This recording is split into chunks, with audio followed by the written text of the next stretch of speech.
Good morning. Willkommen. Happy, whatever the fuck today is, Monday. Monday? Monday. Hope you guys had a good weekend. Hope your football team won. Mine didn't. Good. Plan for the day is literally Sunderland all day. We've got some transfers to update at the beginning, because some more have gone through in real life. Some sizable ones included.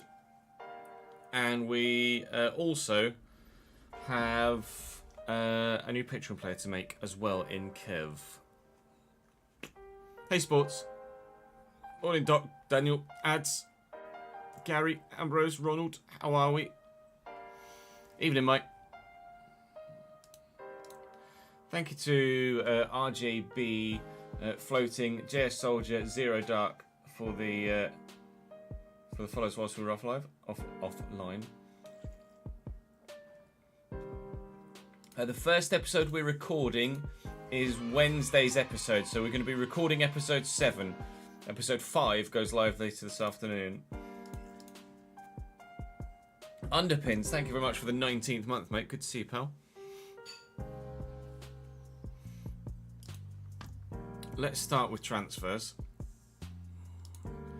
We did Calvert-Lewin to Everton. And the next one I need to do from real life is Leone to Liverpool.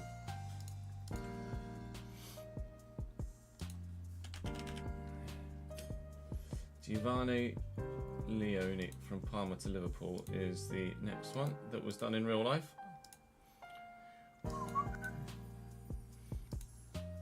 Let's say £25,000 a week. 6-month contract. Then from Leone, Kingsley Coman. From Bayern to Al Nassr. Probably more than £25,000 a week, isn't it? Really? Let's give him £100 a week. Al Nassr. Go and join Ronaldo. Then we have Mattia Frigan from Westerlo to Parma.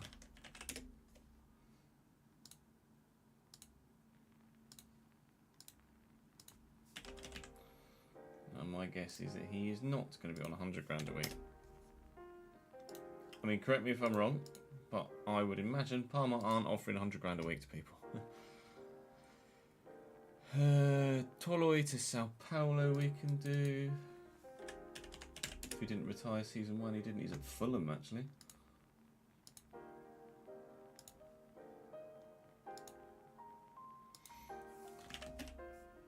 Sao Paulo.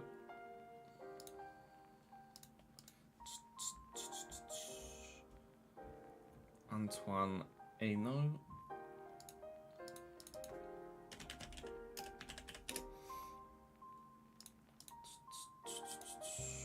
Parma to Venezia.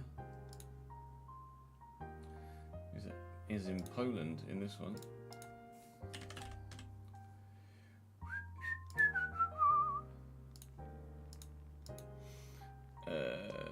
Brandon Williams. I'm not sure if Brandon Williams is in the database, you know. No, he's not. Brandon Williams does now have a club. He was without a club for a while, wasn't he? Signed for Hull. Akintola. He's gone to Hull as well, actually, as it happens.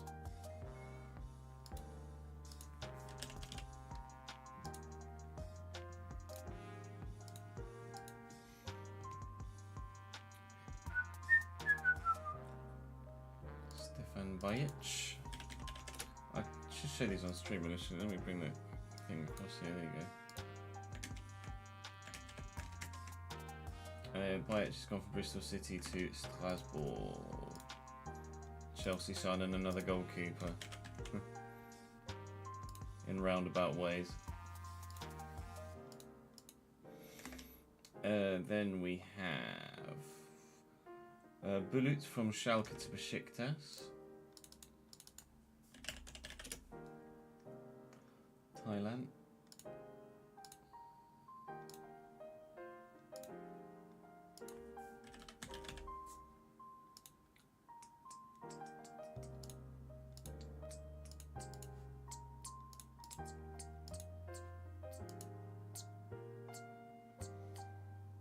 Yeah, I had seen that ads actually.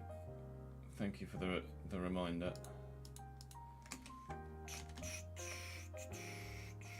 I'll wait to tweet it out kind of a little bit separate to the I'm going live tweet. We just did that one. Can't do that one unfortunately. Murray Hutchinson we can definitely do.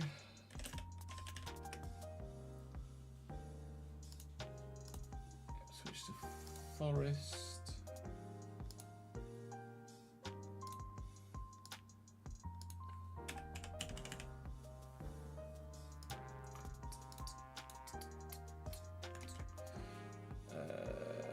Thiago Thomas.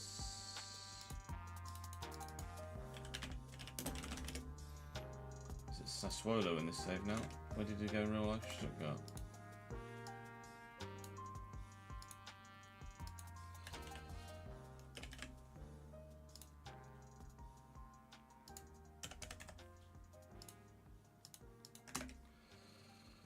That's a loan. James McAtee to Forest.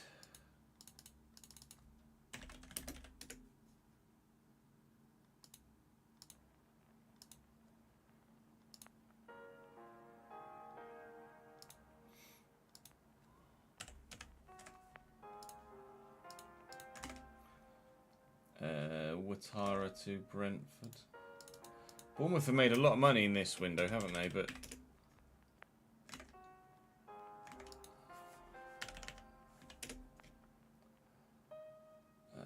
Ouattara's at Valencia in this save. Bournemouth have certainly made a lot of money in this window, but I'm not sure how much of it is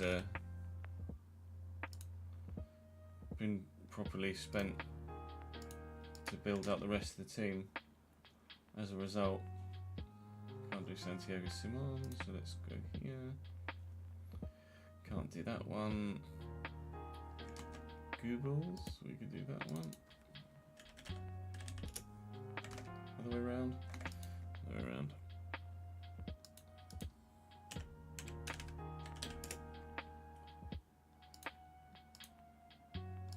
Where was Googles going? Oh yes, see. Paris FC. Not £50,000 a week.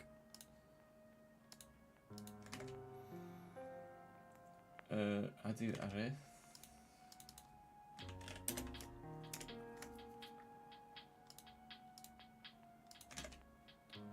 Ava.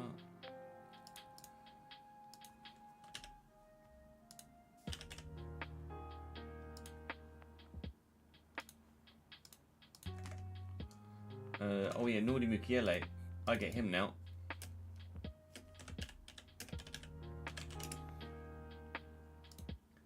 Nice. They have also apparently now bid for Lukumi. We thought that one was on the back burner, and no. They have now also bid for Lukumi as well. They are going to look to get that one done. Jacob Ramsey to Newcastle.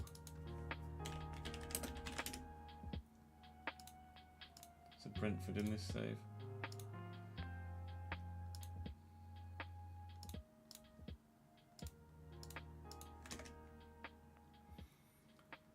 Can't do that one. Persian Golf Pro League. Bloody hell. Can't do that one. Can't do that one. That's a loan.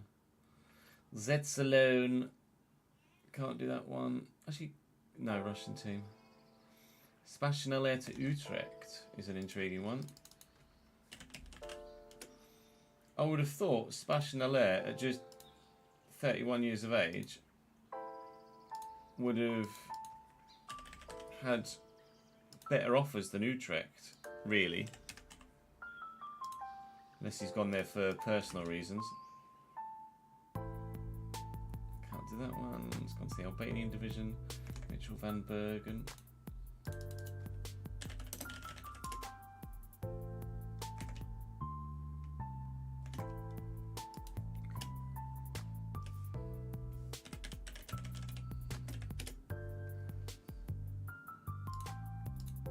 Yeah, we can do loans, but loans were the loans are 25-26, and we're out of the 25-26 season, aren't we? So I'm not replicating loans unless they're like high profile ones.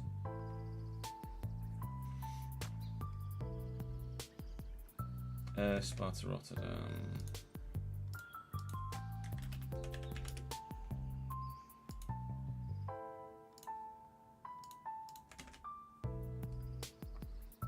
Mamadou Diakon.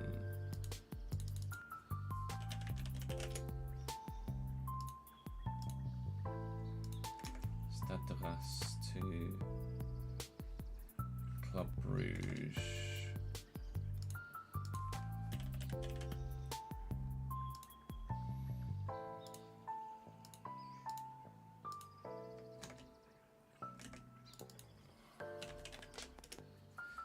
Window, Forest.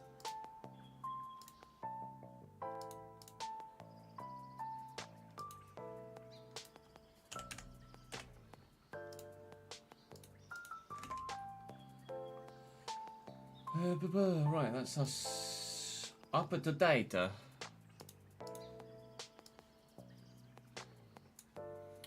Now we need to make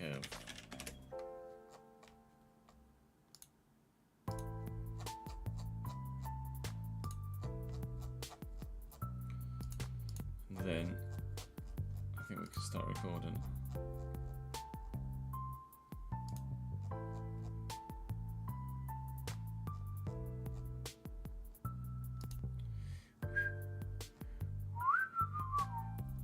Let's see if we've done Begbie. The name rings a bell. We've used Begbie already.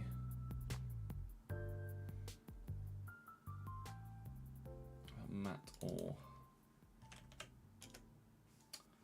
Where's Hong Kong free agents?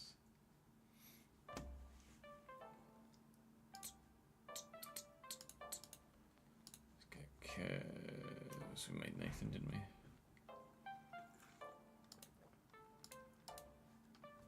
Let me get Kev's comment up. There we go, and chat too. West Ham got ruined, yeah, you're right. Absolutely written off. Sunderland were very good.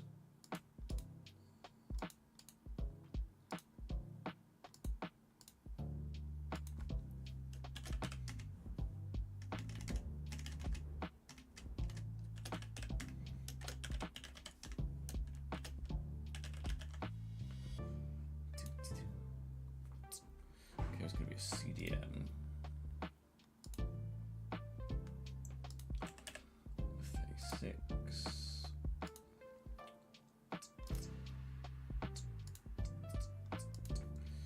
92 potential, 4-star, 4-star. 14th of July 2006. Right, CDM.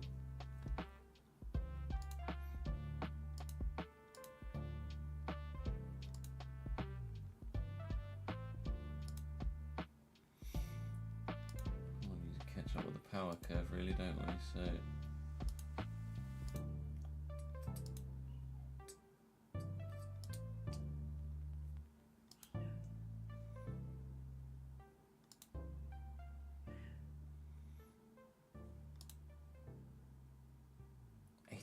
finishes. Can't give you 87 finishes in a CDM, surely, can we?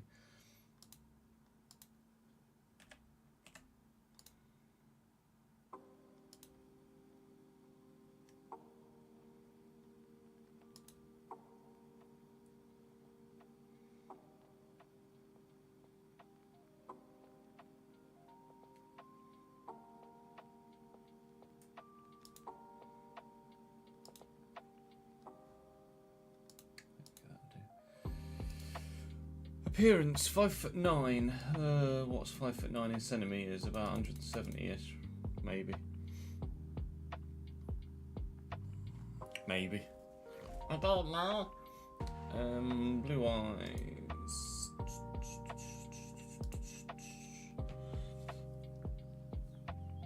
Jersey style, regular fit, untucked. Yeah. Regular socks. Short blonde hair.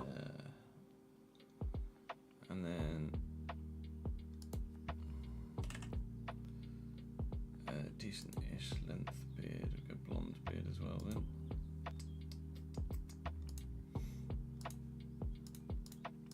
Let's see what this looks like.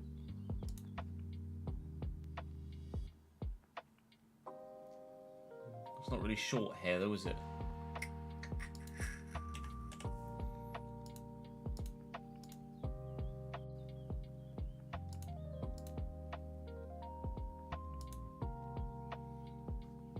There you go. I'll make that 43 there. Slightly bigger barred. There we go. That is Kev. Oh no, hang on. I've got to make him put into colour.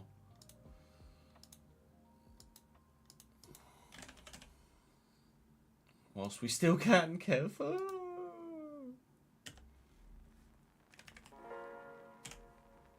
Sag. Mini Sag. Down, down, deeper and down. Right, spreadsheet.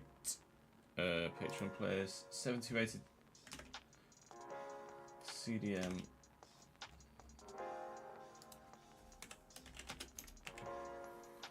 Seventy.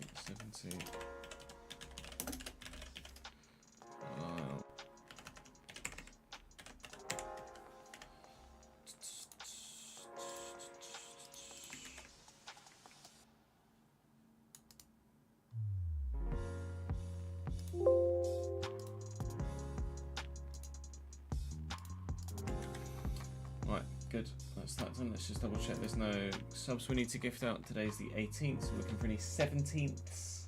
I might have busters actually from the 16th.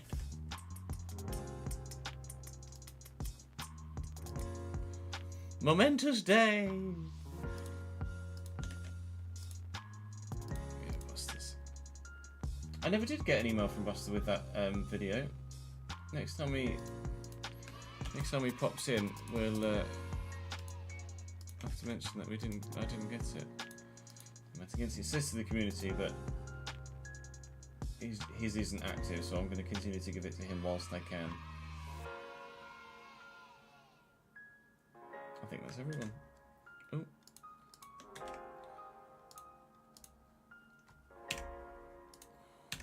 Right, let me get my right tabs up in front of me.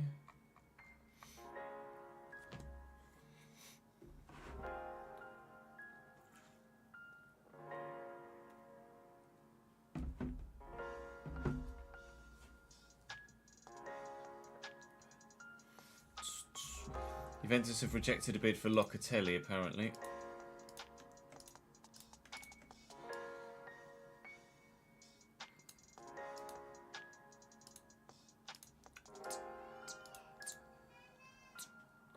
I don't know, Marcus. I think I'm on the servers, but I might be mistaken.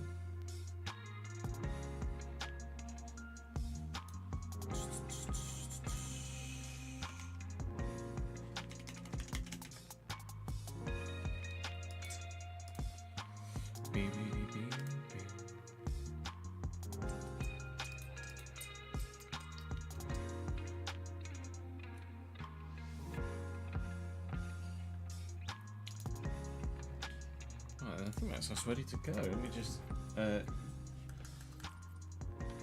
save it and then back out and reload it and add Kev to the list. Shortlist, that is.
Danny.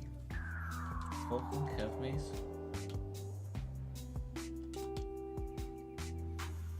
Then I should have Nordi Mukiele now, which would be banging.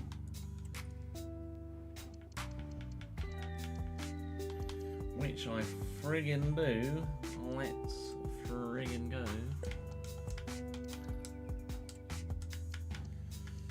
Mukiele in for Ruka 9, sorry mate.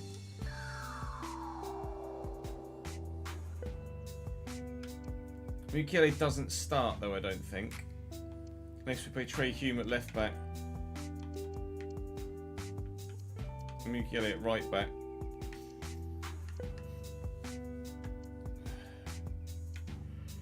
How do we feel about that? Do we start Mukiele or do we not? You think he gets an overall boost when you move him to centre back? Potentially, actually, that's probably worth a check, isn't it?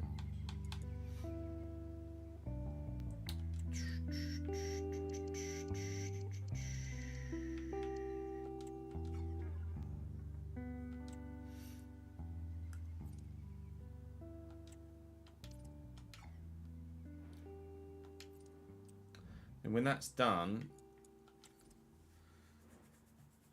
does Mukiele start over Alderete or Todibo?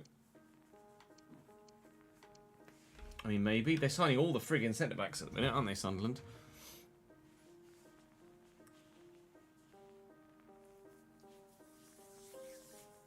Nordi over Alderete, probably, isn't it?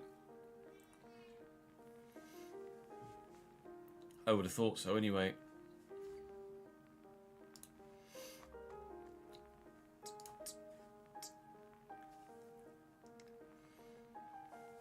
Andre Silva apparently moving to Elche.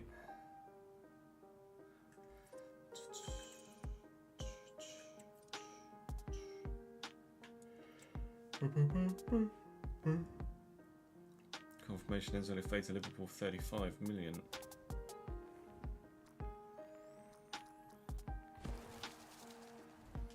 Let me just reload the save.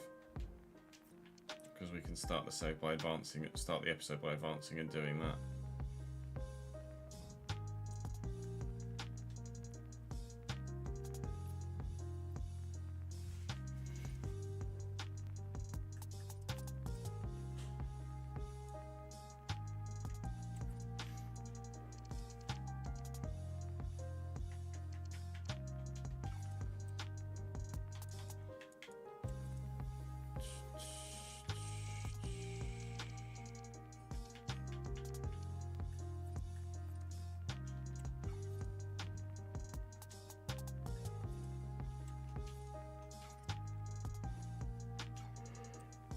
Right. Oh god, okay.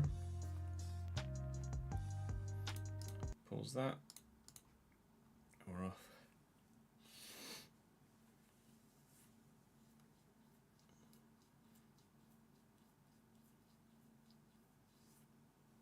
Norway's just been cut off, Marcus, that's all. I get a funny feeling it might be your end. If Twitch is buffering too. Oh, no. Might be coffee time. Might be coffee time.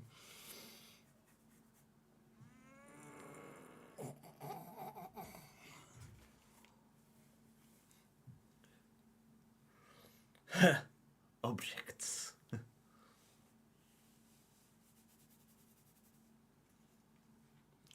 Shit is about to go down. Right. Let's just tweet the F1 video out.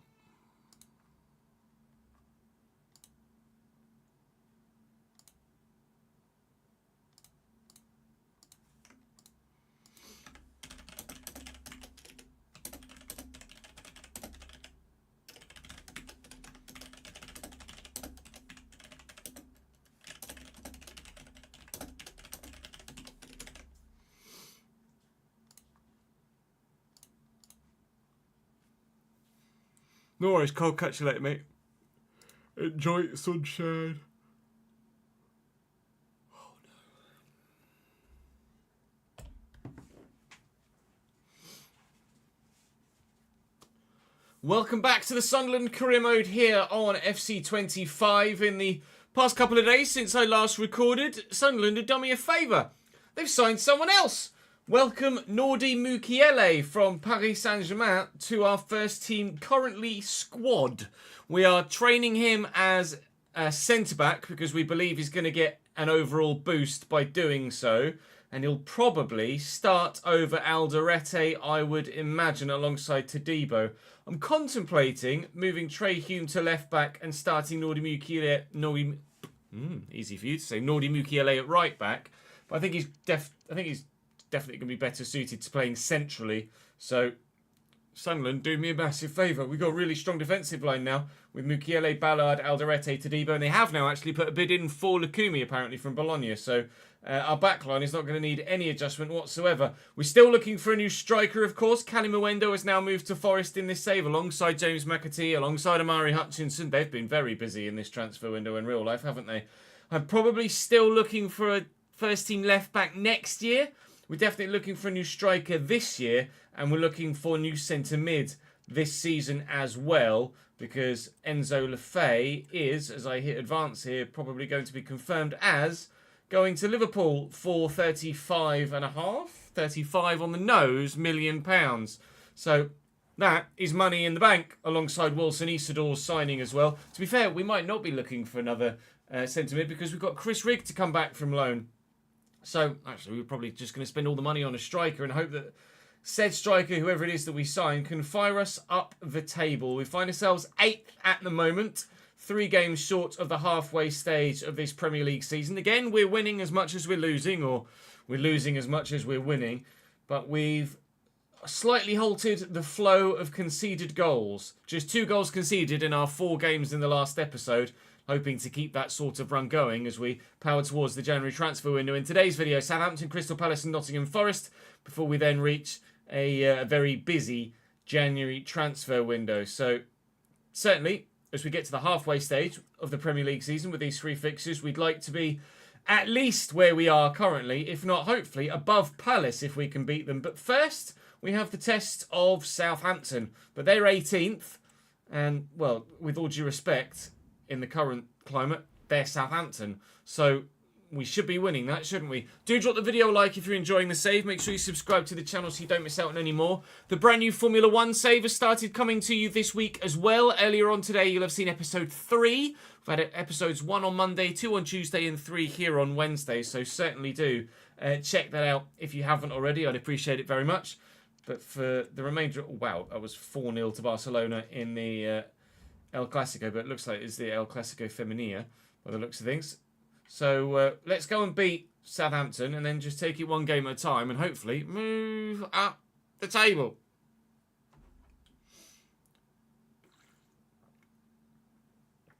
Welcome back, Marcus. When do you see FC26 streams? As soon as I have the game. I don't know when that is, but as soon as I have the game. I can't confirm for you a time or date, unfortunately, but as soon as I'm able, it happens.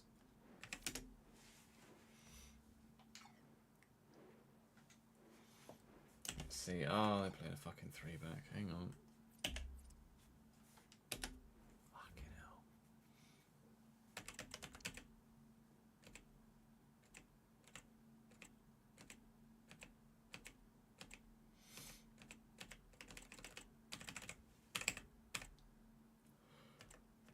I should probably just play them as a 5-back, shouldn't I, in that regard?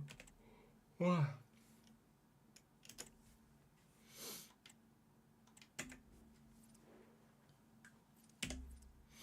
Right, Cameron Archer alongside Adam Armstrong. Smallbone, yes. Dibbling, I can't get Dibbling in a team with a 5-back though.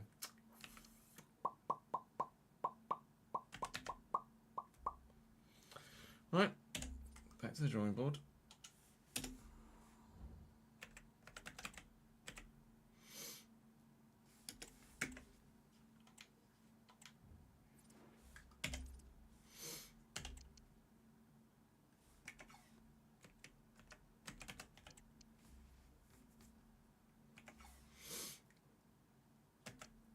Fernandez and Smallbone makes sense, doesn't it? Yeah. James Bree, 1 Foyt. Billis. Not Ben Brereton Diaz at left back, I would imagine, probably. I could probably put Ben Brereton Diaz in there, couldn't I? Can he play there? That it can? Yeah, well enough. Well enough. Presumably goal, presumably. Yeah. Flinders. Anyone on the bench? It should be.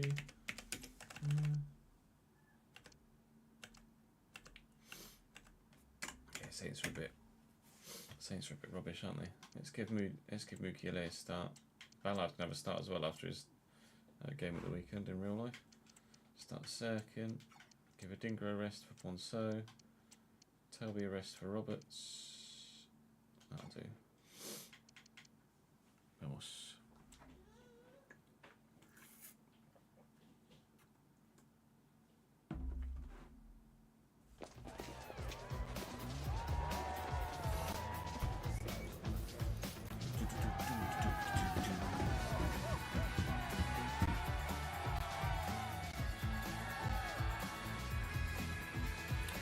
There will be a Cambridge RTG on 26th, Nick. Yes. Sorry, Neek. Apologies for misreading your username. The realistic RTG for 26 will be with Cambridge because yay me in League 2.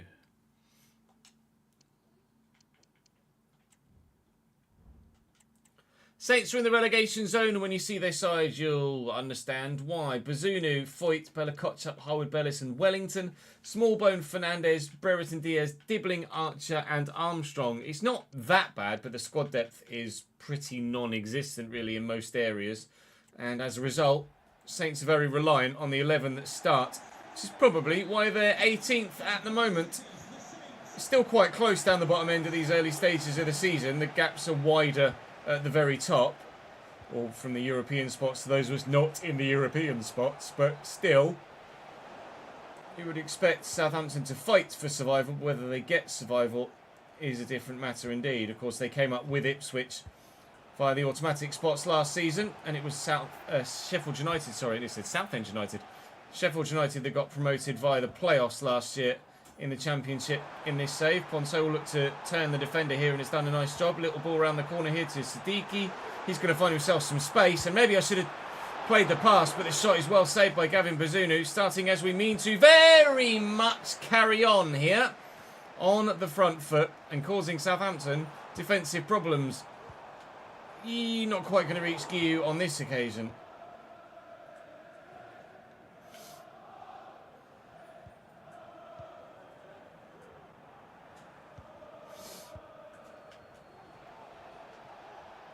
Archer.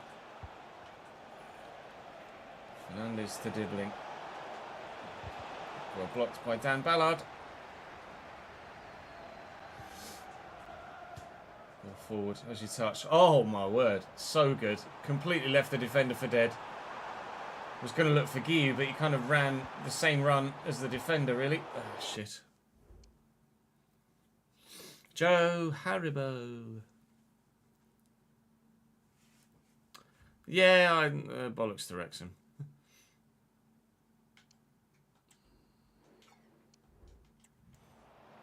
We'll do, if Wrexham get promoted to the Premier League, then we'll do Wrexham.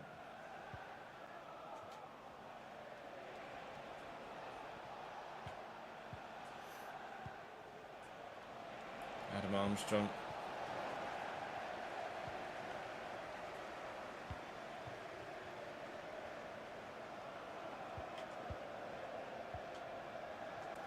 Dan Neal to Diarra. Looking for Diaz. Finds Adam Armstrong. Good footwork. And Cameron Archer. Well intercepted by Dan Ballard. Goal scoring hero at the weekend. In real life, this is the first time I've recorded this save since Sunderland's opening Premier League victory against West Ham. And now we're winning here as well. Mark Guiu scores again. Sunderland 1, Southampton 0. The number 9 bags.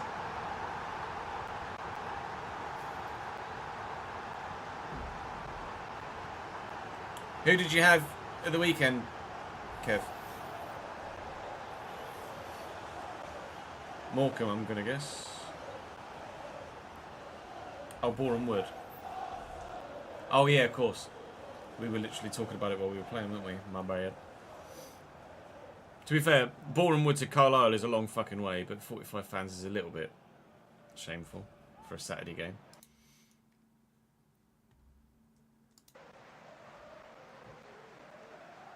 Appreciate it, Owen. Thank you, mate.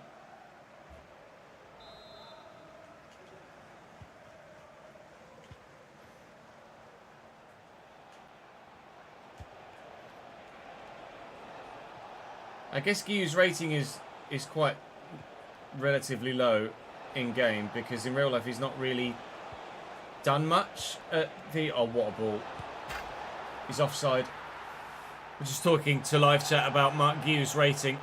I think he's a little bit lower in game because in real life he's not really done much at the men's level, really. But no, he really hasn't. But we're waiting to see what happens with Mark Guy in real life. Obviously, in save, he's been pretty decent for us. And Tyler Dibbling is a player that certainly will be catching the eye at Southampton in this save and in real life. But for now, the goal he scored here isn't going to count. We'll try and get one that does count at the other end ourselves. Go on, Ponso. Keep going. Siddiqui might be able to put you through that gap if you're onside.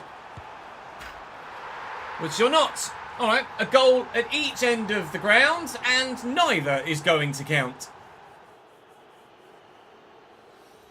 I think Adingra is my top goal scorer, but I might be wrong. Might be Guillou now. I'm going to go Bromley in 26, are you?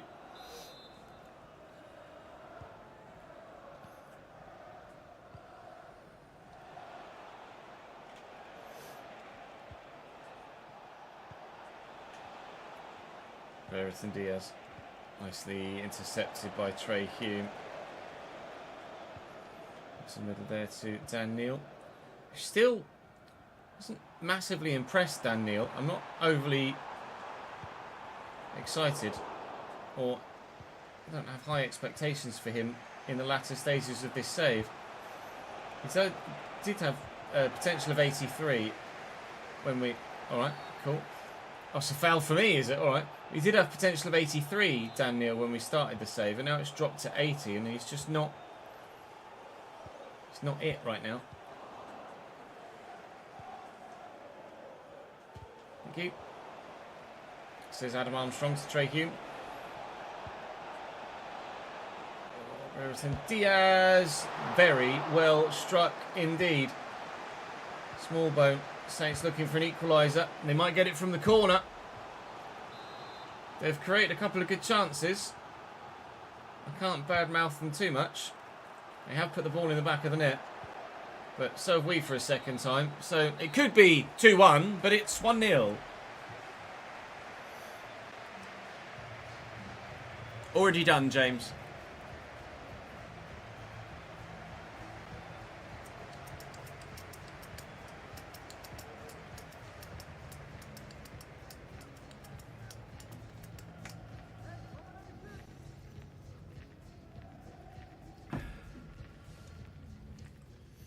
Yeah, really enjoyed Battlefield. Really enjoyed Battlefield. So much better with the squad. We'll definitely play the campaign on stream. Because I should be able to get a code for it through the Creator Network. So we'll definitely stream the campaign. Whether we do any more online stuff, I don't know. But it will be, or I feel like it would be, kind of a go-to. We've kind of recorded as far as much ahead as we can, and we want to play something else game. Or I'm under the weather and not really up to recording content. Go-to game for a stream. We used to go to COD, but now I think definitely we'll go to Battlefield 6. October sometime, I think, Tozzy.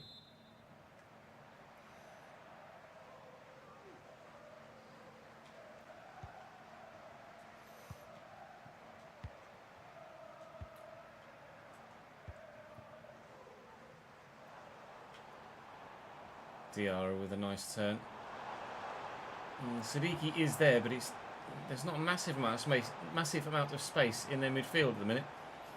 Saying that, Diarra's found some. Did that hit a hand? It did. Right, free kick opportunity, but Xhaka's not on the pitch, and well, no one else. Well, Xhaka can't take a great free kick in game because his shot power is so high that the amount of power you have to put on it to get it over the wall, almost every time, means that it goes over the bar as well, just because of the way that the mechanic works.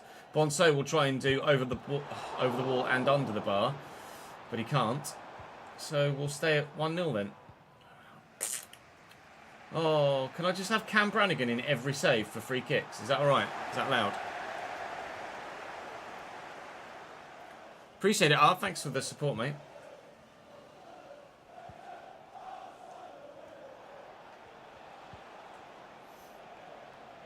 Dibbling. Deflected. Diaz. Back to Dibbling again. On Cameron Archer. Straight at Patterson. That was an incisive move from Southampton. And if Patterson hadn't been positioned exactly where he was, we would have been in trouble.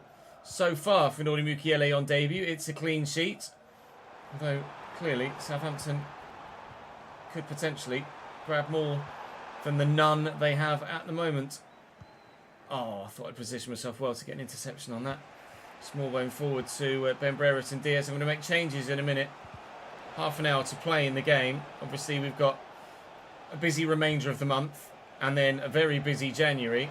So we want to make sure we've got as much... No! It's fine. We want to make sure we've got as much squad rotation as we can get in. Well up, Mark. My God, what a leap. And what a lunge. And that will be a yellow card for Will Smallbone for sure. He's lucky, actually, not to get something more than a yellow card for that. There are chances at both ends here. The game is absolutely not done by any chance. Don't know if Patrick Roberts even touched the ball in the 64 minutes we've played so far. Bring Masuaku on at the back as well to give us a little bit more solidity there. And let's do Granit Xhaka a little bit deeper. See if he can spray some passes to unlock their defence. Jack, thank you for the follow, mate. Based on the opening 3 games of the League 2 season, Wrexham fan, no, Cambridge won't go up. Same old from last year. Having a lead, not able to keep hold of it despite dominating the game and not able to score enough goals to win the game, or making silly defensive errors that cost us goals and games as a result. Really good opening day win. A solid win in the Carabao Cup. But match day 2 in League 2 and match day 3 in League 2 were really poor.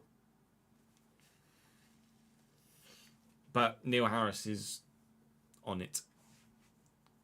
And those that are underperforming tend to be, at the minute, the ones that were underperforming last year as well. I think we just need some more new signings if possible. And if we can get a couple out the door, then that'd be great. I haven't seen the red card in the Vale game. No, feel free to link me it, Kev.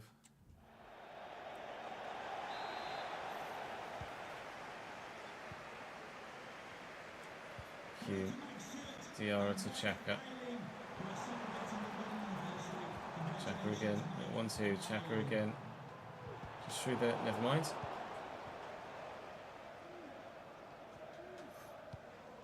Oh, that's ambitious, to say the least. Hume into Diarra. Talby's making runs into a channel where there are 2 defenders, so he's not really findable at the minute. If I lift this, though, Ponso could be in. Was there a hand in there? There wasn't. It's just pinball at the minute on the edge of the Southampton box.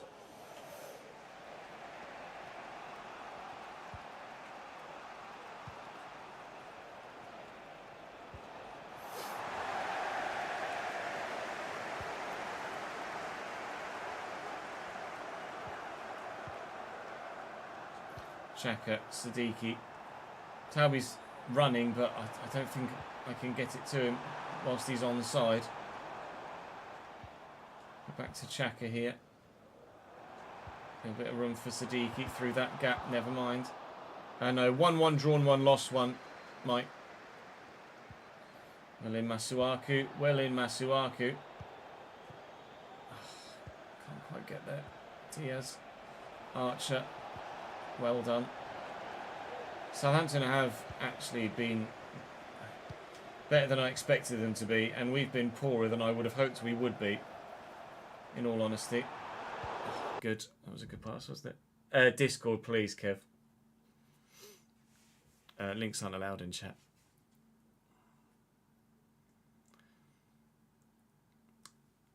I wouldn't expect the National League ever in FC, Nick, I'm afraid. Cheers, Benedict.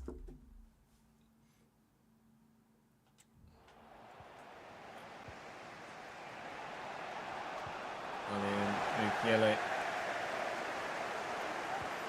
And Granit Xhaka. Alonso. Xhaka. It's a nice little ball around the corner to Siddiqui, and Talby's made the run. He was offside though, I think. Should get this back again and have done. Idiot.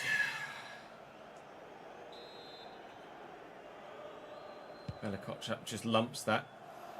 I say lumps it. Actually, it was the most precise diagonal ball you've seen all day. Cameron Archer with a quick throw. 4 Saints here. They probably deserve a point if they get it, but I'd be frustrated that they do, if they do. Shot by Dibbling blocked. Mateus Fernandes, his pass is blocked, and we'll clear it, and there's only 2 minutes to go, so we should probably just make sure that we get the win, really, shouldn't we, from here? It'll be 3 valuable points for us in the push up the table. Keeps us within 3 points at least of Crystal Palace, who I think we play either next or at the end of the day. I think it's next, actually, midweek. But a clean sheet is never a bad thing. Mukiele's debut. And, well, to be fair, thanks to the offside line only, we keep a clean sheet. But thanks to the offside line only, they didn't concede 2. So, it goes round and round, doesn't it? We're only a point behind Crystal Palace now. So win this next game, and we'll be 7th. We're only 3 points off 6th. But goal difference is ever so slightly not in our favour by about 17 goals.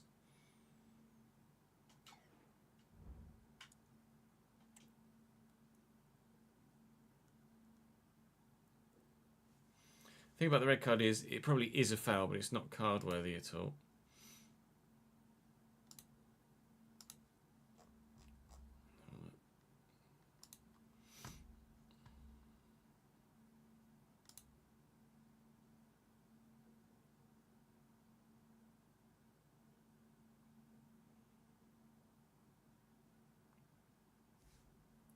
No, he's won the ball.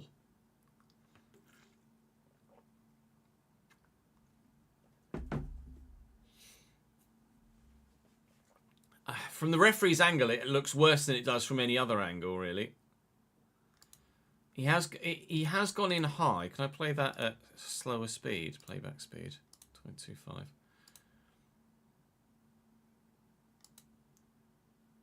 It's not that high.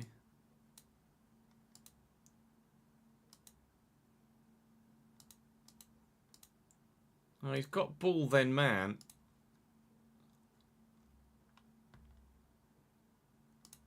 It happened at such quick pace that it's difficult for perhaps referees to get.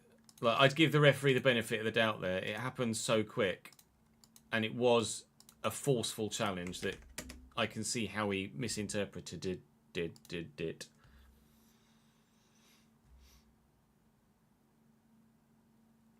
And the guy did go flying. Like, it looks worse than it was. That's the sort of thing I think would be overturned with VAR, but in the moment you can see why the referee gave it. IMO.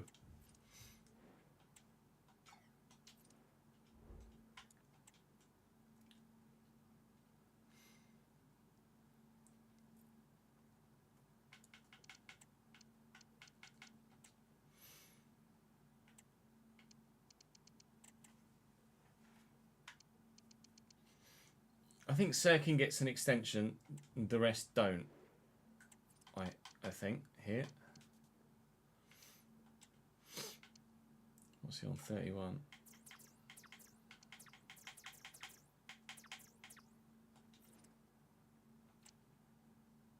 Oh, 9, no. Roberts, no. Moore, no. Jones, no. Anderson's sold, I think. Johnson and Huggins, no. If Huggins was 21, maybe, but he's 25.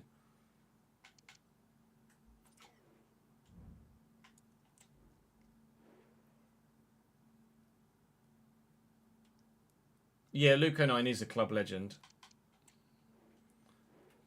But I can't just carry someone for the sake of carrying someone, surely.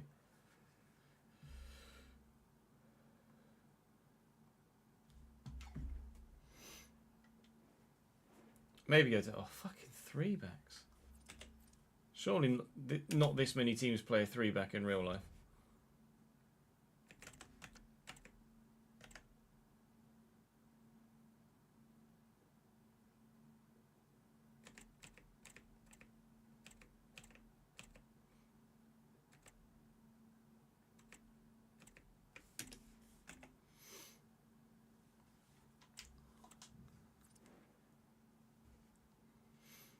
To Brighton in your save, is it, Daniel?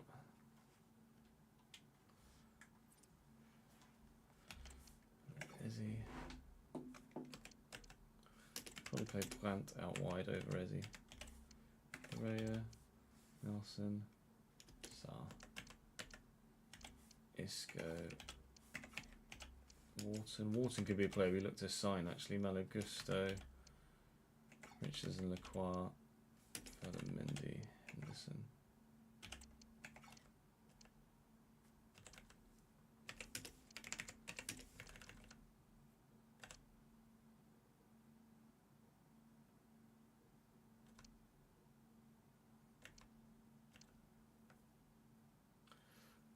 On. Shout out Asher. Yeah, we'll go full strength for this one.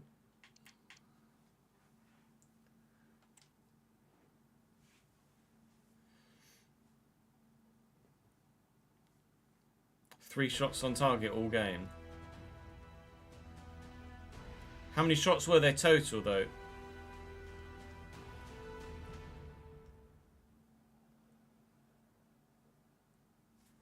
And just because there were only 3 on target doesn't mean necessarily that it was a boring game.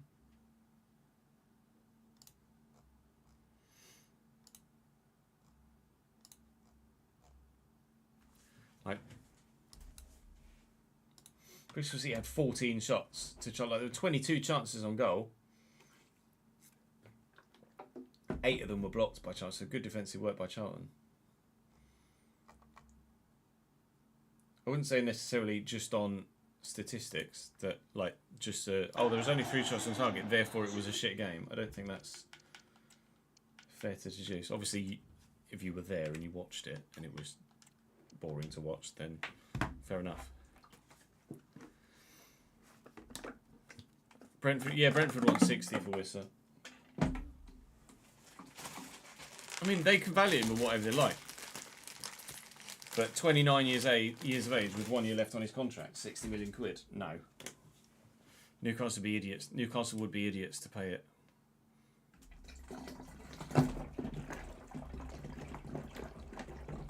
But Brentford have already lost Mbermo. To lose Wissa as well would be a massive loss. And they've lost their manager, obviously. And they looked poor at the weekend as well. And they've lost Norgar as well.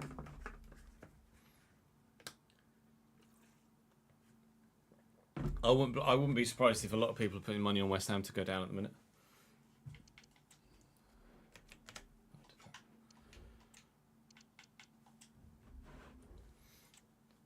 The battle for 7th in the Premier League. Dean Henderson in goal for them. Malo Gusto at right back. Chris Richards still here. Maxence Lacroix too. Ferland Mendy at left back. Adam Wharton in midfield, who could be a decent signing in this save at some point potentially. Isco at centre mid alongside. Ezzy still here at cam. Sarr on the right. Angel Correa through the middle. And Julian Brandt on the left. Options on the bench are okay towards the latter stages of that bench, but the first few aren't very good at all. We're at full strength for this one, as strong as we could be. Obviously, Xhaka is still in the squad, but I feel like we play better, weirdly, without Granit Xhaka in the team at the moment. But hopefully we can get the result here to take ourselves up a position in the Premier League. But Palace is certainly going to be the toughest opponent that we face in today's episode. Having a very good season themselves. They may even be one of the sides we play with on FC26. I'm going to be putting the vote for that live soon, I think. I may even make a whole video about it. And for the second save as well. But we'll wait and see what happens first here.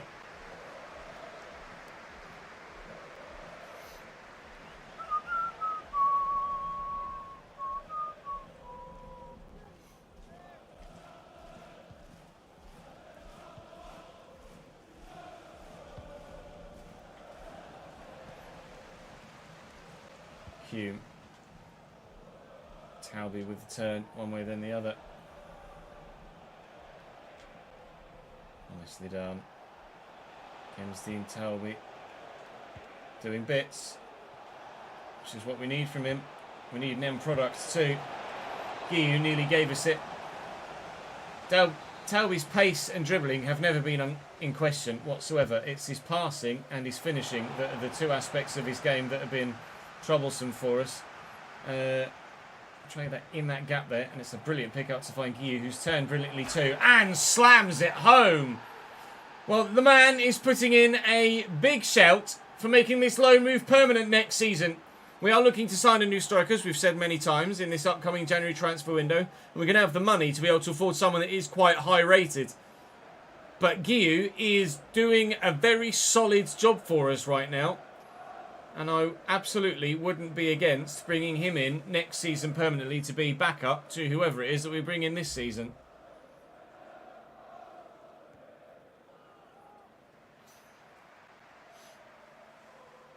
I don't know whether Sunderland stay up this year, to be honest. It's too early to tell. They've bought well. I can say that much. They've definitely bought well. Not as well as Forest, but they've bought well. Forest have had a ridiculously good window. Isco. Wharton. I would have liked you to hold that, if I'm honest, Mr. Patterson. Never mind. Kept it out. 1-0 against Saints. 1-0 against Palace. I'm not going to complain too much. I can't not complain. It's in my nature, it seems. Guillou. And Talby. Ah, did that hit a hand? It did. Well, it's a bit further out for a Dingra here. So let's see what we can do from a free kick with a bit of power on it. That was on its way. But Dean Henderson certainly didn't have too much trouble getting across to it. Free kick taker wouldn't go amiss in the transfer window. Are there any strikers that can take a banging free kick that you're aware of? Diarra over the top looking for Talby. Great ball. And again. And again. And Adingra doesn't miss these. That's 2-0 Sunderland. We're flying. We were very much out of form against the big boys. But everyone else, we are there or thereabouts to be best of the rest.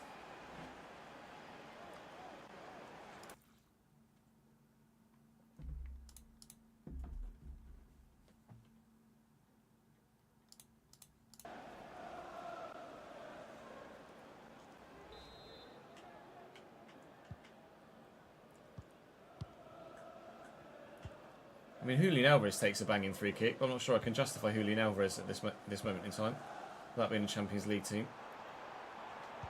Nice tackle. Diarra to Siddiqui. Guillou through the middle. It's taken a deflection. Adingra can't get there. Oh, but Diarra can get to that. Never mind. Brandt. It's quick feet. Ezzy. Brandt. Quick feet again, but we've dealt with it. Guillou's up. He's so very good at leading the line like that. Oh, what's the defender doing? Henderson with a great save. I'm so glad that it seems that those sorts of challenges aren't a thing on 26, as far as I've been able to tell from everybody's feedback thus far. That's going to fall free. We can't force it home for a third. We're dominant here at Selhurst Park. Palace just not at the races, it seems, right now. Diarra again having a swing at it, but cleared away this time by the Palace backline. It's going to come back towards them, though. Todibo. No, it's not. Oh, great ball. Lovely. Outside the boot. Swish to Ismail Assar, who is going to be very quick. Masuaku used to play for Palace, I think, didn't he? It was his last Premier League side, I think. Might be wrong. Regardless, they haven't scored here, and Masuaku did his defensive duty well. Ismail Assar's so fast. Diarra's up for this, surely. Up against Richards, he is. Talby away. There's space to get into. Come on then, Kemsdean. Let's go. Let's go. Mark, if you can make a different run, mate, that'd be great. There we go. 3-0! Surely it's game now.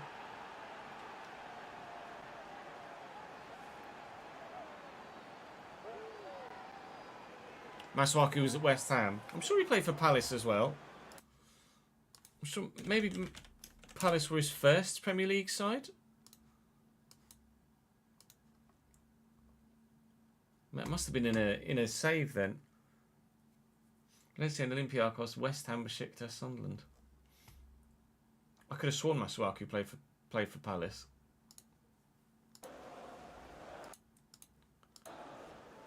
No, it's not Kouyaté that I'm thinking of. It's definitely a Palace left back.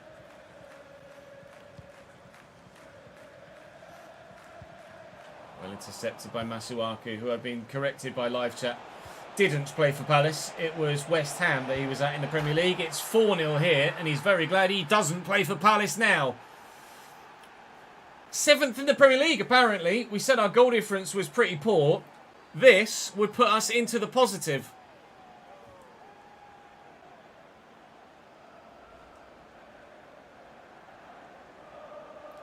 Shown for you in chat there, City.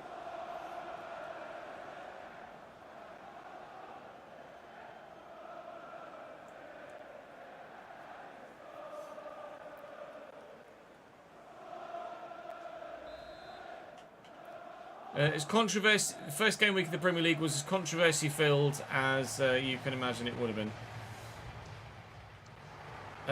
It's not Van Aanholt that I'm thinking of, but Van Aanholt did play at left back for Palace. You're right. Where is Van Aanholt now? Yeah, Leeds Everton tonight. Which should be a good game, to be fair. Van Aanholt's definitely been at Sunderland as well, yeah. On loan early doors in his career, I think.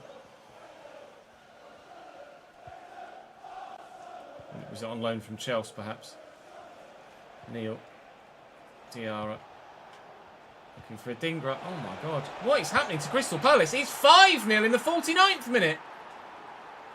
Well, we've been certainly handed some absolute smackings this season. But now this time around, we're the one dishing it out. It makes a very refreshing change. It's not Jeffrey Schlupp either, no.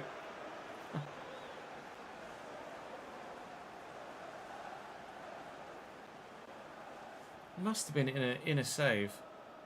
We will get to the bottom of this.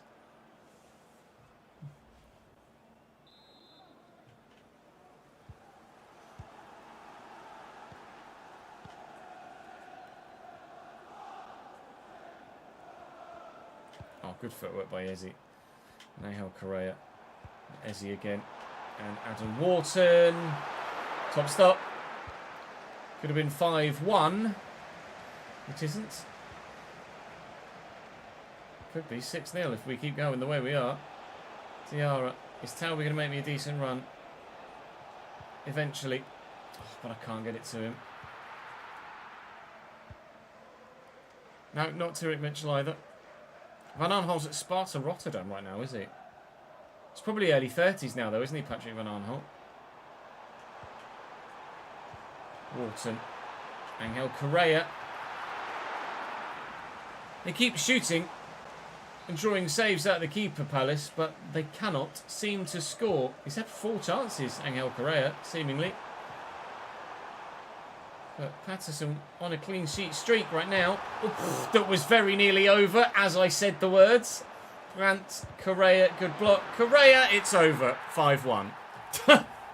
Fuck's sake. Van Aanholt's 34 now, is he? Wow, I didn't realise he was quite 34.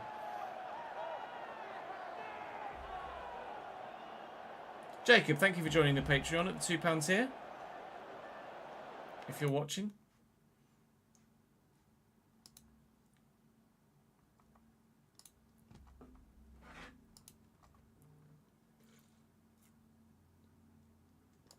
Oh, Cambridge have signed someone. Haven't quite said who it is. They've posted a teaser. Hang on, let me pause this.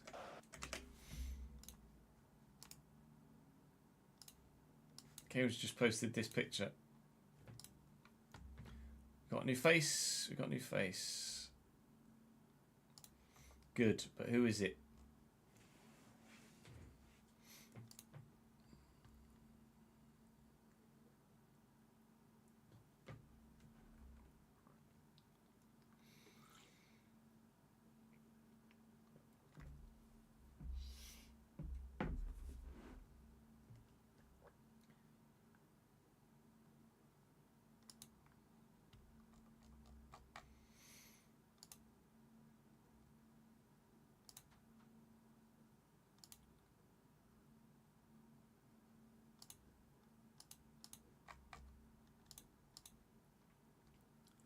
Not thinking of Nathaniel Klein either, no.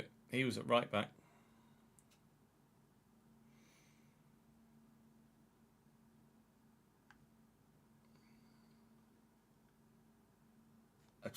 I'm trying to... You just can't. I don't know. I don't know.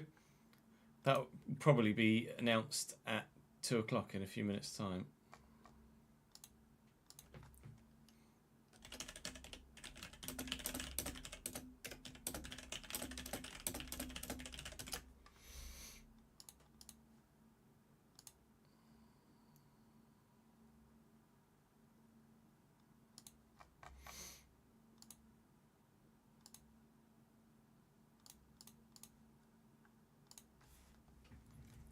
Yes, Daniel, seems so.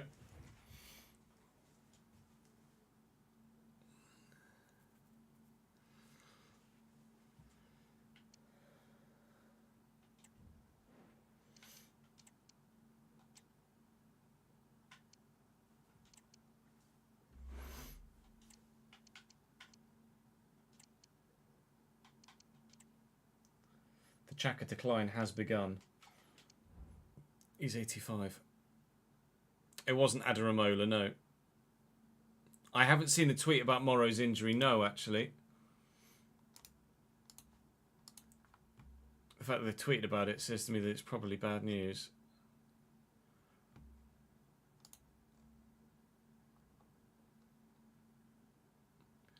Wow. Mark Morrison suffered bruising to the lung. He's now in discharge from Addenbrooke's and will begin his road to recovery. It's too early to speculate when he'll return to play. A bruised lung? Like, fucking hell, how hard was that collision? Jesus Christ. Approximately 50 tickets left over for Cambridge's game tomorrow night against Colchester away from home. We're taking nearly 1,500 to the away game.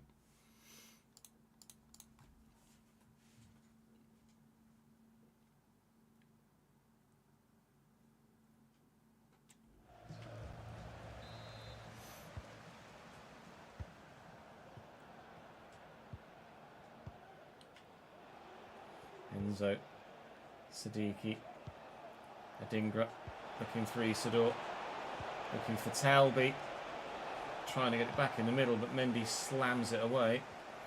Trey Hume does brilliantly. Isidore's there, turns the man, and doesn't get sixth. Dean Henderson just stands still and catches the ball. That was pretty simple for him. It's a great bowl out as well. I mean, Palace have arguably been just as good as Southampton at everything other than defending their goal. It's kind of a bit of an important aspect, really. Come to think of it. It wasn't Papaswara, no. It must have been from a save. Must have been Masuaku in an FC save. Afternoon, Paul. How are we, lad?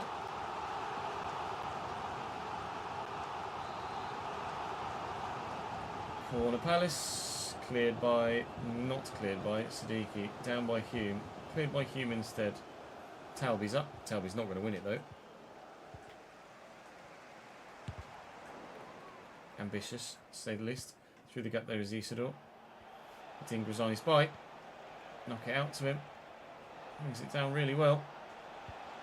That's a poor ball.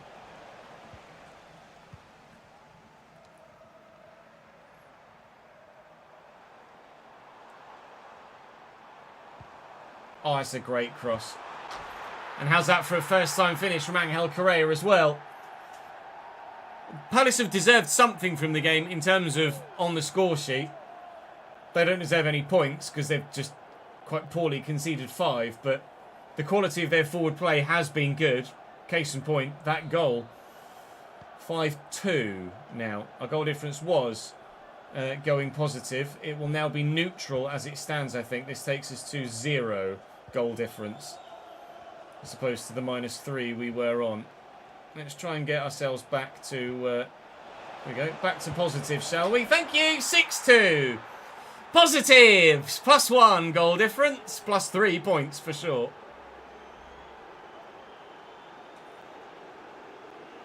Pelly Ruddock's already been announced, Nick, and played for us.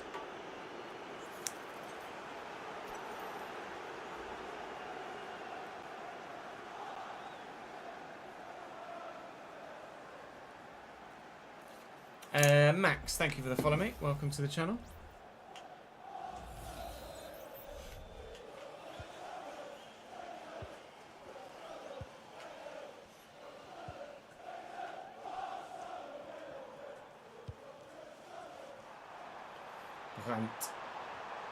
Good block. Out for a corner. Yes. Just. I mean, the fans are roaring their team forward, but I mean, it's 6-2 with 2.5 minutes to go. You can roar as much as you like, lads. You're not getting anything from this game. That was bloody close, though. I tried to clear it. I must have just caught the wrong button because he passed it, and I was like, oh no! You never know. We might even make it 7. Squeeze that through there, and Isidore's going to pick it up, and the defender in the middle decided to do no closing down whatsoever, but his goalkeeper saves his bacon. It isn't 7, it's just 6. Lefay drops his shoulder, looking to bend it, deflected, and Isidore with a header, but that's wide, and that'll be game. At least it should be game. It's another corner, apparently. All right, now it will be game. Go on, 7. Cross it first time. Just trying to do anything I can to keep it alive to find this 7th. Trey Hume. First time. Deflected. And just the 6th then. 6-2 we win at Selhurst Park.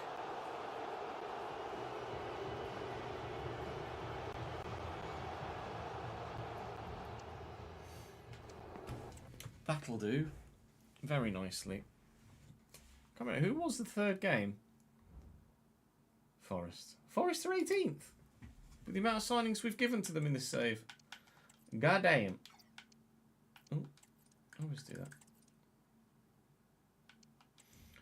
Patrick Roberts says, I'm not playing enough football. Well, I'm fucking releasing yours. Shut your face. Who was that?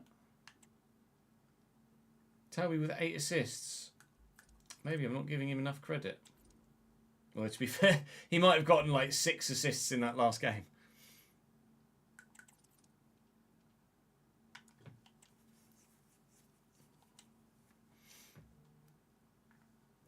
And was previously on 2.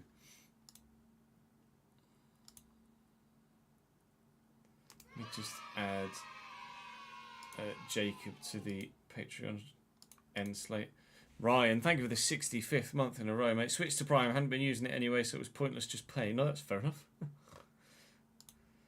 Might as well save yourself a 5 when you can save yourself a 5, eh?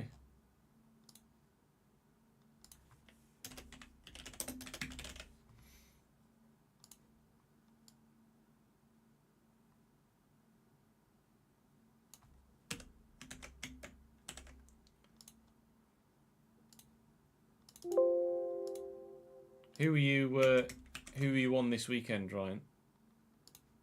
What were your handful of games?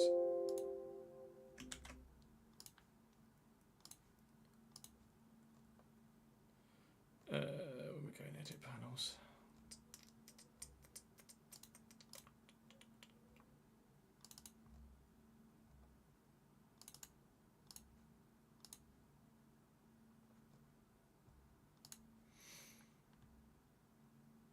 Thank you, Jacob, for joining the Patreon, mate. Appreciate it, pal.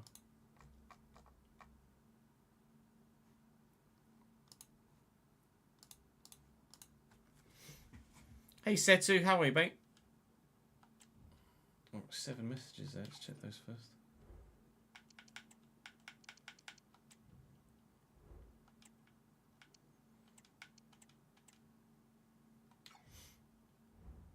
Broad selection as ever. You're right on Villa, Newcastle, and Man United, Arsenal. It's got a dead 0-0 when your team losing. Pretty standard.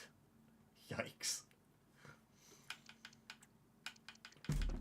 Man United fans got to be buoyed by the quality of the performance from United, though, surely, despite the result. Sharpness and fitness, etc., Shane. We have... not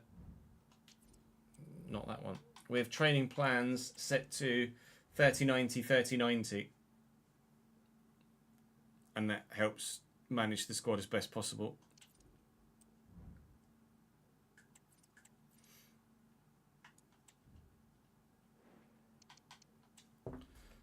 Please don't be playing a fucking 3-back, Forest. Thank you.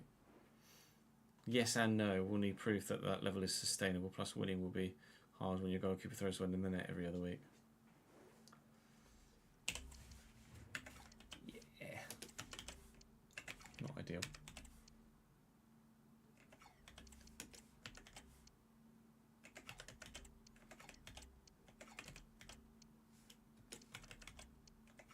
Forest's team is bloody good, you know.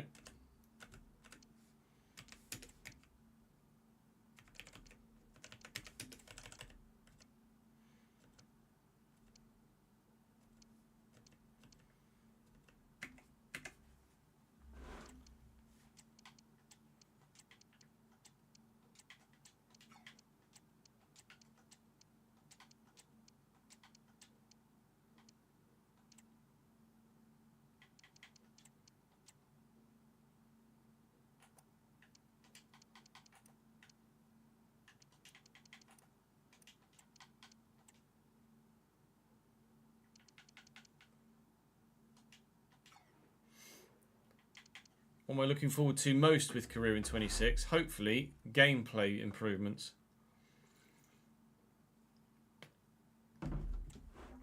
Hopefully, the authentic gameplay tweaks to the AI defensive behaviour, etc. just make the game less frustrating.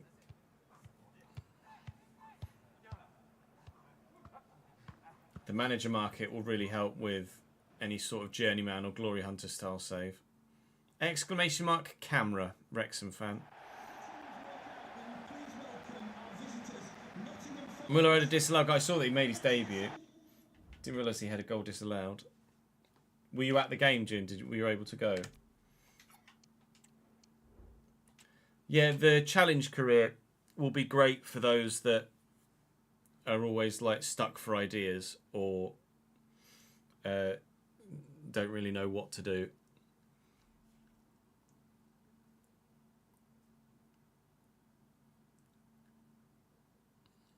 We might dabble in that, depending on how good it is.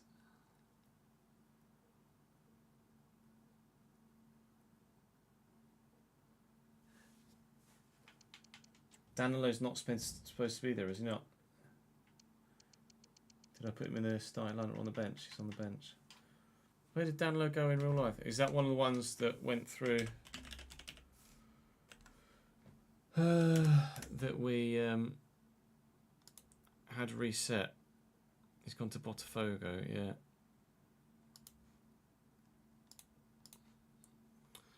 Thank you, lads. I shall get that. Yeah, no, that's fair. A lot of people struggle with just getting bored with a save. So actively having something to work towards will help with a lot of people. Our tickets were sold out. That's unsurprising, really. Yeah, so real Sunderland ground is on FC. Stadium Light is in the game.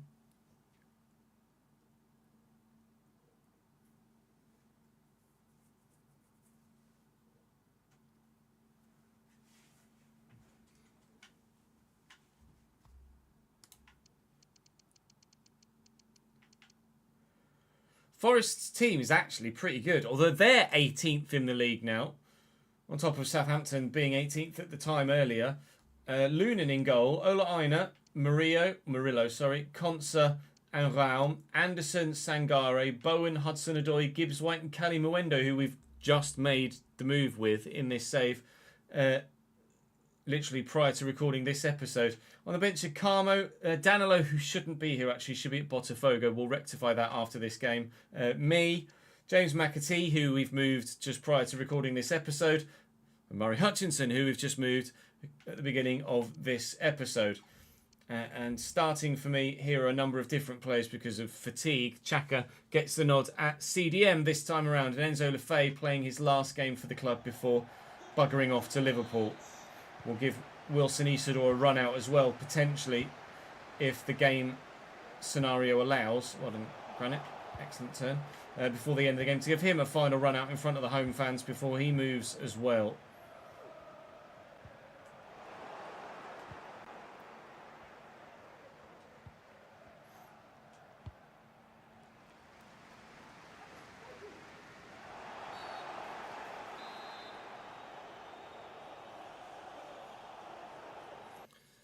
Would one-off challenge videos be an option? There would be, potentially.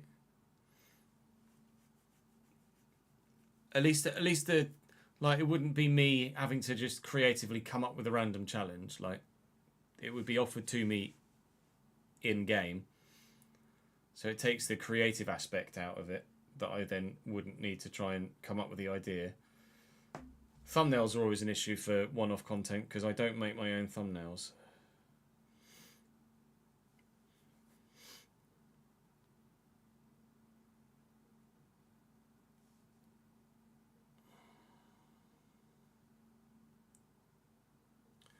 That wasn't my 11, Klajan.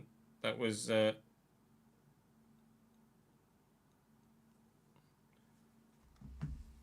was Forest's. Cambridge have announced their signing. Kylian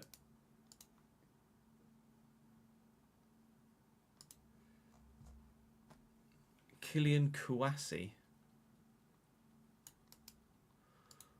I can't say as I know the name. Kouassi on loan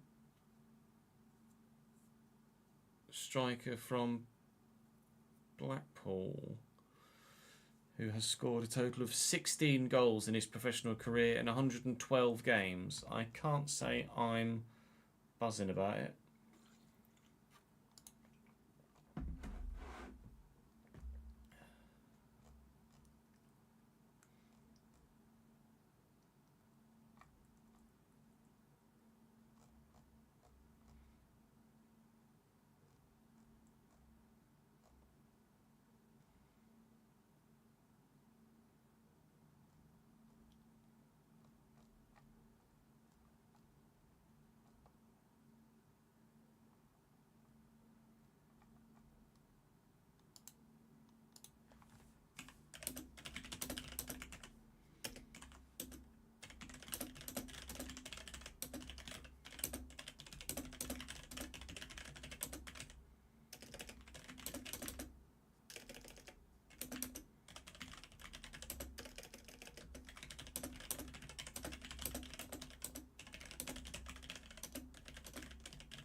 No.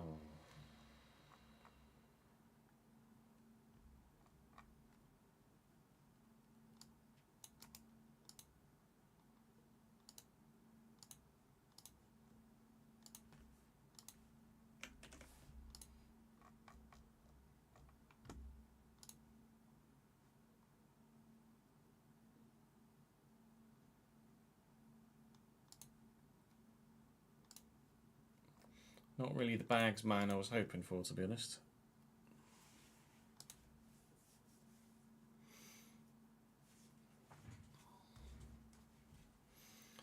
Never mind. We live in hope.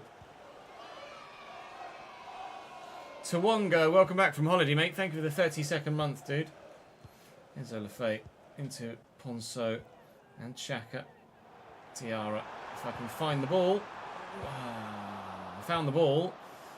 Didn't quite find the run, as it happens. Arcs the wrong way there, Patrick Roberts. Who will be leaving us at the end of this season. We've got a handful of players running out of contract. Have offered an extension to Dennis Sirkin at left back. He's significantly younger than Masuaku and will have the potential to grow a lot more at left back that Masuaku doesn't. But for the time being, not desperate for a new fullback, so quite happy that Sirkin can continue to grow with first team experience. Here's Cali Mwendo, back to Hudson-Odoi. He put his foot right behind it. There was certainly enough power on the shot. It just went over the top. That shirt needs work.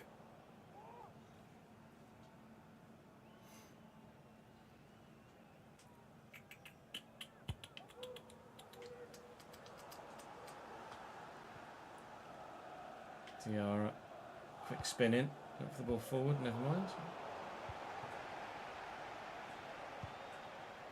That's a great ball.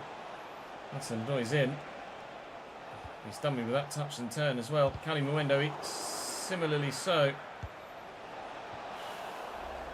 Forest are dangerous. The two sides that have been 18th in the Premier League when we've come up against them have not played like sides that are 18th in the Premier League. The one side that did was the side that are 7th, which makes all the sense in the world, doesn't it? Conso, lovely footwork. Here's Enzo Lefebvre. You find the ball, he can. Can you find the finish? Of course he can. We're in front again.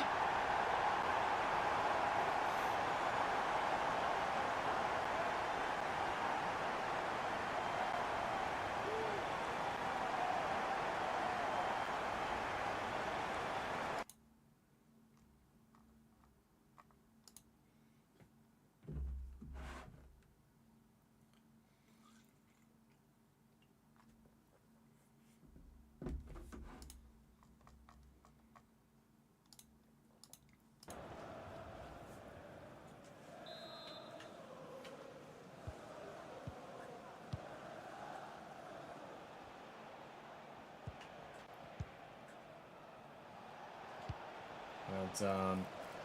Lovely challenge. Lefebvre and Diarra.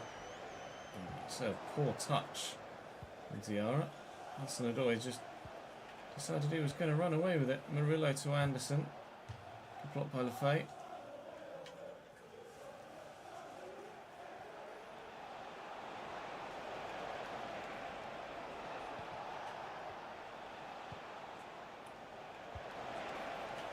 Hudson-Odoi, little back heel, hasn't worked at all. Diarra quickly forward to Enzo Lefebvre. Talby's the one in space.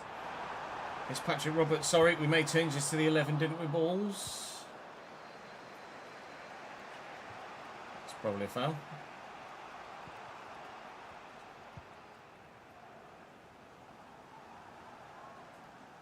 Second. Oh, lovely from Ponso. Brilliant from Ola Reiner as well, to be fair. Gibbs White. Bowen on the left.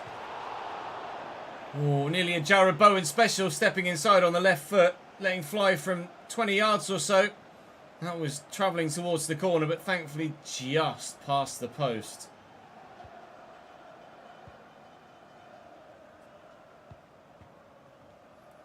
Patrick Roberts. Oh, it's superb. Raum is quick though. We'll cover that ground well. Roberts with the delivery. Up we go with Guiu. Well, he got to it. This is more than we've been able to say for most of the FC25 cycle, but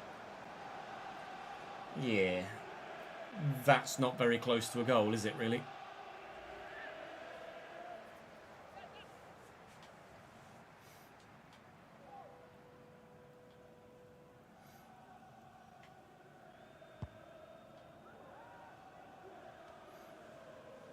Oh, brilliant.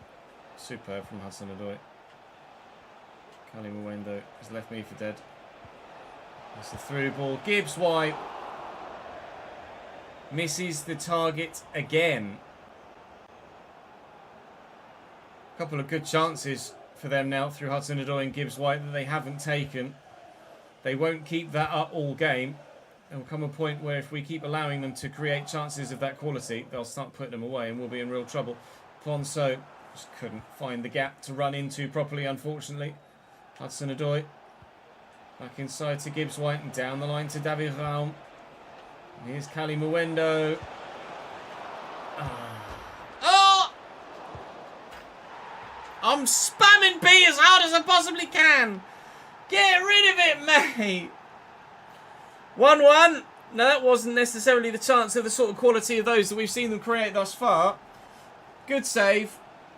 And here I'm spamming B and he's just stumbled. He's too busy falling over his own feet. And it's deflected in off him into the back of the net. Cali Mwendo makes it 1-1. Forest's new man, Bags.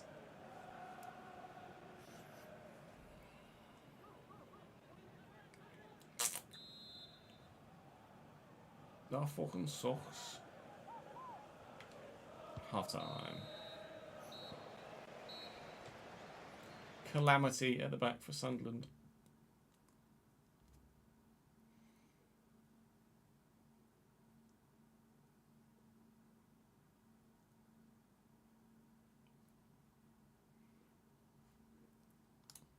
No, this is Kylian Kouassi. It's only 5'9". So you'd say winger rather than striker.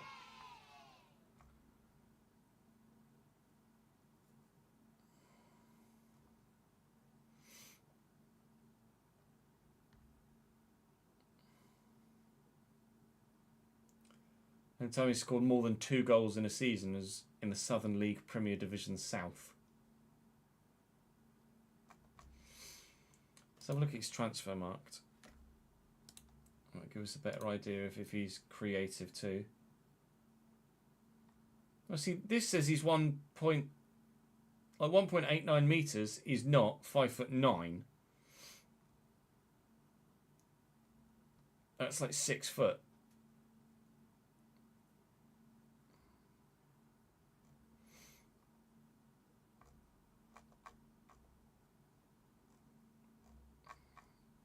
So let's stats all seasons. Guys, thank you for the 17th month, mate. Top 4 prediction. Arsenal, Chelsea, City, Liverpool.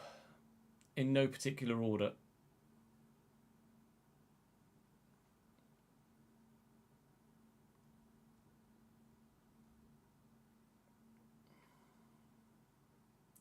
So it doesn't even create assists either.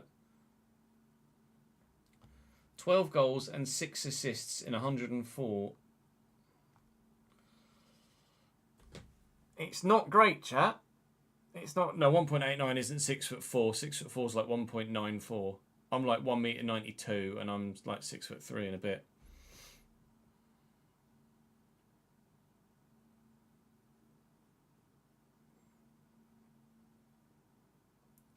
I can't say as that's the signing that's going to get us promoted, to be honest. But again, willing to be proven wrong.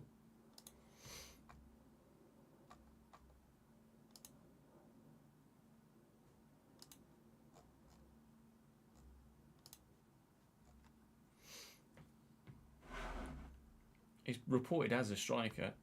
The 22-year-old striker joins from Blackburn on a deal that runs till the end of the season.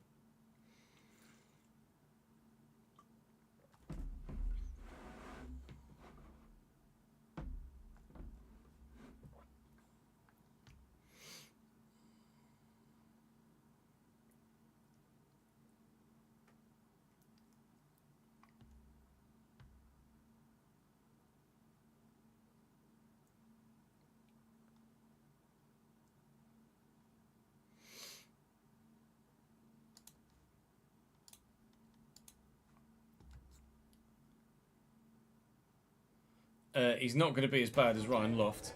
No one can be as bad as Ryan Loft.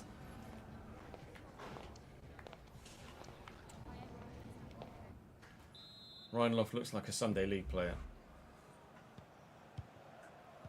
that we paid a fee for and gave a 3-year contract.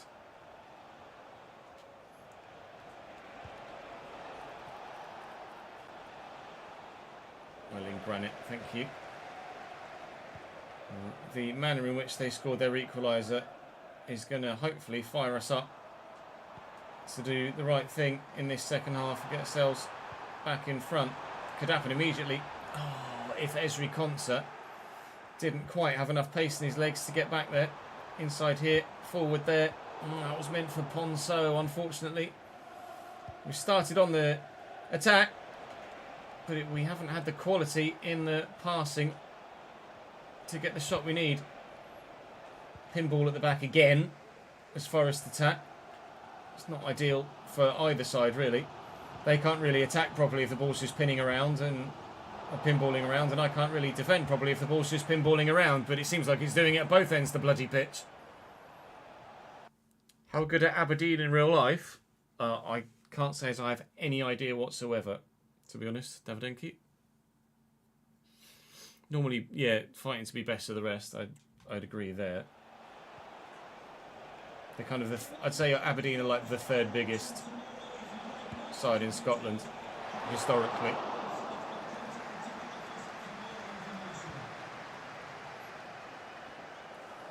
Mukiele, Huggins, Mukiele, Good. It's gone well. Really well. Really, really well. They have Dimmy in goal. They have a Dimmy of RTG fame. Reload to Hudson Odoi. Never mind. What? Throw for them. Not really anywhere to go for Sangare. Good. It's gone well.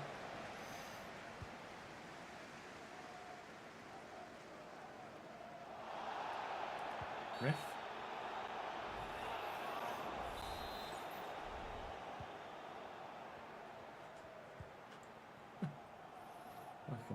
Diarra. Roberts on the run.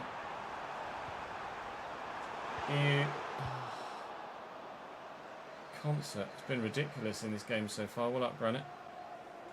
Diarra. Ponso. Good footwork. Oh, chopped.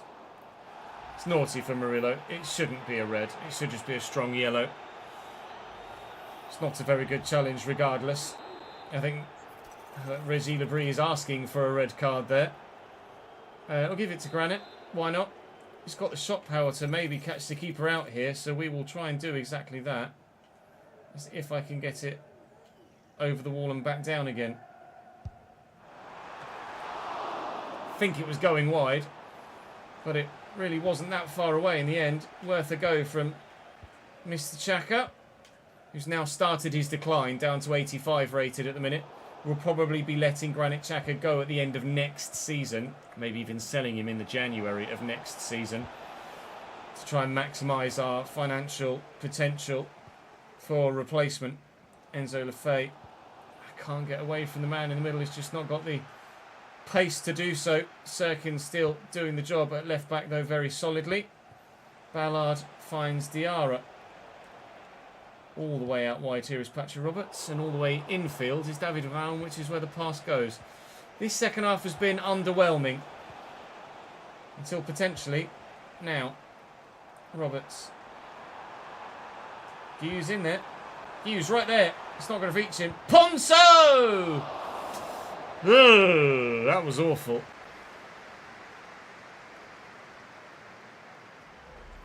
He slashed at that.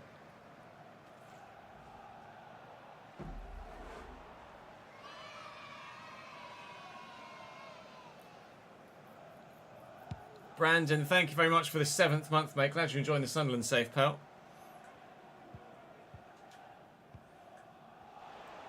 Sigankov off the bench for them. Zilafay's going to have to come across and deal with Ola Aina here, as Durkin had gotten a bit wayward. Elliot Anderson looking to find some space. Kali Mwendo working his own space. Again, it's pinballing at the back. Block shots, deflections, rebounds, but we hold the 1-1 scoreline for now. Patrick Roberts isn't going to win that header, is he? No, not against David Raum. I would have loved 3 wins from 3. Going unbeaten at this stage would be good enough for me right now. In the 89th minute here against a very good Nottingham Forest team. We'd be delighted to come away with the point. But we could get more. We might get more. We will get more. 3 wins from 3 and 7 from 7 for the month. Mark Guiu again. Now that is how you end a calendar year. Merry fucking Christmas, Sunderland fans.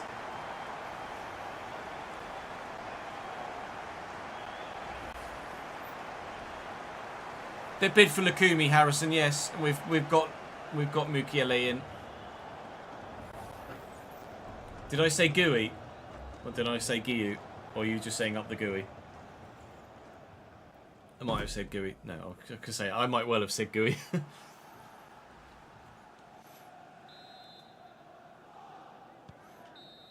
Last kick of the game. Oh. Love a last minute winner, don't you? Certainly very, very pleasing indeed. The ball stuck in the bottom corner from Mark Gui. Guiu doing the business for us at the minute. He's only still 75 rated, I think. Might be 76 now. He is 76 now, but I tell you what, and he's still only 19. I bet his potential is going to be growing very well indeed. I'm just going to quickly go to Nordi Mukiele here as well, because his position change is through, and he becomes an 82 rated, no, sorry, an 81 rated centre back, but could be 82 very soon.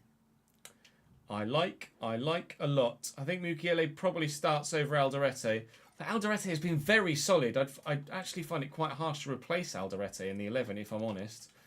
Guiu now is the top goal scorer in all competitions for us and the Premier League, all told. 10 in 14, plus 7 assists, most of which have probably been for Adingra, who has 9 in 16 and was our previous top goal scorer.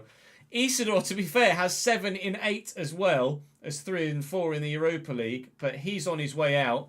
Whoever comes in, he's going to have to be very good indeed to dethrone Mark Guiu.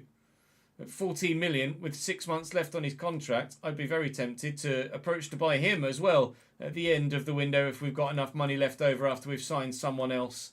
What was this? Mukiele's position change is fine. Ponso, I probably could have contributed more. Yeah, you missed a very good chance, mate. Enzo Lafay saying thank you. I didn't give Isidore the run out in the end, but I'm glad I didn't, because we needed Guiu to go and score that goal. So that brings to an end the calendar year. We are in 7th, level on points with Liverpool, but it is that goal difference that is the stickler for us at the moment, and certainly holding us back from challenging for a Champions League position, because whilst we're only 4 points off 4th, we are 16 goals off 4th. So that's worth an extra point for sure at this stage. But what a month. Prior to December, we certainly were on nowhere near 10 wins. If I have a look at the calendar, that is 6 wins in the league. We were 4 wins, 6 defeats. We are now 10 wins, 6 defeats. That's how you turn your season around to get yourself back on track. And also make yourself a very tempting prospect for any potential new striker signing to come in. We have in the window 33 million at present, but when we get to January the 1st, the money will start to flood in. Let's do that so you guys have exactly the right amount of number to know what we've got to spend on a new striker. Unsurprisingly, Mark Guiu in Team of the Week for the Premier League. £75 million. There is absolutely the possibility of signing a very good striker for £75 million. The question is, who? We'll find out over the next couple of days. Thank you for watching today, though. Join me in those next couple of days. I'll see you then.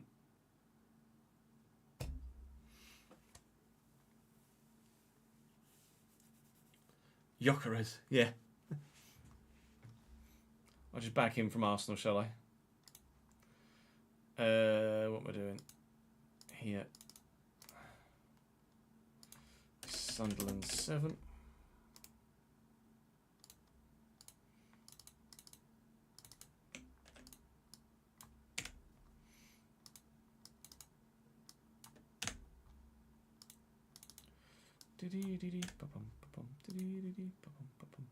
Right, chat, I'm just going to go and have a quick toilet break and grab some food.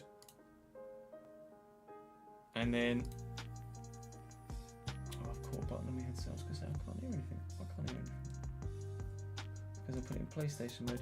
Right, I will be back in... Penga Cat, thank you for the follow. Back in 5 to 10 minutes with some food.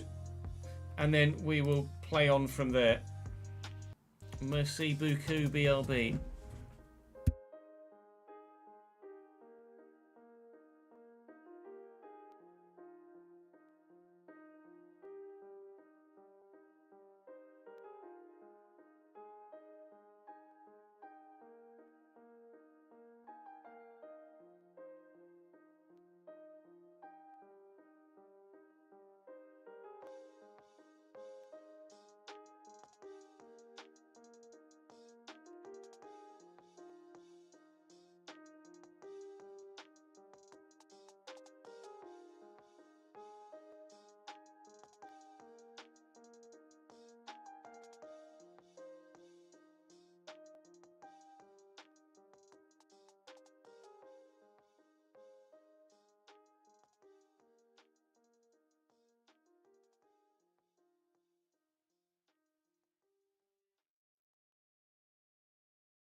Yeah.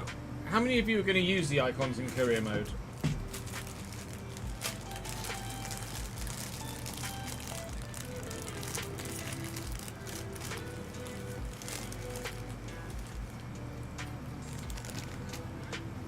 We needed to move Danilo, didn't we, from Forest, which is occurred to me. We'll double check any new transfers that have gone through as well.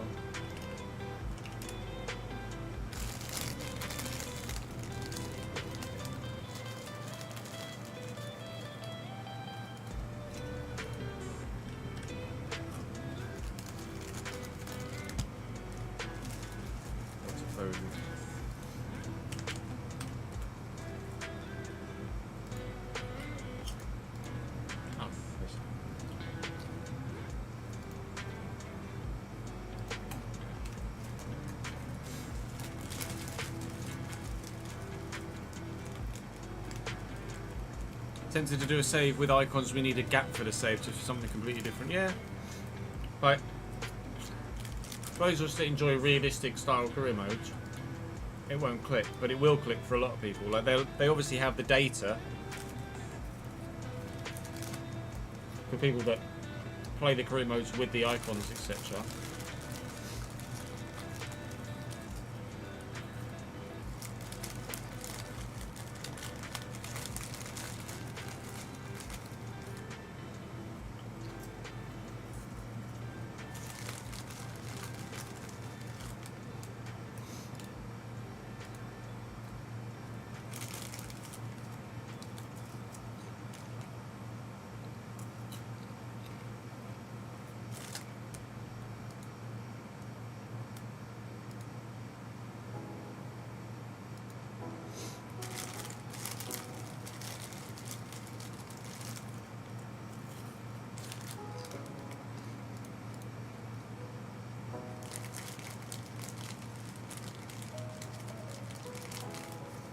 Yeah, no, that's fair. It could certainly serve its purpose.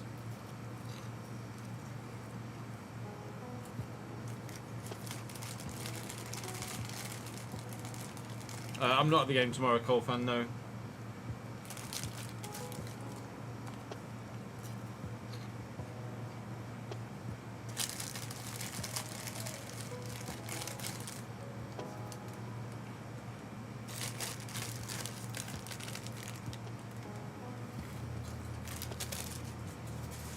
I could see why someone wanted, though.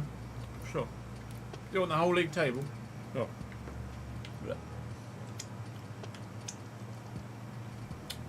Chelsea lead the way, having lost only one so far.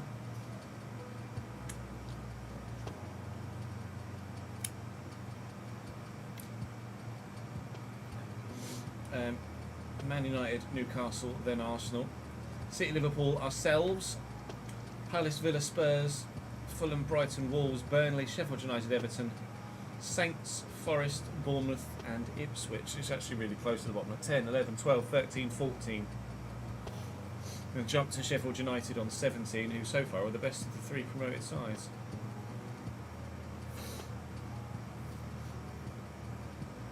Are things not going well at Southend, Mark? Or did you have a great opening day and you're top of the table and you want to stop the count? Yeah, there you go. Top of the National League and flying.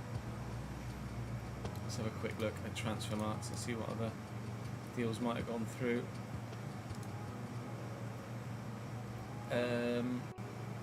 Ringo Meerfeld from Willem 2 to Heerenveen.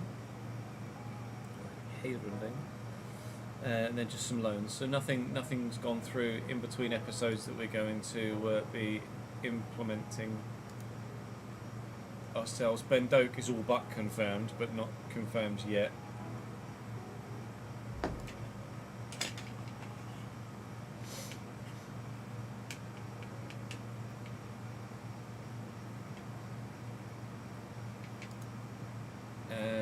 Nipan is going to Middlesbrough on loan, it seems.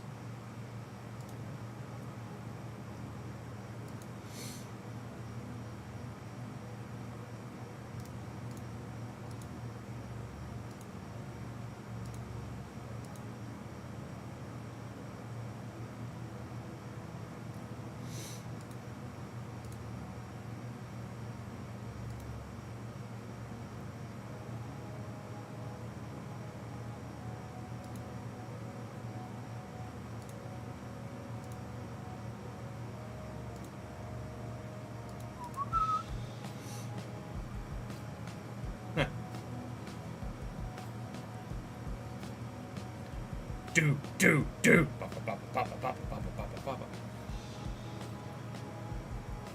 out of 2, not conceded.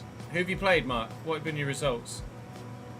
Good start to the season, though. Just what you need after the disappointment of last year.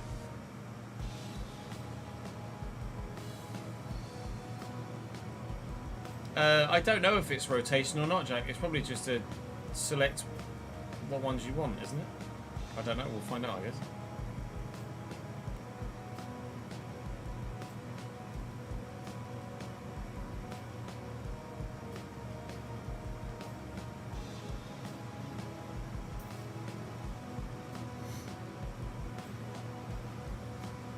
Who've Burnley, then Brentford and Palace? Oh, Sunderland, sorry. Sunderland's next game is... I did see your earlier message. Sunderland's next game is Burnley.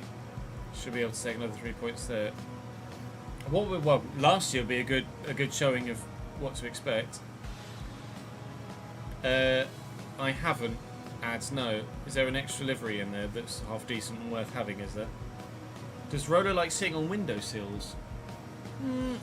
I wouldn't say she gravitates to a windowsill. She will sit on a windowsill, but it's not her go-to spot.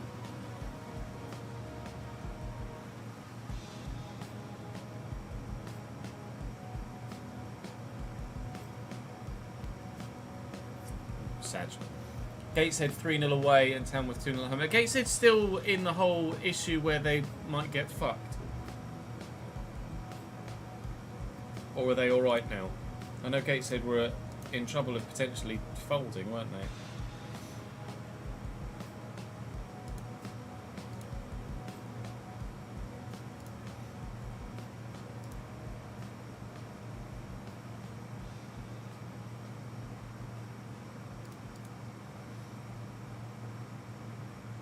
Whenever you don't know where he is, you look on the windowsills. Yeah, that's fair.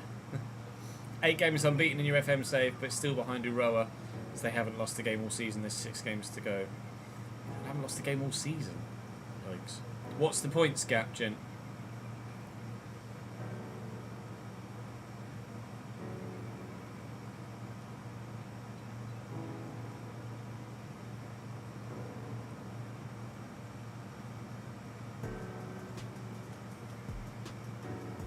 Gateshead got taken over, did they? That's good news for them. I know Morecambe have been getting taken over as well, aren't they? Which is good news for them too. Gap is 7 with 6 games to go. That's doable. That's doable. We can show you Cameron, DJ. He's literally right there. 73 rated goalkeeper. No? You didn't leave a comment on the post, so I haven't changed any of his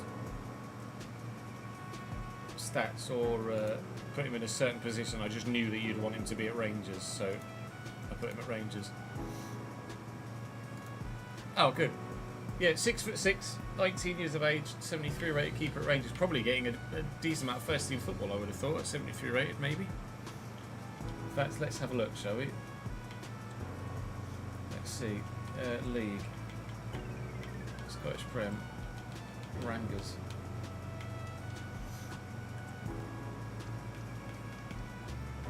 Second only to Gauthier Larsonneur. So yeah, he's probably getting some football at Rangers. No, I don't suppose it is, does he actually? They had to take over in the summer, nice. Salzburg striker. Oh, is that where you are, is it? Austria Bundesliga, Österreich Bundesliga, RB Salzburg. There's Onisiwo at 71, you at 73, and Jorbe Vertessen at 77. Who actually looks pretty good. So your second choice. Yeah, we've done Kalimuendo. The Cambridge Patreon Striker Brigade, yeah, absolutely.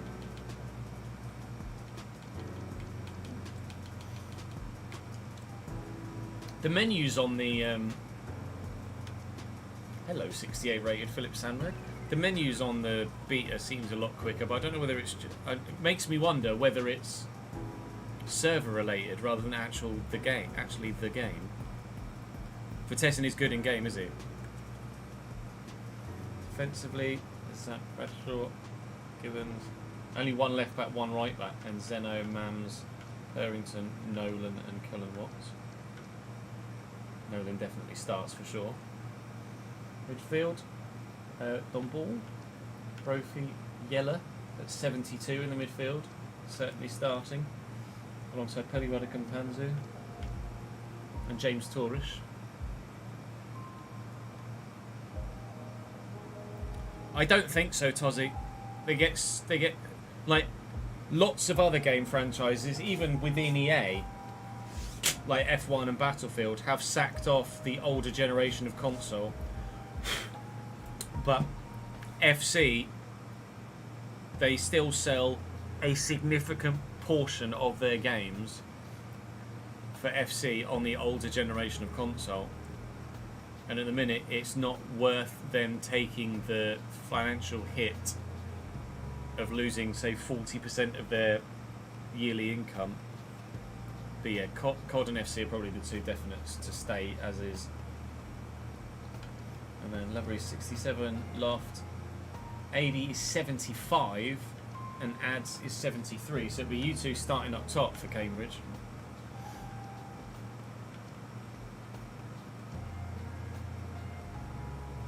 Get in! Question is, are you actually doing the business? Because last season, Cambridge were like fucking 16th in League 2, and it made me very sad.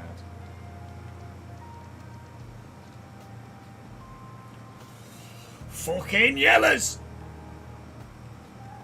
I'm not allowed to give my opinion on the beta, I'm afraid, AD. Cambridge in third. Happy, happy, happy boy.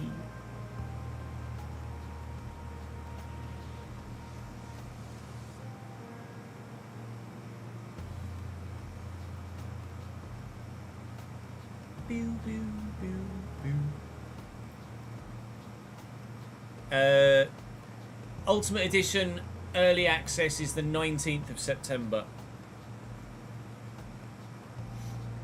And then hopefully we'll have access a few days prior. Hopefully.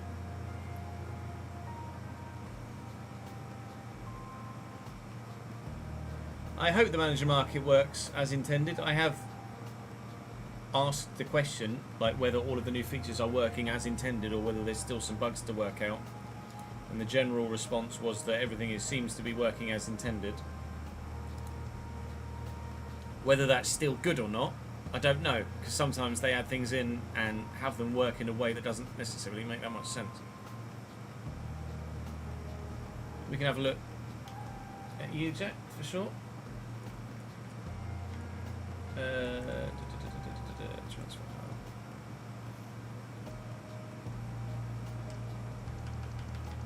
Racing de Ferrol. There you are. 74 rated. You'd be better off leaving beta feedback on the forums, AD, than coming through me.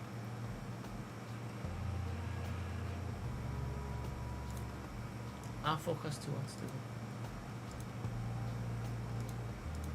Magpie Army, thank you for the follow, mate.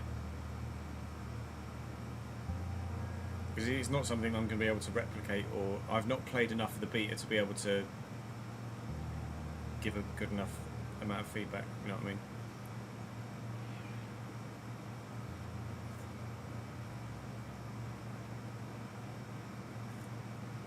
Yes, no, that is effectively like nail on head ads. Working as intended doesn't always translate into logic is definitely the best way to phrase that. It's not a play thing, maybe just you being stupid. What's the problem? I think it's still at Watford, Jack. Jack? We were looking at Jack. Sorry, Mike. Can't remember what position you are. Maybe at the bottom, won't you?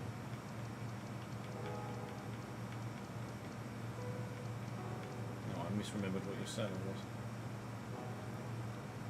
I can't remember what your surname is now off the top of my head, Mike. Apologies. Yes, Gem, there you are.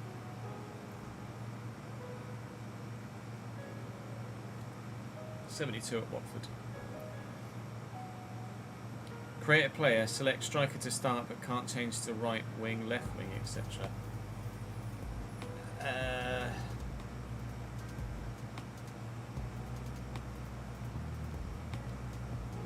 As in the training, or when just creating a player you can't select right wing or left wing? Like in player creation, or in like a reposition via the training? Like you go to forward as an overall, and then you can't select right wing, left wing alongside striker. Like I could here, if you know what I mean. Like if you went attacker here, you got left wing, striker, right wing. Is that what you mean?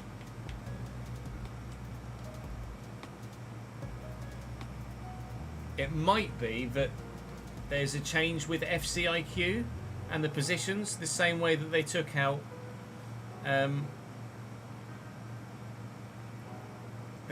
right wing back and left wing back. It might be that they've taken out left wing and right wing, but it also might be a bug. I'm not sure.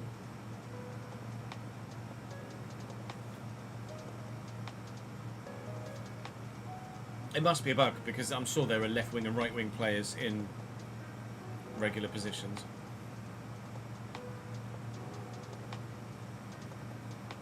Goalkeeper, defender, midfielder, or striker. And left wing, right wing doesn't come under the midfield tab, presumably. It must just be a bug. I'm sure it's a bug. It sounds like a bug. I've said the word bug too many times there.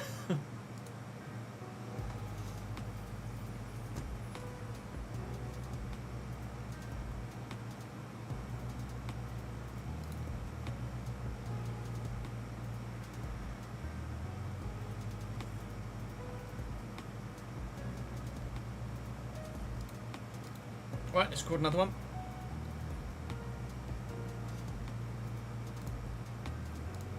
Saying that, actually, we need to have a look at strikers, don't we? What strikers are we potentially going to bring in? Have a look and see who's on the transfer list. Bet there's nobody of any real... Oh, 79 rated. Oh, 47 pace. Me.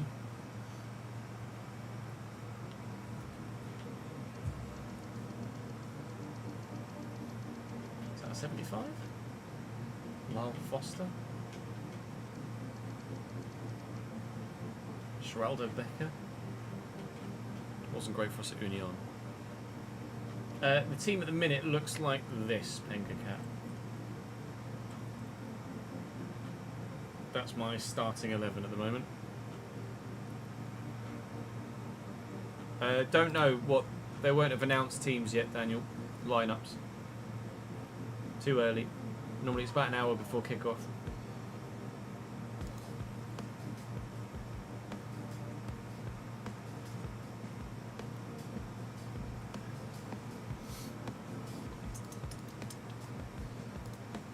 Xhaka just wasn't massively effective. We weren't getting enough out of him, and he started to decline. So we're prioritising players that will grow.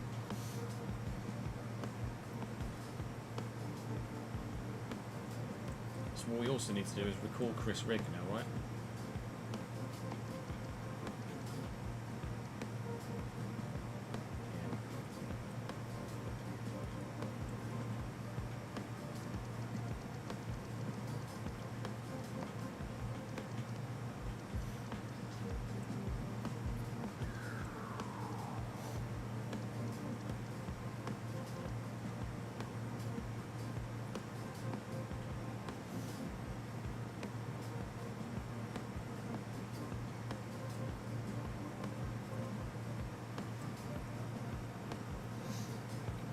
It's an hour and 15 minutes, is it, Mike? Thank you. 75 minutes.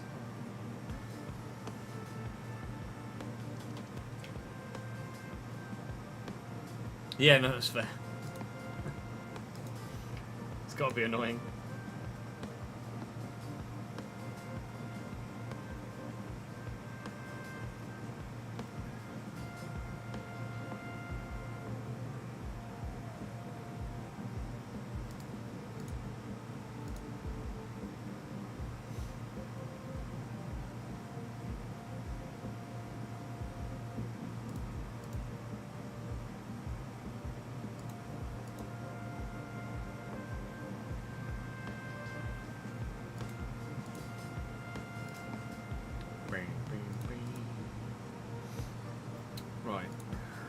do something. I can't remember what it was.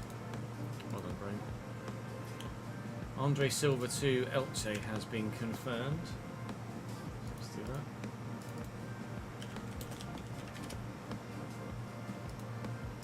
Leipzig.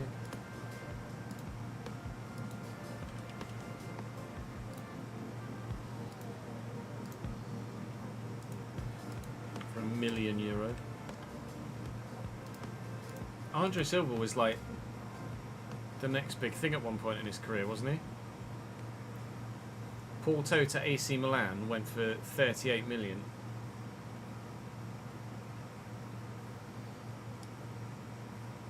Back in 17-18.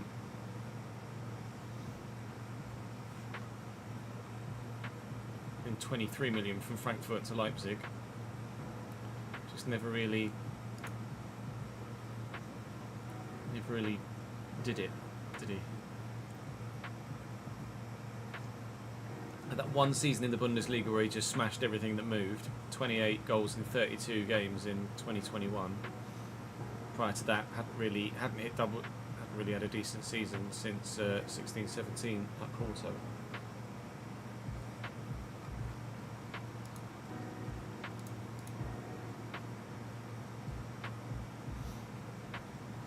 I know what I was going to do. It was check comments for striker suggestions.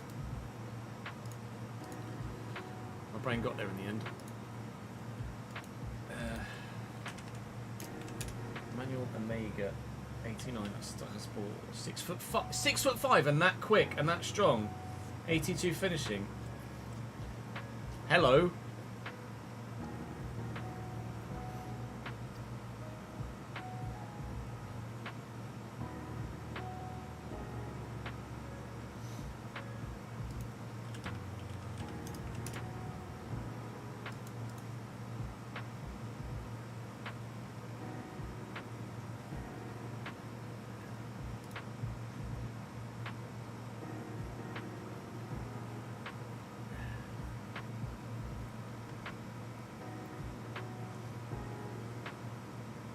Semenyo's not a bad shot.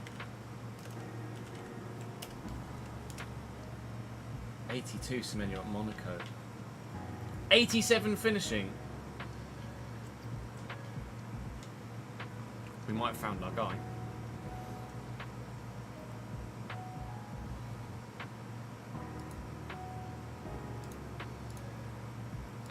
Omega is an FM god, is he? 25 mil for Ben Doak, yeah, seems to be. With a buyback clause for Liverpool.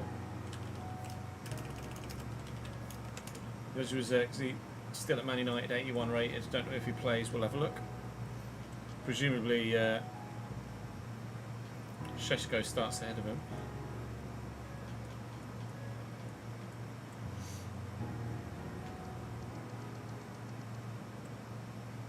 Yeah, he's played one game. So Zirkzee could be an option too.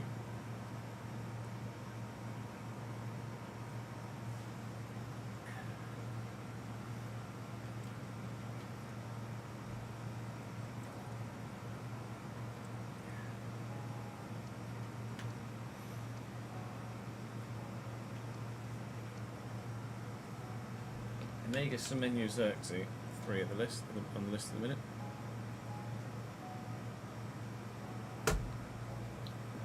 Diallo, the guy with all the vowels, 79 rated. I'm not sure. Antoine Semenyo used to play for Sunderland, did he?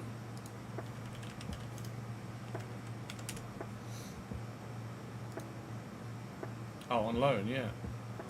From Bristol City.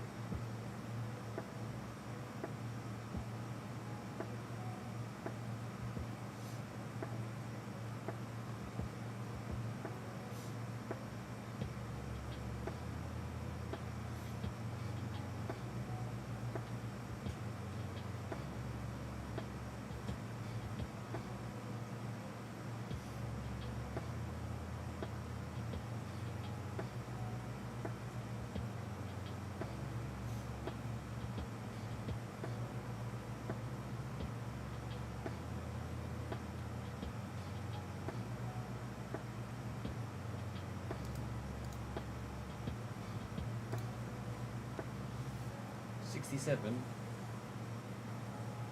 Yeah, he's not currently an English professional footballer, is he?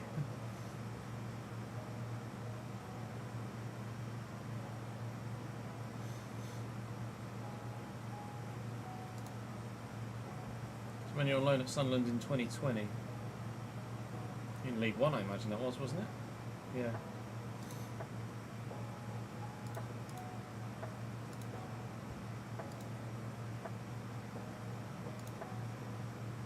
Parfait, Monsieur Ads.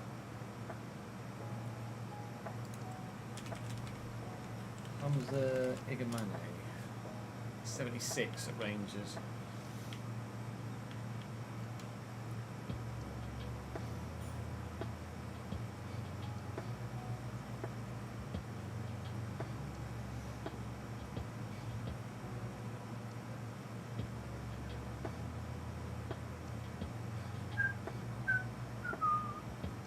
Who, Mike?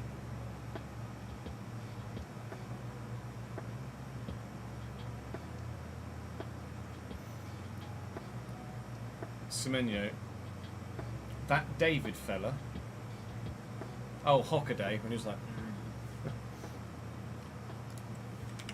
I think Voltemada's going to be better on 26 than he is 27, yeah. It's just not... It's not the one here, unfortunately.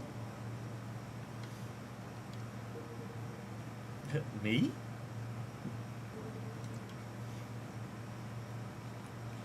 Let's have a look and see.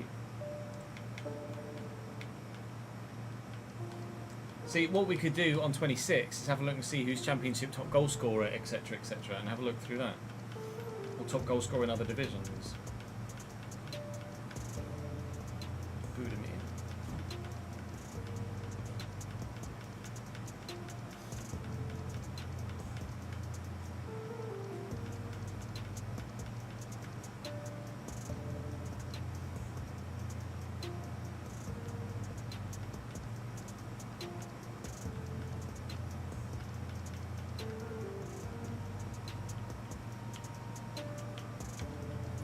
Scored the penalty, didn't he, Igor, this weekend?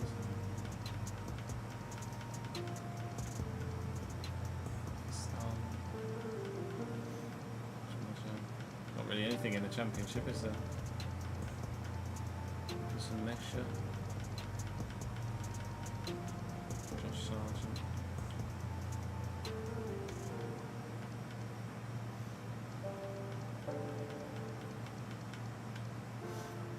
Just a random 86 rated Dusan Vlahovic.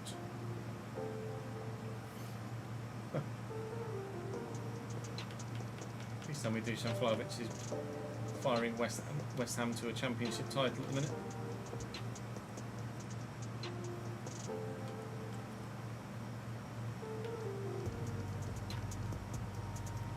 "63 goals in 25 games. I wonder if Dusan's got something to say about that.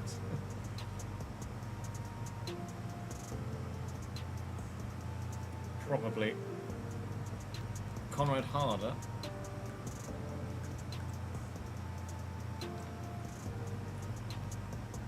He grows well. He's 76 at the minute. We know he grows to like the mid-80s. He's not quite got anywhere near that yet. Gonzalo Ramos.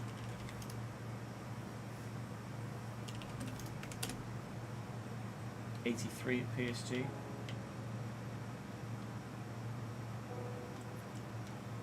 Have a look and see who else PSG have. Or make a definitive decision on that.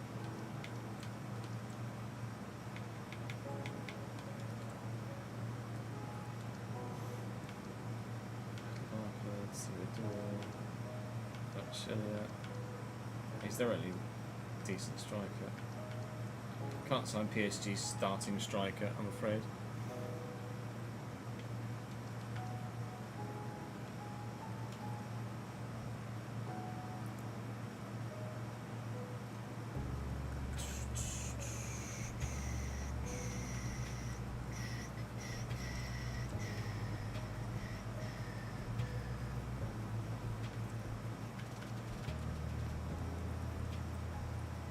I think it's probably going to be Semenyo or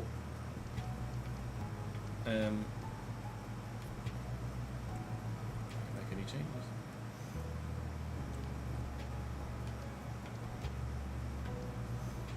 Semenyo or Xerxes? Xerxes not playing at Man United. Oh no, we didn't look at Samu actually. We were going to, weren't we? Samu. 82 at Porto at the minute.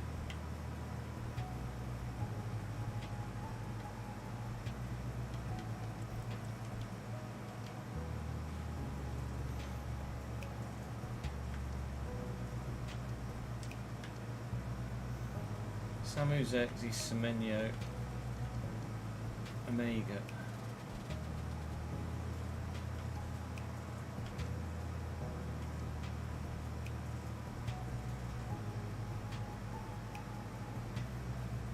It's not some using a real life face.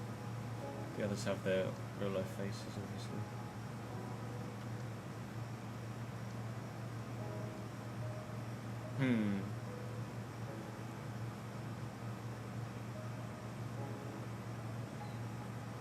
Who would you guys pick out of Omega, Semenyo, Xerxes, Samu? Hey Crovus. Torn between Semenyo and Xerxes.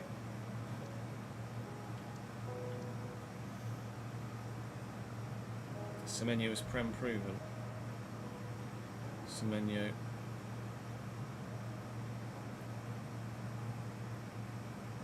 Semenyo or Omega. Both had 5-star week for as well. 8 rolls.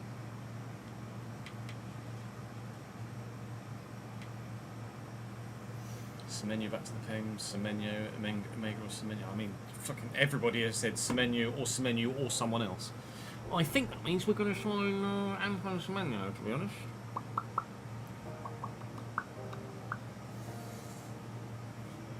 Boom, boom, boom, boom, boom, boom, boom, boom. That's that one pretty straightforward, really, isn't it? Why would Semenyo be fairy tale?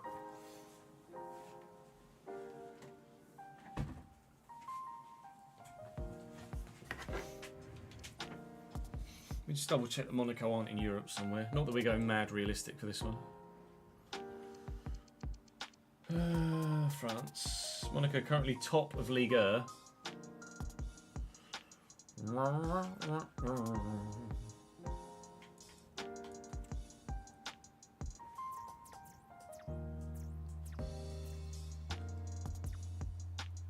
But only Europa League.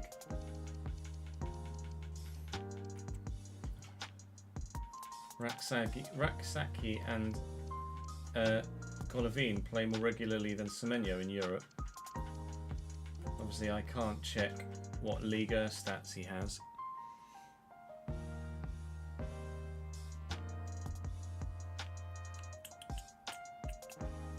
You didn't see PSG anywhere in Liga?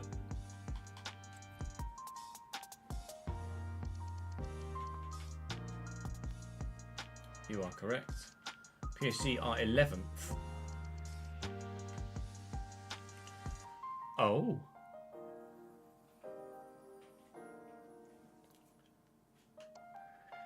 Now in FC26, I would imagine that job would be available.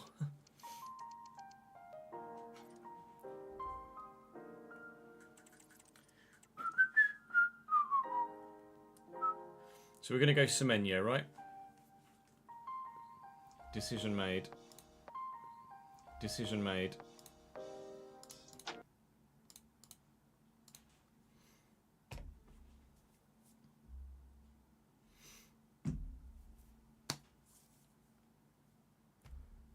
Objection? Why are we objecting?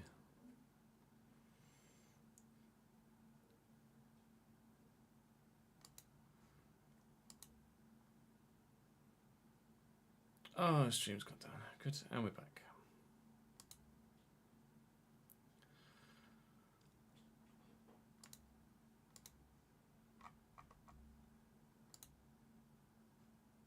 That was good.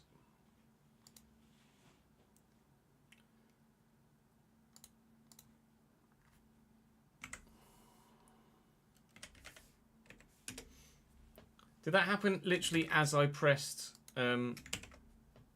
record? As I used my Stream Deck, did it go? Kernel event trace. Oh Christ! No, that was ages ago. Not that that all makes any sense.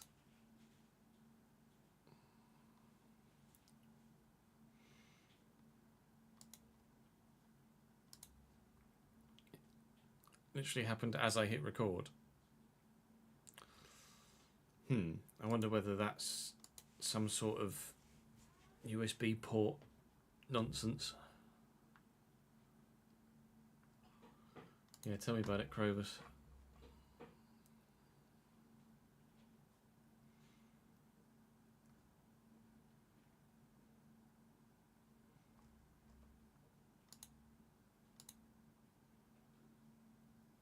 Johan Wisser has unfollowed Brentford, changed his profile picture to black and removed all club photos from his Instagram as he looks to leave the club. His move is being blocked. I thought he'd been given permission. I swear he'd been given permission to speak to them.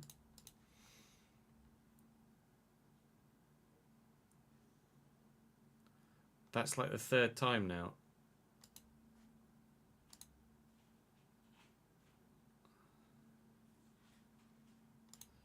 What, third time where I've hit record on my Stream Deck and or done something on the Stream Deck and it's balked the stream.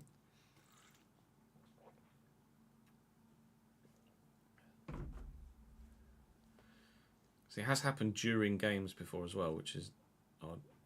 Maybe I've got a USB issue. Thanks for following, STJ, when I've used the deck. That's intriguing.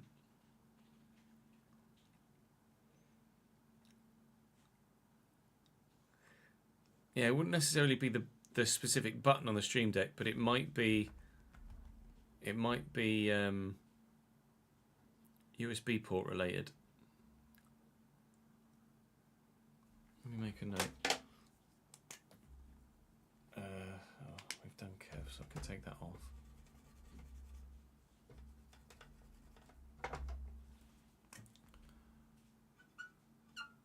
Move Stream Deck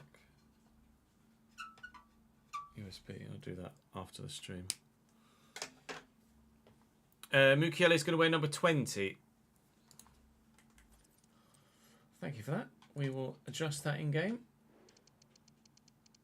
Mukiele currently wearing number 14 here. 20. Done. Right. Let's actually just fucking go, shall we?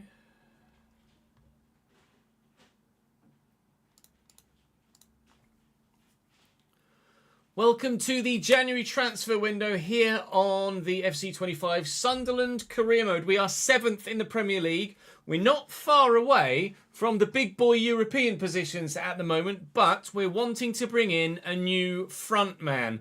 We've sold Enzo Lefebvre, we've sold Wilson Isidore, and we have £75 million to spend to try and bring in that new striker. Now, I've got some names on my shortlist, and it seems, judging by everybody's reaction in live chat, there is a favourite, a significant favourite. We've got Emmanuel Omega from Strasbourg from the comment section of the past couple of episodes. Antoine Semenyo is here on the shortlist as well. Currently a right mid, left mid, but I'm sure could do an absolute job at striker. 87 finishing. There's no way he doesn't transform well to striker, surely. There's Joshua Zirkzee, who isn't getting played at Manchester United, of course, behind Benjamin Šeško. And then Samu of Porto, who always grows very well. I've never used him, but he's always pretty brutal. In general, with live chat, I said, who do you prefer? And everybody, and I mean literally everybody, said either Semenyo or Imega or Semenyo, or Zirkzee or Semenyo. Every single person said Semenyo to some degree. So, guess who we're going to look to sign? Antoine Semenyo from Monaco. He has previously played for Sunderland on loan from Bristol City at the time when Sunderland were in League One. So there is a little bit of history there for Semenyo as well, which also adds to the storyline of bringing him back to the club. £35 million, and well, Monaco have jumped at the chance. He's on £44,000 a week, which is perfectly matchable. I'll say important. He might want crucial. He can have crucial. He's going to play up top for us rather than out wide. I am going to try and move his position. We'll give him a 4-year deal. Why not? He's certainly young enough to grow and grow and grow and continue to make an impact on the team for a while. And we'll give him £65,000 a week and a £800,000 signing on bonus. To which he says, actually, can I have an extra 750 grand if I score 10 goals? If you score 10 goals in the final half of the season, mate, you are welcome to it. And everybody apparently has white bloody eyebrows, which is an intriguing one. Regis Lebris has dyed his eyebrows for this. That's very strange indeed. He's so excited about bringing Antoine Semenyo in. He's had a party, he's gotten drunk, and his mates have dyed his eyebrows. £35 million. Antoine Semenyo is now a Sunderland player.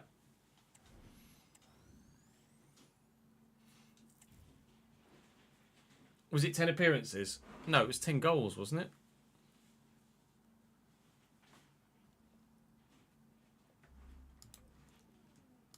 Let me have a look.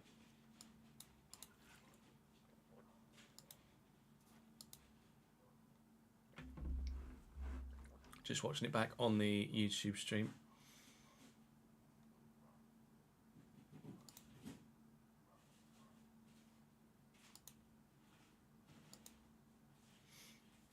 £65 grand and 800. I was appearances. I couldn't see it because of my bottle. 10 appearances. You just want to play 10 times. That's weird.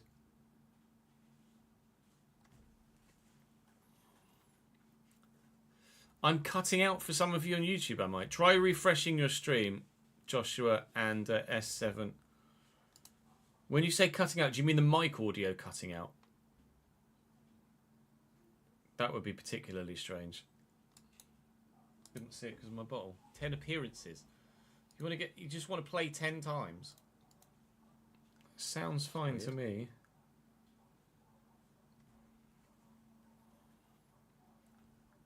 I'm cutting out for some of you on YouTube, I might. Try refreshing your stream. Yeah, that doesn't sound like it's cutting out to me.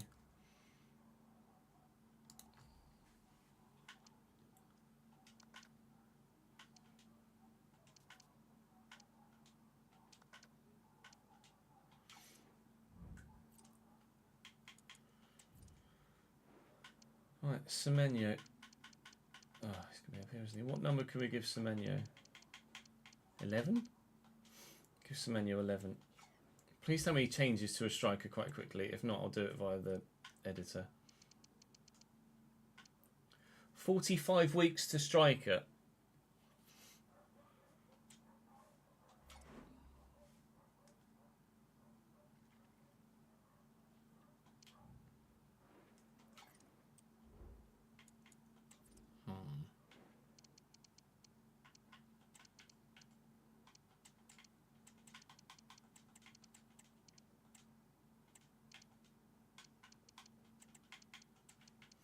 Need to put Chris Rigg back on the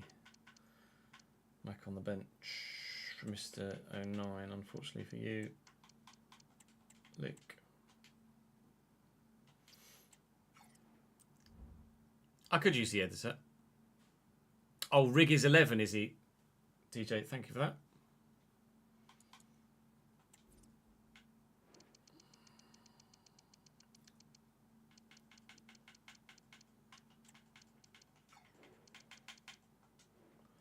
Give Semenyo 12 for now. We're not going to give him 12 though. What number is Semenyo at Bournemouth? I don't have any opinion on Cypriot football, I'm afraid, Mitsios. Thank you for the follow, Tyler. The only Cypriot footballer I could name you would be Jack Rolls. My end is out on loan. Isidore we've just sold. Is he 24? Or you're right, he is 24, but Dingra's 24 here. Let's make him 14. I'm pretty sure you're right with 24. I'm sure I remember seeing that on his shirt at the weekend. Fucking mouse. 25 for Ghana. Yeah, 14 works, doesn't it? Does he get? What does he get? Doesn't get any negatives. I'm quite happy to use Semenyo as a striker.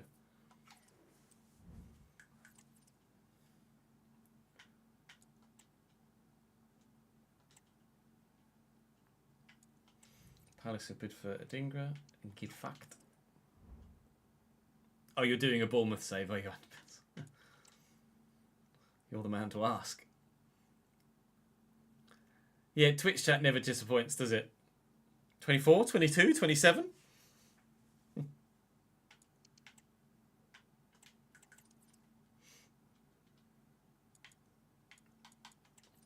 Was Burnley Wednesday, Man United and Palace. We'll sim Wednesday.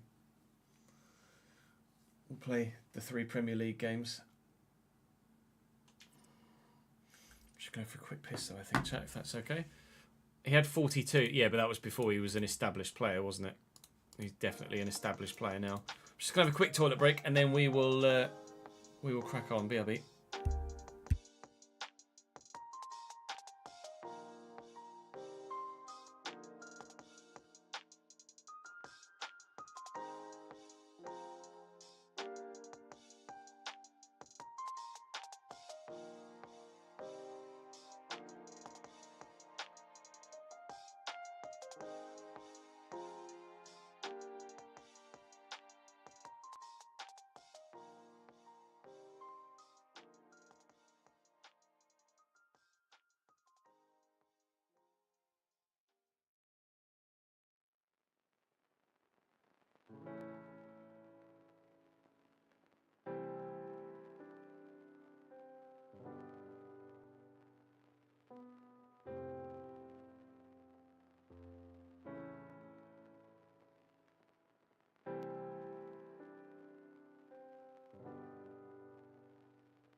Yeah, Doak's not been announced by the club yet.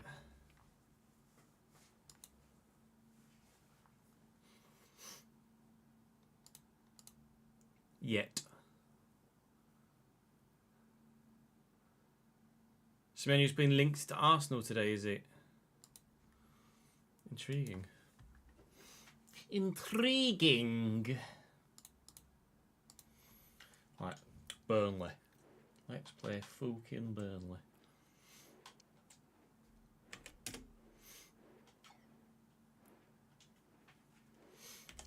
Amdouni, sure.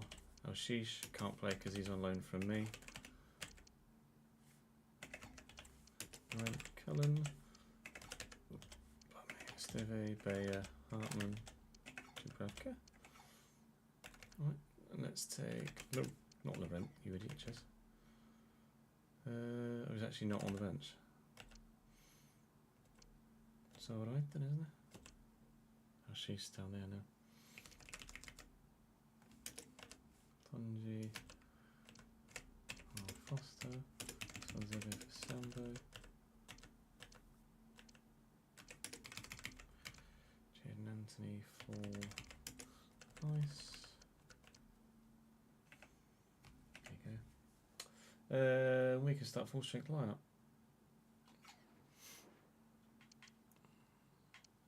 Semenya signed a new contract to Bournemouth earlier this year, has he?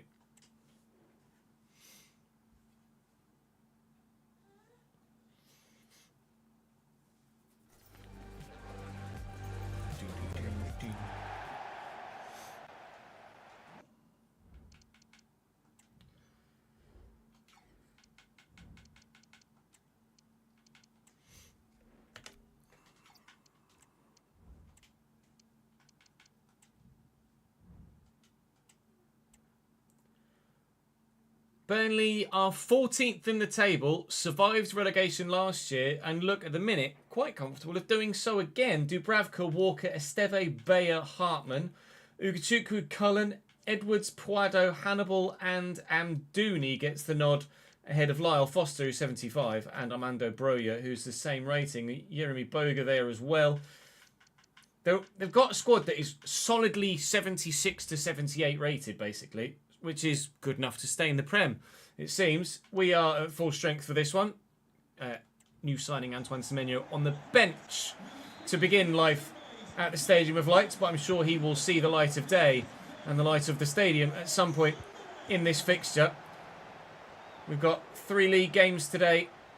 And oh, that's a decent challenge. We've got 3 league games today, and then the FA Cup game against Sheffield Wednesday that we will be simulating. We won the FA Cup last year. That's not of a concern for us this season. The Europa League certainly is. Siddiqui to Diarra. Bit of space here for Talby. We use that pace. We use that trickery. Hartman's dealt with it so far, but the cross will come in, and he might go all the way in, and it nearly did. Wow, 6 goals in his last 3 games for Guillaume. Damn. Damn, Stan.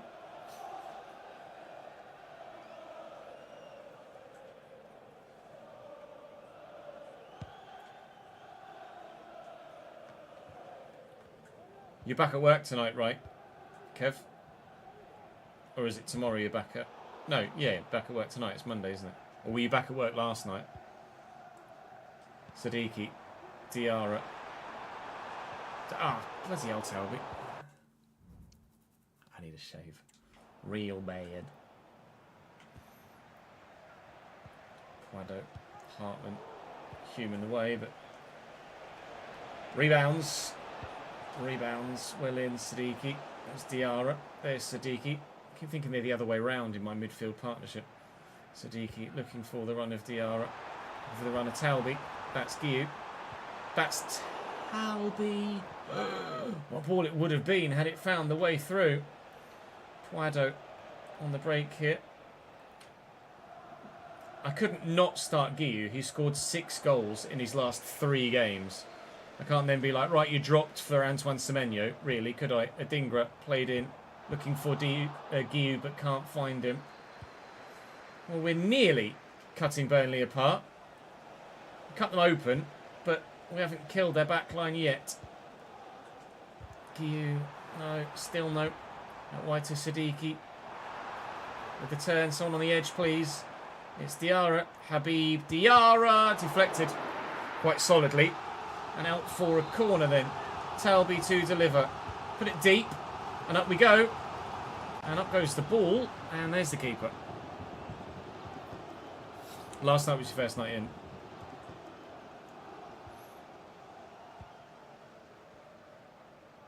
Edwards with the turn.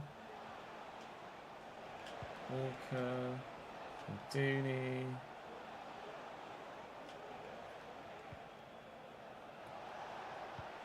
That's nicely done. And Dooney dinked across. Flato. Oh, knocked off his feet there, Patterson. Hello?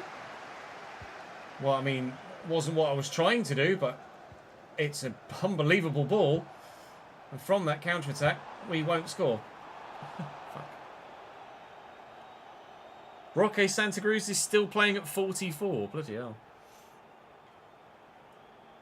Dan Neal. Just a little one into Siddiqui. There's not much room for anyone here, really, including Siddiqui.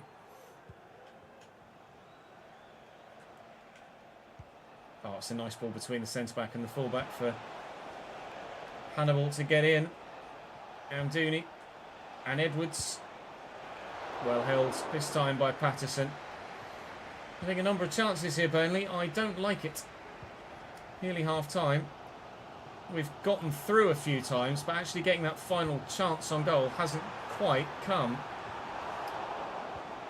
Still the case. I thought, just beat this one last guy, and we're in. Hughes done well to track back there. Got Siddiqui. Look at Adingra trying to make moves, and the ball is played into a perfect area for Simon to go home and smash it home. Sunderland 1, Burnley 0. On the balance of play, either side could have scored. We're just the first one to actually do so.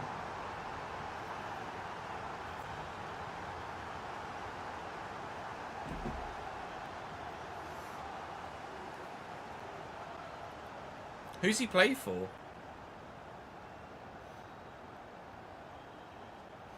I bet his career is mental now, isn't it? Let's have a look. Okay. Santa Cruz.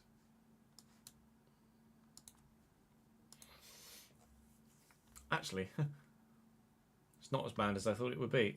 He was at Olympia for 5 years and Libertad for the last 4. Where Olympia? But he's just gone back to Paraguay. He's been back in Paraguay for the last decade. Living life. Scoring goals. A lot of goals.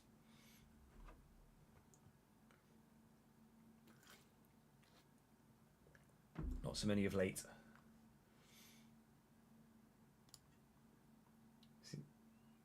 Does he say he's still playing?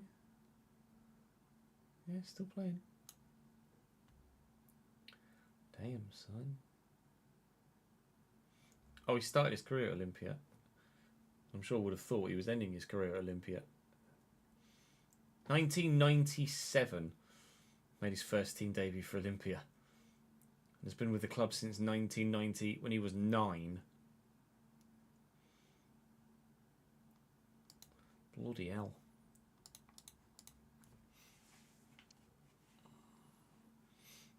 Yeah, Jamie Currington just signed for Cambridge City, didn't he, Mark? At like 49 or something.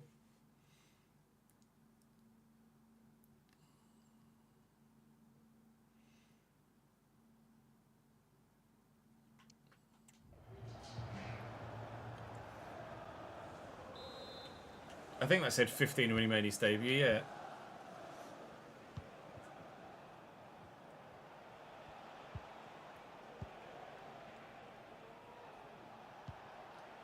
'15 and 16 later that year.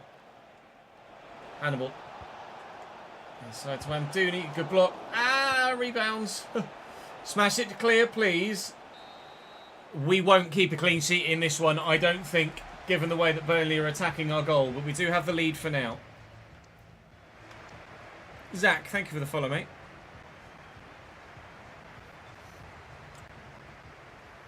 I know, Roque Santa Cruz is the Fernando Alonso of the football world, isn't he?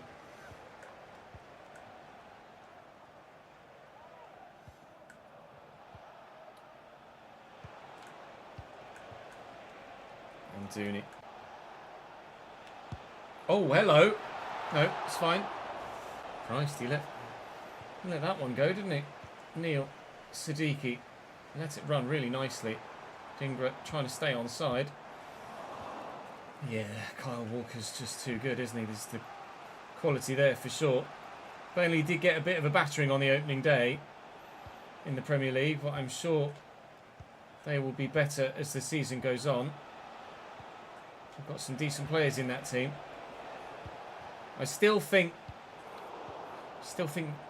the three promoted sides are the three that get relegated, although absolutely teams like Wolves and West Ham are going to be there or thereabouts this year, I think. Could be a good year for the promoted sides to actually try and survive, given the lack of strength of a number of others. Brentford are going to be down there as well, given the way that they've been plucked of all their top talent. Bournemouth seem to be okay, judging by the performance against Liverpool. I think Bournemouth should stay up over the course of a full season. But there are definitely sides you'd be like, definitely sides that have been Premier League for a while that you'd be worried about if you were a fan of said clubs this upcoming season. Sunderland have bought well. We'll see if they can stay up. Forest bought well, and when they came up and have stayed up. Guiu, little ball back inside, and Telby for 2. Blocked well. You'll have to let me know what you guys think in the comment section, obviously, of who's going to stay up, etc. in real life, based on the first match weekend's performances. Every now and again, I forget the rule of don't finesse from outside the box with a Dingra.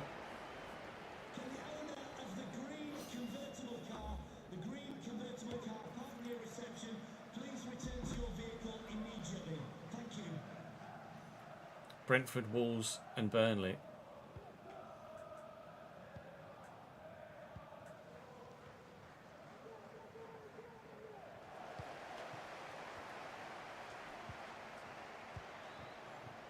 Alderete, Neil, forward to Diarra, Talby through the gap, quickly. Oh. Let's bring Semenyo out wide to begin with.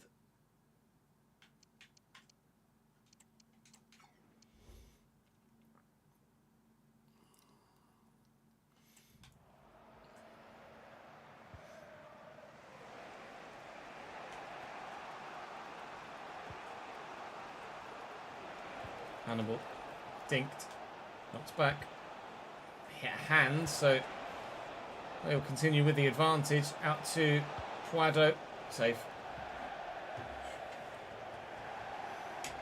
You reckon Sunderland finished 14th?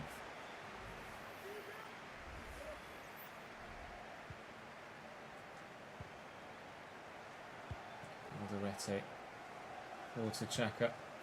Semenyo off the bench here, showing unbelievable dribbling feet to begin life as a Sunderland player. Now that is how you make an impact when you come off the bench. That is not how you strike the ball from distance, Mr. Siddiqui. Semenyo on out wide because, well, let's be honest, Guiu has been the go-to goal scorer for us at the moment. Having been able to bring Semenyo in for about half of our available transfer budget, I'm pretty sure we're going to sign Mark Guiu permanently in this window as well, just to make sure we get the deal done before he grows any more and his value goes up any higher. He's in here, he could be scoring again, but I didn't quite adjust the angle of the run as I needed to stay away from the defender there. 7 minutes to go. It's still 1-0, but Burnley are and will be good enough to get themselves an equaliser. They nearly did though. If Edwards' touch had been better, they could have done. Semenyo, it's me trying to thread the needle. Didn't work.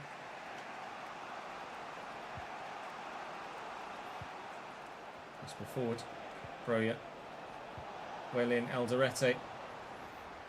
He and Nordi Mukiele are certainly fighting it out for a first team spot at the minute. Nice turn by Guiu. Adingra made a brilliant run. Just couldn't get it to him. Now then, here's Amanda Broya off the bench. His pass is poor and Todibo will get away with it. And that should be enough for us to give us the victory. Semenyo looking for Adingra. In space, Adingra for 2, game over. A 2-0 win to start the day today after a 1-0 win to start the day yesterday. This will be our 8th win in a row in all competitions and 7 in a row in the Prem. We're on form.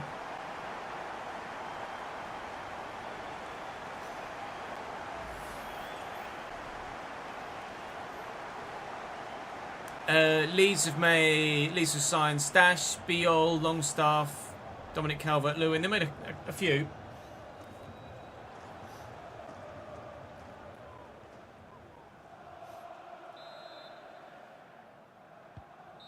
Last kick of the game. Just as it was in the final game yesterday. Although that time it was to win from being level. Here it was just to extend the lead. We are making quite the charge right now for a top 6 finish in the Premier League. We've Sheffield Wednesday on the way in the FA Cup, which is the reason why we're in Europe this year, of course. We've turned a bid down from Crystal Palace for Simon Adingra, so we're not looking to move him on at this stage.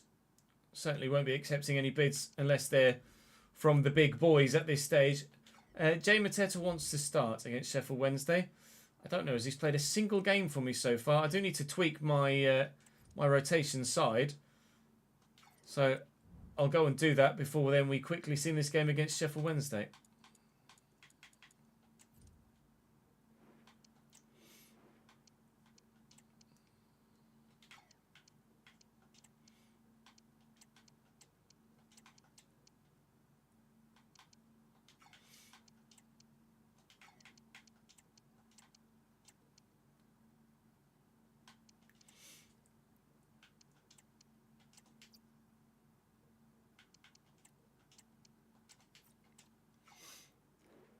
Longest win streak in the Premier League. It's like 15 games, isn't it, for City? True, they signed Luca Perry from Lyon as well in goal.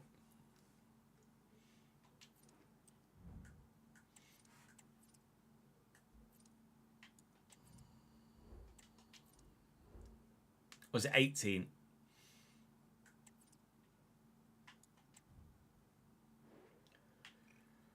Right, rotated 11 to play Sheffield Wednesday in the Cup here. That is absolutely a side that could and should win this game. But haven't. Malik Wilks with a hat-trick for Championship Sheffield Wednesday.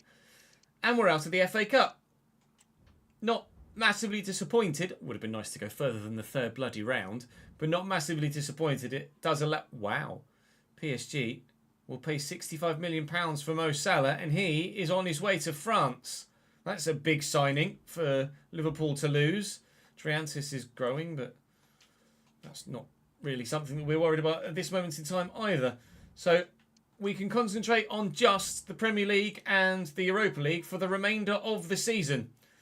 Premier League game next is Manchester United, who at the moment are second in the table, but we're 6th, 2 points off 5th, and still just 4 points off the Champions League positions. Don't dream yet, but at the same time, hope.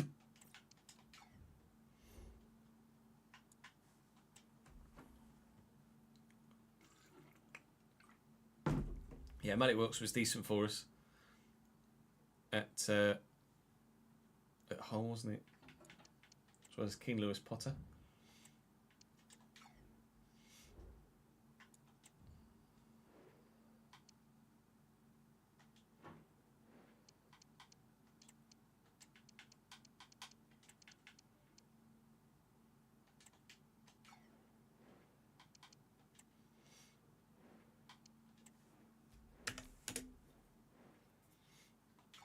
But yeah, Burrow got sent off in his last appearance for Southampton or something, didn't he?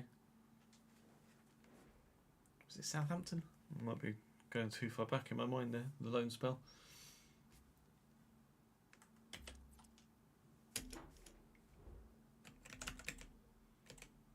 What formation did United play yesterday?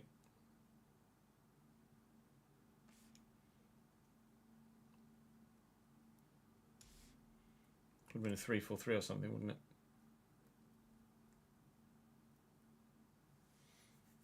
I line them up 4-2-4. That could work.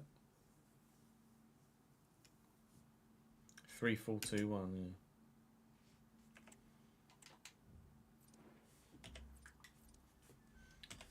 Sancho and Burmo, Šeško, Cunha, Kubo, Sunset and Fernandez. Can Sunset... Can he tackle? What's his defender? 73, alright, fair enough. Bruno, 65. Karetsas, Malasia, De Vries, Yoro's fit at least. Tamori, Tamori. Mazraoui, Onana for Pickford. Second. Just make sure there's nobody on the bench that should be there. Oh,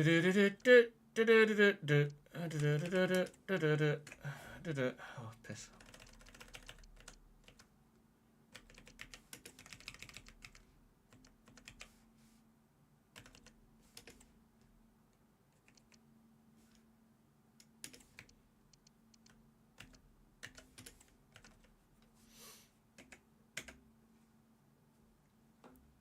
I am going to let Patrick Roberts leave, yes.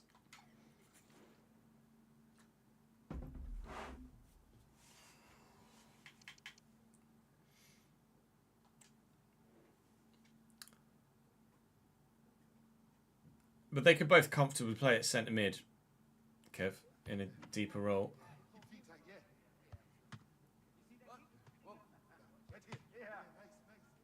Nice.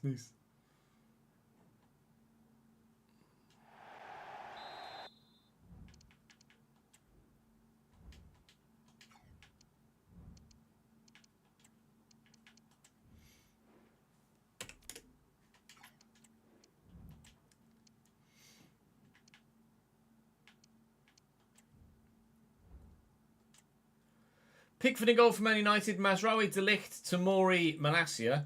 Sunset and Fernandez in the midfield with Kubo, Cunha, Šeško and Mbermo in a front four. A couple of Patreon players on the bench in Ben Bessemer and Daniel Weiland. With Ugarte, Rashford, De Vries, Xerxes, Sancho, Yoro and Onana rounding out the bench. Man United second in the table and looking very tasty so far this season. We're not a million miles away at the moment, but we are still far enough away from the very top end of the table that this should probably go one way, but when is it ever that simple? Talby with good footwork, finding Diarra. Guiu on the move. Guiu in behind. Guiu wide of the target.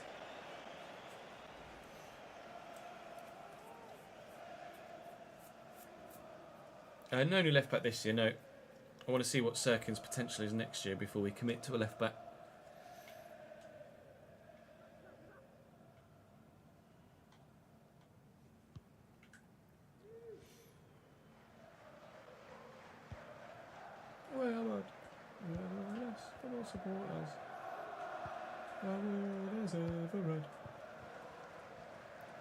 Mbermo, gimme.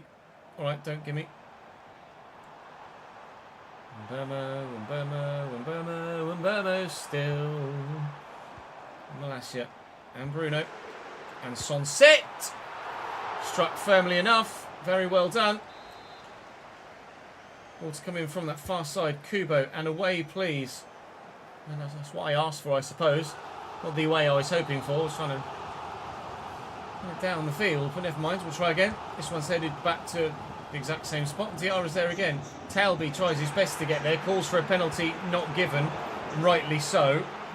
Get this out wide quickly. And maybe a switch is on through that gap. Diarra's made a great run.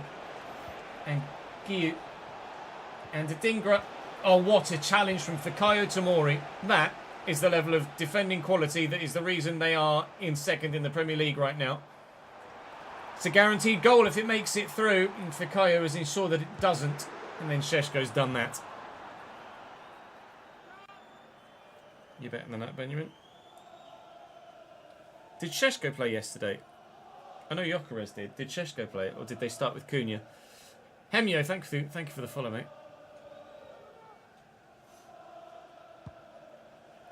I know Gyökeres struggled.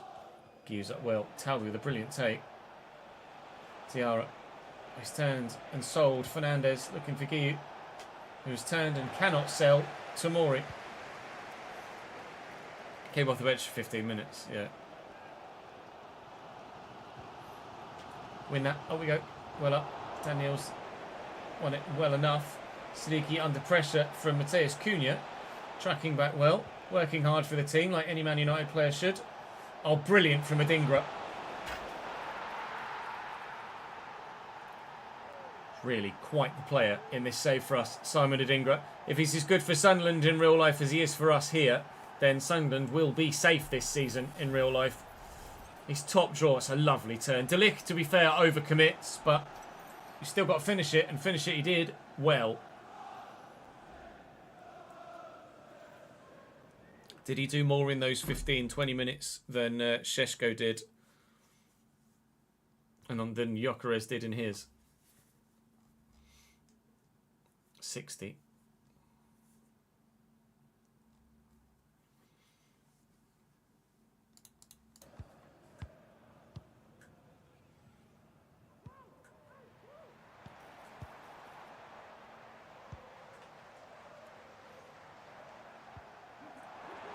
Cunha and Šeško. It's a really good finish. I was hoping we positioned him well enough that he wouldn't have much of an angle to aim for and the keeper could get across to it. Didn't want to lunge in and lose a tackle and leave him with loads of space. But he's good enough to find the corner even if he's only got a little bit to aim at. Šeško scores again for Manchester United. He had scored, I think, 11 when we looked at Xerxes' stats. Xerxes had played one game so far this season in the Premier League for Manchester United, which is why he was on our shortlist. But Šeško played 19 and scored 11. And, well, I don't know what he did in the match day when we played Burnley, but he's certainly on at least 12 now.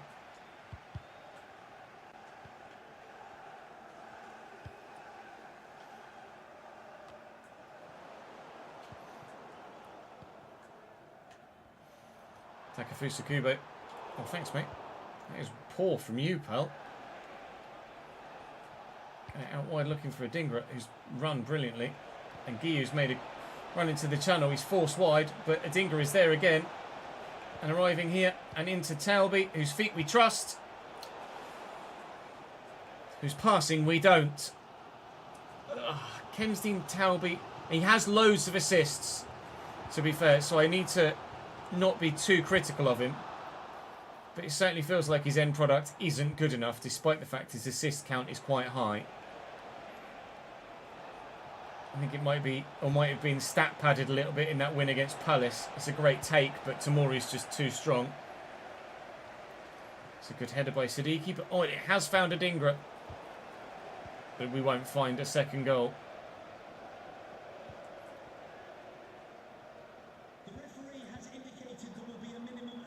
Step and play him off.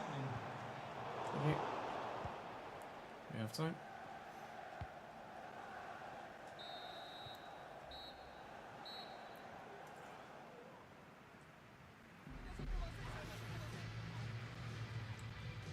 You don't like the Šeško transfer for United, really, Davidenki?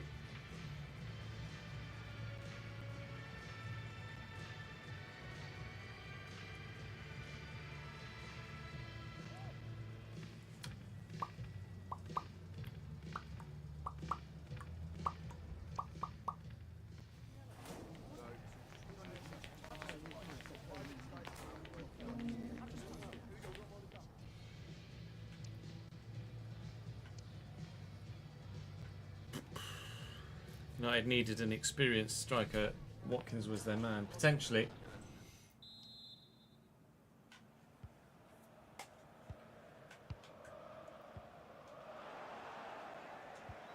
That is a lunge and a half from Bruno. Luckily for him, he's actually gotten to the ball, but that could have been a really dangerous way for Man United to start the second half. Guiu going to try and wrong foot Tomori here, but he's got the pace, strength, agility, balance, tackling ability to deal with everything that we've thrown at Manchester United so far. Fikayo Tomori is just built for video games, isn't he, really? With his attribute set. Unfortunately for me. It's like a Mickey van der Ven, except Mickey van der Ven is just better in real life as well. Strike from Šeško. Saved by Patterson. Cunha off for them now as they make a change up top. And it's Joshua Zirkzee that comes on for just his second or third appearance of the Premier League season for Manchester United. And they're giving that away to Talby. And I am going to race into the space. And this is... What are you doing? This was the move that got us an extra goal in an earlier game in the last episode or so. Looking for the ball all the way across to Talby. We'll try it again. Talby's there. And Guiu. Pickford with a big stop. A very big stop. Kubo's off for them now as well. I don't know whether they've changed formation with that. Maybe it'll be Rashford. It's Sancho that comes on off the bench. Doesn't seem like they've changed from the 4-2-4 at the minute, does it? We'll get to that with Nordi Mukiele. Inside there. Quickly round the corner. And here's Talby. No. Tomori is there again. Fikayo Tomori is having a Ruben Dias / Mickey van der Ven-esque dominant game against me. And I don't like it.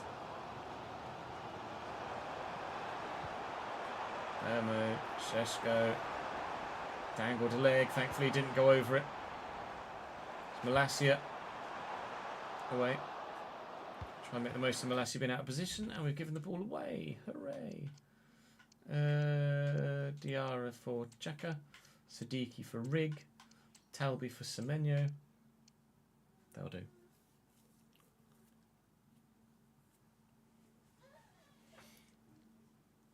Christian Romero signed a contract extension, has he? I don't think Šeško will be another Højlund. Šeško's got a better goal scoring pedigree, even at 22.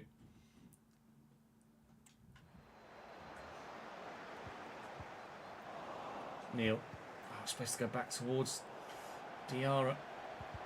Well in. Finds Siddiqui this time. Can't seem to get away at the minute.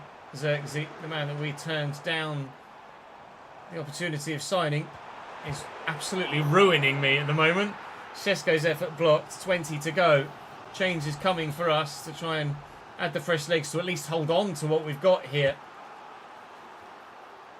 at Old Trafford. Can we get to that first with Semenyo? You're damn right we can. Antoine Semenyo, outpace on a counter-attack. Now, where have I seen that before? Brings it down, looking to get away from Malacia, and does exactly that. He's written him off. Malacia. Semenyo! Welcome to Sunderland FC, Antoine Semenyo. Welcome back to Sunderland FC, Antoine Semenyo. We lead at Old Trafford. Antoine Semenyo on the counter-attack at pace. Where have I seen that before? Again.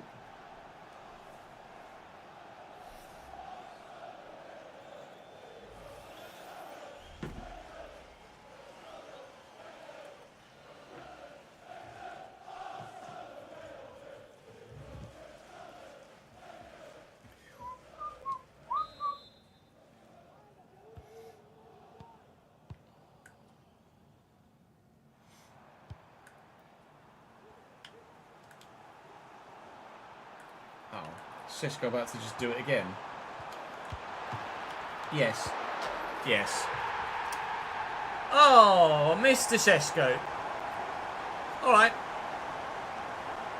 Every time I score, he's like, I took that personally. I thought Zirkzee, it's brilliant from Zirkzee to be fair. I thought we were going to get to that first with Alderete, but we didn't. To be fair, the way Alderete went to it, it probably would have only ended up being an own goal anyway. Well, we scored and then Šeško did. And then we scored and then Šeško did.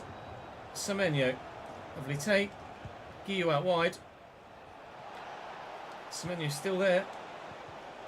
Looking for, but not quite finding Chris Rig. Xhaka. Rig. Sunset.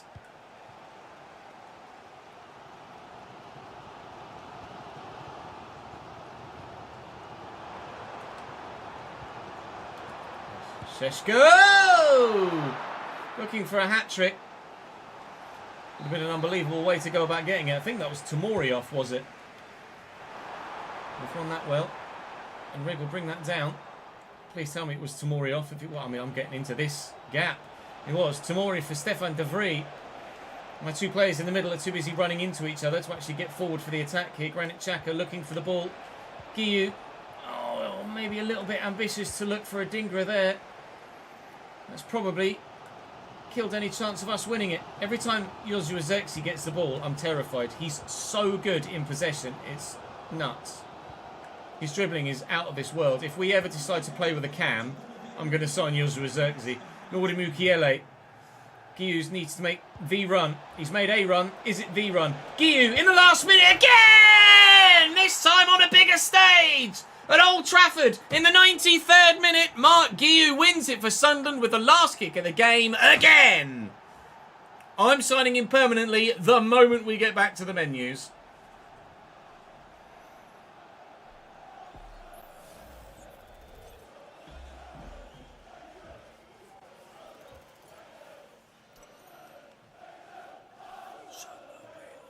Gooey! Mark Gooey Guiu.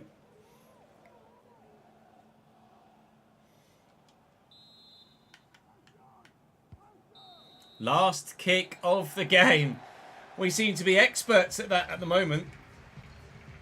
Whether it's to turn a draw into a victory or just extend a winning margin. Oh, sorry, Sheffield United. You've absolutely had the sausage there. It's Crystal Palace again next, and we beat them by 6-2 in yesterday's episode.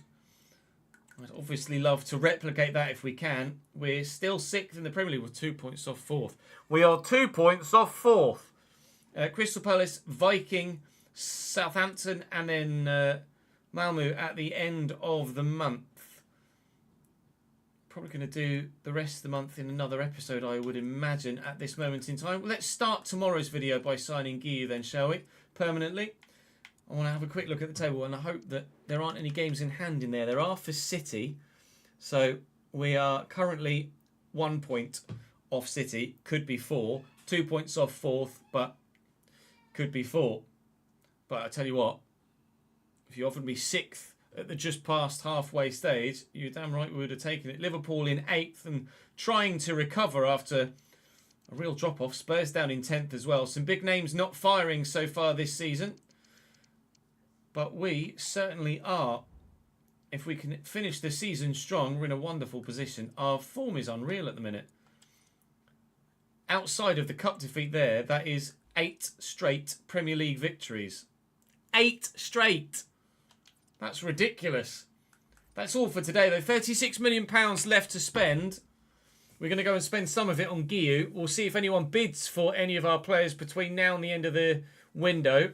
And we might make some more changes to the squad this window rather than waiting till the summer. But that is all for today's episode. Thank you very much for watching YouTube. Do drop the video a like. Do subscribe. Do come and follow me on Twitch. And I'll see you tomorrow.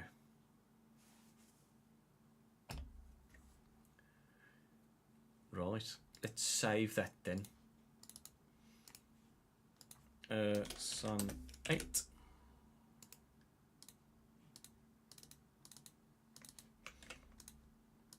Right. Let's do deadline day, shall we? King Bean, thank you for the follow, mate.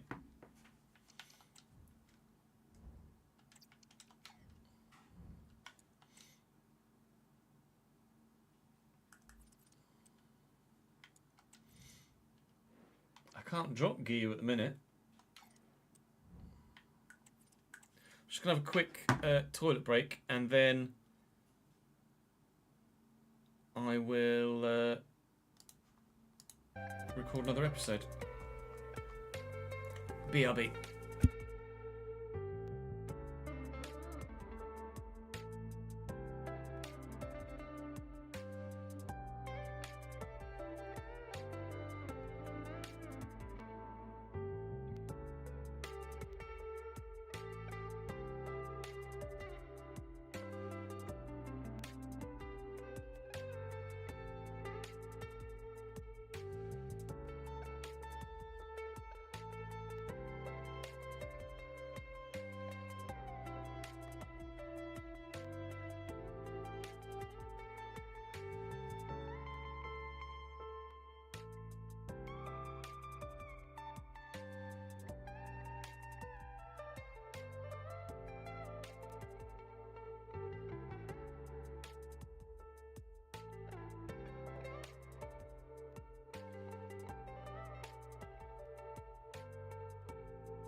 ordered a sleep token t-shirt and it's arrived and it's like a duvet on me. We need to send that back.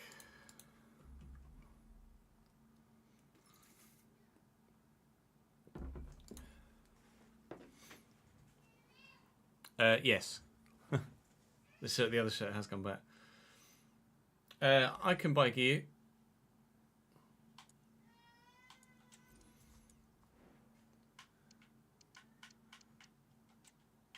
Approach to buy.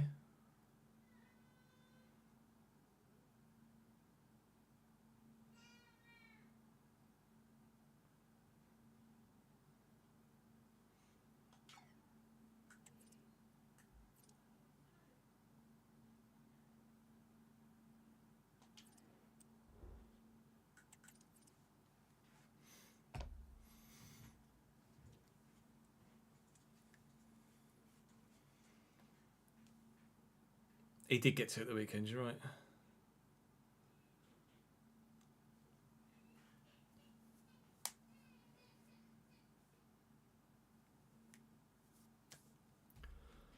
Welcome back to another episode of Sunderland here on FC25. We're end of the transfer window today, looking to make a current loanee permanent here if possible. It's a wonder that Šeško can hit the target when he can't look in a straight line, judging by that.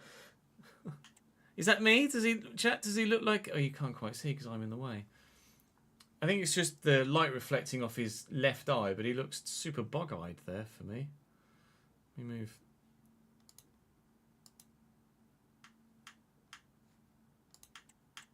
Does Šeško look bog-eyed there to you too?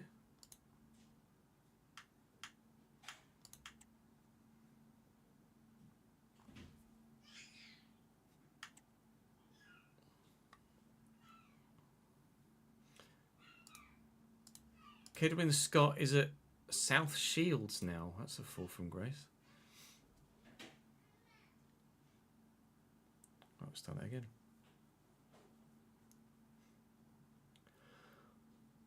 Time to end the transfer window today at Sunderland, and we are looking to turn a current player that's on loan permanent if we can. We have enough money to certainly get that deal done, and maybe another one too, depending on what else happens in the transfer window. If someone comes in for a sale that we weren't necessarily anticipating. There are a number of players that are running out of contract, none of which I'm really looking to renew. I could potentially be enticed in renewing Luke O'Nine's contract, although obviously if they sign Lukumi in real life, and we need to, that may well have already gone through by the time you guys see this, if they do sign Lukumi in real life, that'd add another centre-back to our already quite extensive list. We are going to be letting Roberts, Huggins, Mateta, Johnson, Jones and more go.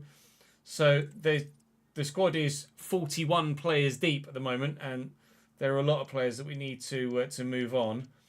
At the minute, with Alderete, with Ballard, with Todibo, with Mukiele, just don't think we need Luke O'Nine. Yelder's still only 22 and could certainly grow. Sealt 69 and could grow. Like, I don't really see O'Nine as one that needs to be kept at the moment. Unfortunately, I know he's missed to Sunderland, but I think by the end of this second season, he's probably run his course with his time at the club. Let's go make that Mark Guiu signing permanent. As it stands, he's currently in on loan, and he's valued at about £14 million. Now, Chelsea probably would be asking for an inflated fee, IRL, but I'll offer valuation, and hopefully Maresca will consider it. They'd like Alderete.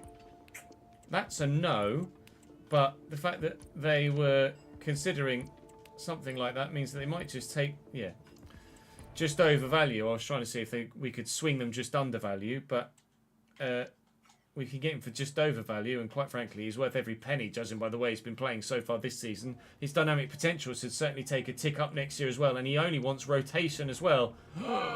Mark, you belter. 4-year deal for the young 20-year-old. I'd give him a 10-year deal if I could. No release clause. He's on £61,000 a week, but that's 61 grand at Chelsea. So he might take 45 with us, and he will, with appearances of 5. Really? You want bonus if you make 5 appearances? Whatever. It's minimal. Let's get it done. Mark Guiu turns his loan permanent thanks to his fantastic performances so far this season in the Premier League. And based on a £15 million valuation, we've probably gotten about 15 million quid's worth of value out of him already, just with a loan spell. So that is absolutely a no-brainer at this stage. Right, let's go and play Palace and hopefully keep the winning run going. We are 8 wins in a row in the Premier League right now. And last time we played Palace, we won 6-2 at Selhurst Park. Let's get that done again, shall we?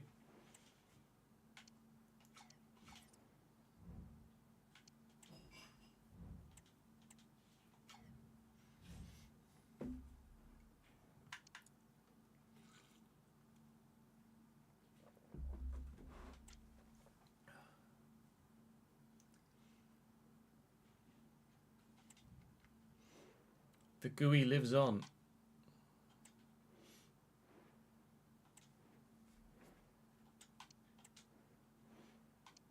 I really like Palace's gold away kit of the day. Yesterday. That was really smart. Ingrid for Semenyo. Only change we'll make. Actually, is Ballard back from injury? No.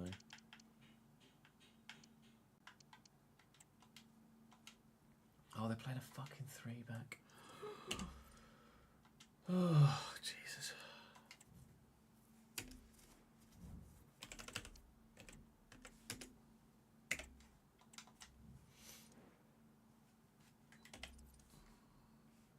Grant, Correa, Isco, no, Sarr. They brought Trossard in, intriguingly. Start Trossard, I think. Kamada, Wharton, Richards. Well, Wharton should be deeper. Lerma in there. Kamada can play centre mid. Lacroix, Richards, Munoz, Mitchell. Oh. Where's Ezzy?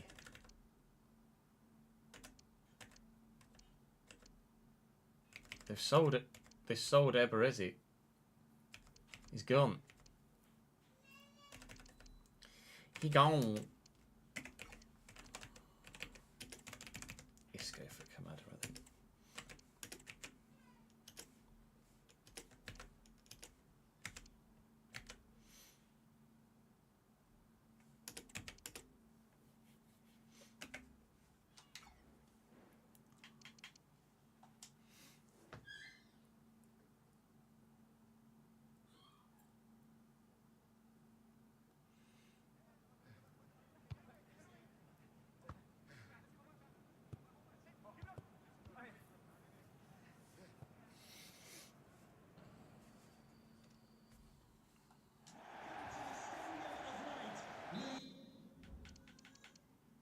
Maybe, Jack.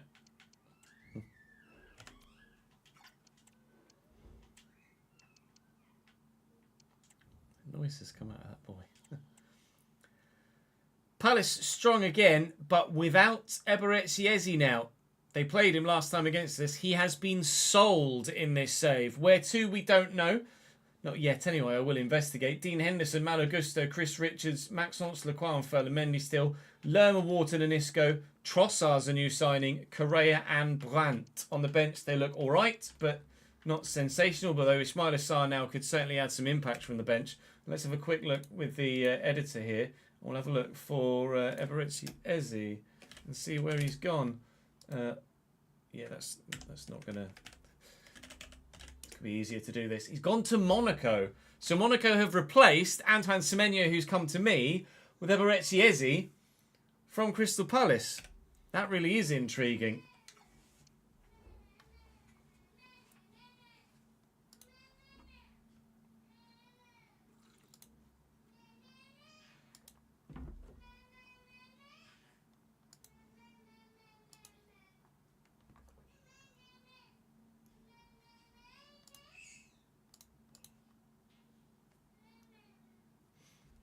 He's still going.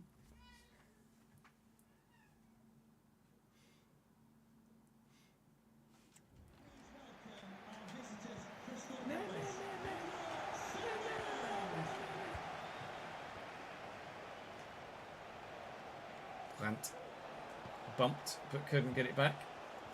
Daniel's done well. No, that's supposed to go to the right back. Trossard, back heel. Correa. Big leap from Patterson. We know Correa's excellent from the 2 goals he scored against us last time around. Particularly that first time volley, the first time finish from the cross that picked him out beautifully in the middle of the box. Trying to pick up Talby down the line here, but Ferland-Mendy's gotten him beat. Ferland-Mendy will beat most people for pace at the minute, but not Trey Hume. Well in, Trey. Now, can we make the most of him being out of position? Absolutely not. Brandt eventually gets it under control. Isco Disco. Oh, it's panic at the Isco for us right now at the back. And Angel Correa does it again. He's deadly. In every sense of the word. A knockout blow, Bosch. Yeah, we 1-0 down.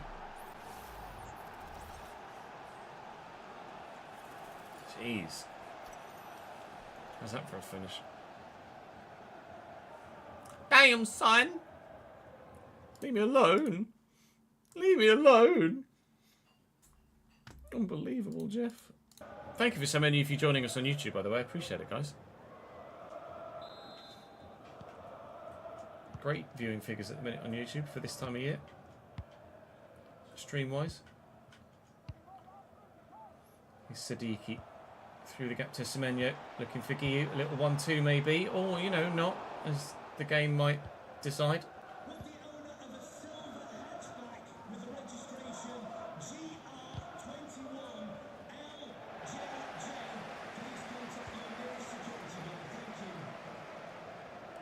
Neil. Diarra. Great take by Talby. Guiu's on the run. Do we look from over the top? I might as well. We know he's got the physical presence to be able to do so, and the hold-up play capability, and the ball from Talby was nearly exactly what we were after, but not quite.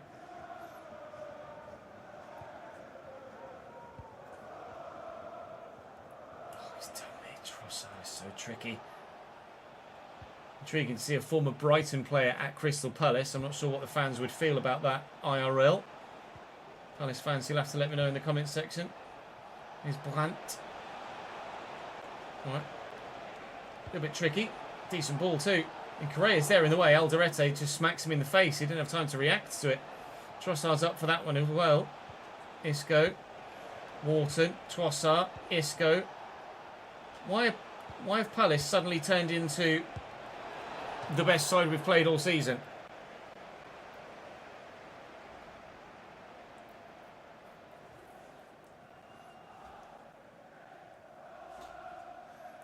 Just snap, snap, snap your fingers for me. Good, good, now we're making some progress. Come on, just tap, tap, tap your toes to the beat. And I believe. Let's make off for a proper introduction to well. Talby. Oh, goodbye. Never mind. Can't you see? It's just a plan. Brendan Urie has one of the best voices I've ever heard, by the way. Diarra. Around the corner to Neil. Guiu's in the channel. Guiu's found well. Holds it up brilliantly. Looking for Semenyo. Semenyo. South Coast man previously for Bournemouth. Can't bag it against Crystal Palace. Now for the side in the northeast. Not yet anyway. Adingra would ordinarily start on the left, obviously, but he is fatigued for this particular one. That's an effort and a half, and it's come back off the bar from Adam Wharton, I think it was, or may well have been Trossard, whoever it was. It was unbelievable and was definitely floating towards the back of the net. Semenyo looking to get in behind. He's got the legs on both the fullback and the centre-back. And Antoine Semenyo does score! Henderson got hands to it, but not enough! Antoine buries and we are level. He's trying to get it low on the floor, but he's gone up to it with his hands there because it's gone high. And, well, Dean Henderson's going to be disappointed with himself when he sees that bat. Just weak wrists, and it's gone straight through him. It's not an accurate finish, really. It's straight at the keeper, but he can only push it in off the woodwork. We're level.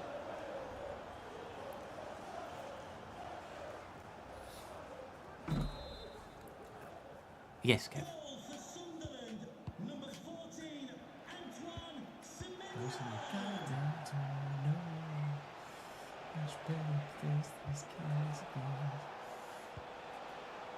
Wharton. Correa. Good block to Debo. Thank you.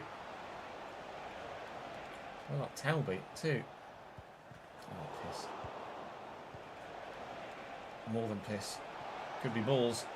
Brandt. Correa. Safe.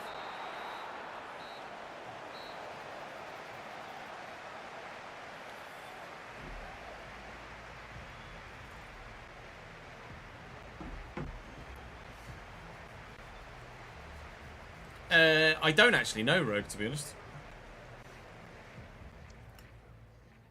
There might be. If there is, I haven't seen one.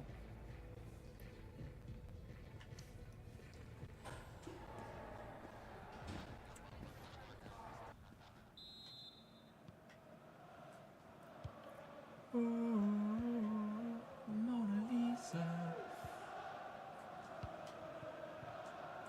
Selby. Hume. Diarra.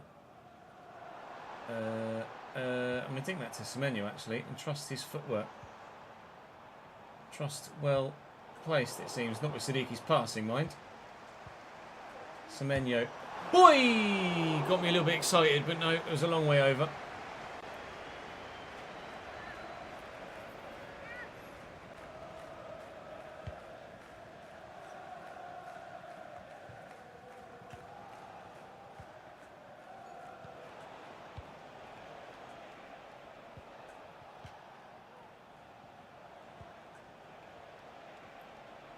Gusto. Well in, Sadiqi. Ah, you thought I was going to go that way, didn't you? I didn't. Talby's beaten you, and he's left him for dead here. Guiu in the middle. Can we tuck it back to him? Yes. Oh, big save, Henderson at the near post. Really top stop. We've started the second half strong. Oh, but that is a strong clearance. Although they've headed it straight back to me. Diarra. Looking forward, but can't find Talby. No chance to come for a second yet before the hour mark.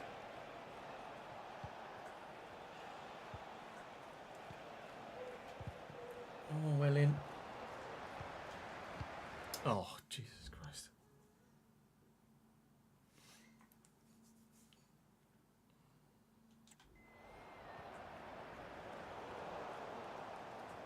Alderete. Defenders read that well in. Ferland Mendy. Brandt. Correa. Good footwork. Angel Correa goes on. Semenyo's up.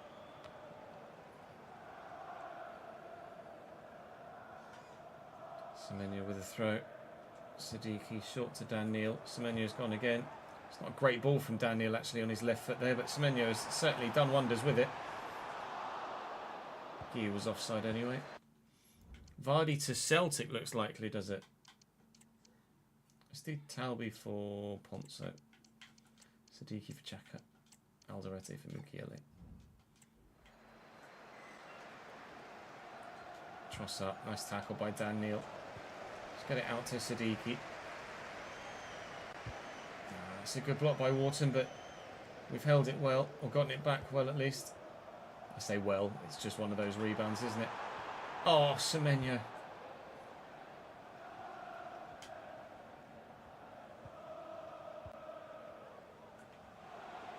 Tross out into Wharton. It's well done from him. Bit of a Rolls Royce midfielder, isn't he, Adam Wharton? Correa. Wharton. Strong arm. That's how you put a bit of strength behind the potential save, Mr. Henderson. Diarra looking to get away. He loves breaking like this, Habib Diarra. And Talby's in a great position. Guiu's there in the middle again, as is Semenyo, who doesn't give me the first time shot. Oh, that's surely the victory if he shoots first time for me there. Maybe I tried to power up just a little bit too much. And that's why he wasn't able to get the shot away. On quickly to Talby. Do the defender with a drop of the shoulder and bury it. Kemstein Talby doesn't score enough, but the one he's got now might well be a match winner.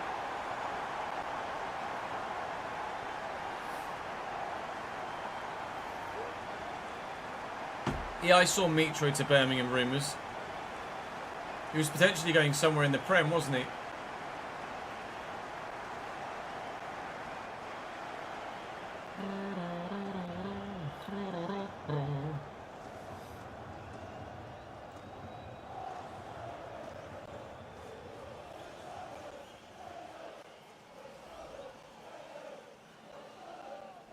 Where's Oxlade-Chamberlain at the minute?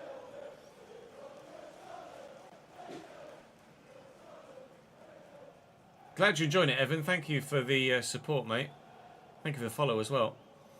3 more seasons to go. Well, no, actually, yeah. 3 more seasons to go. 8, 9, 10. 3.5. 3 and however much you've got left of 7.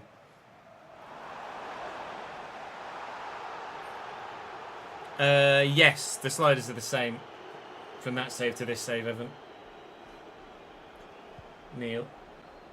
Diarra. Oh, I needed to hold that up better.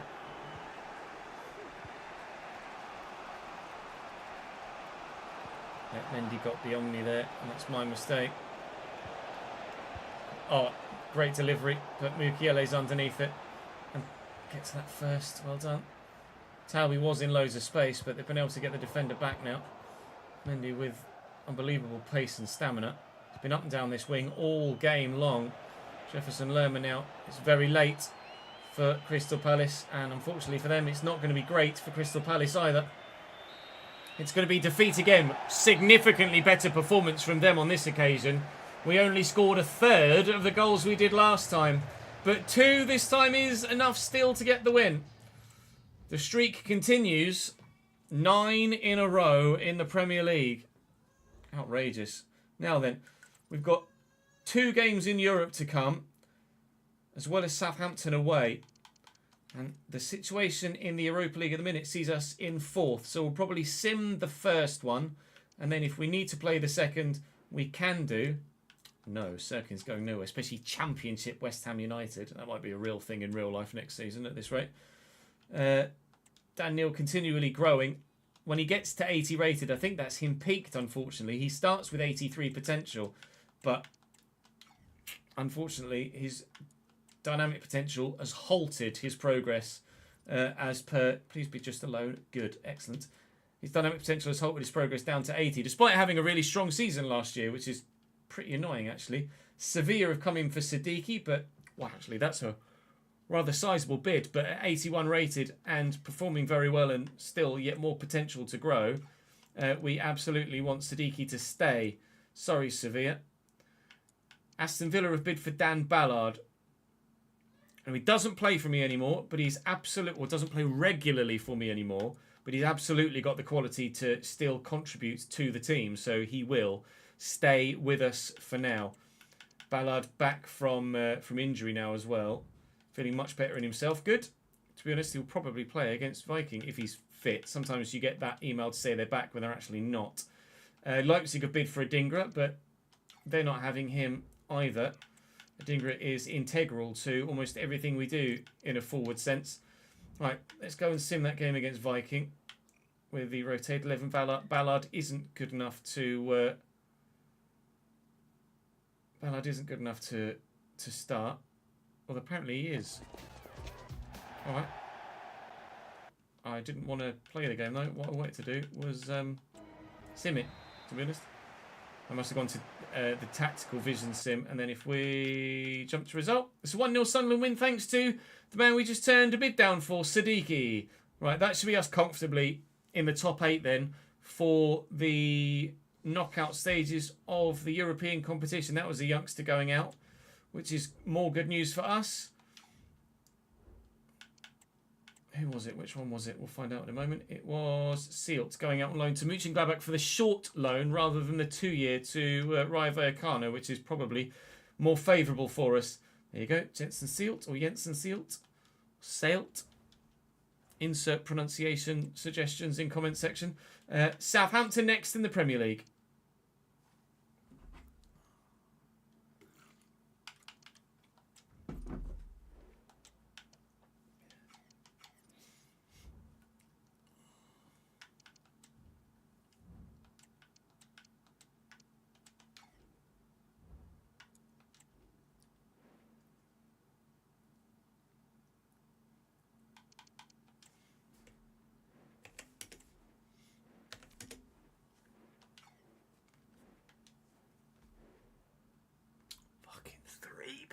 6. My God.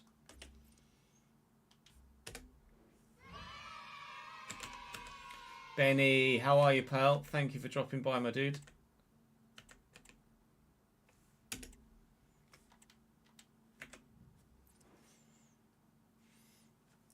Exclamation mark sliders, Evan, for the command in chat.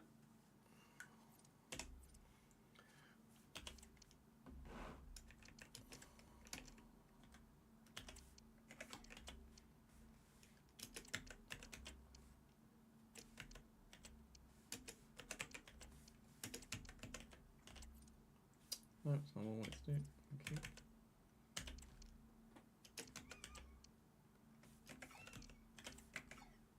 Oh, they got Ramsdale back. He's loaned to Newcastle. No, they shouldn't be back at Southampton yet.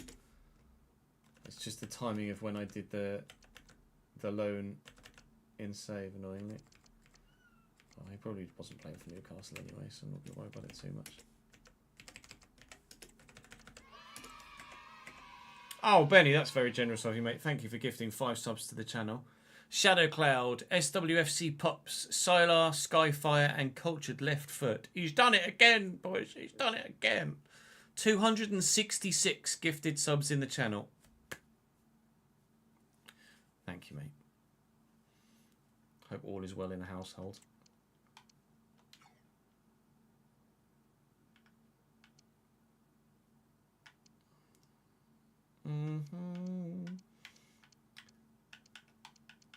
Go on then, let's give... Oh, he's not fit. That's annoying. I was going to say, let's give Ballard a start.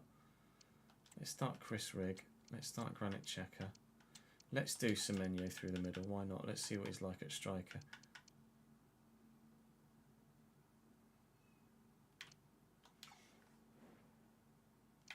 Go on, the lad.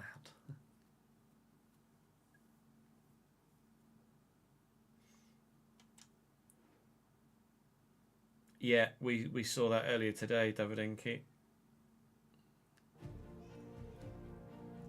Sunderland are throwing the money around, aren't they?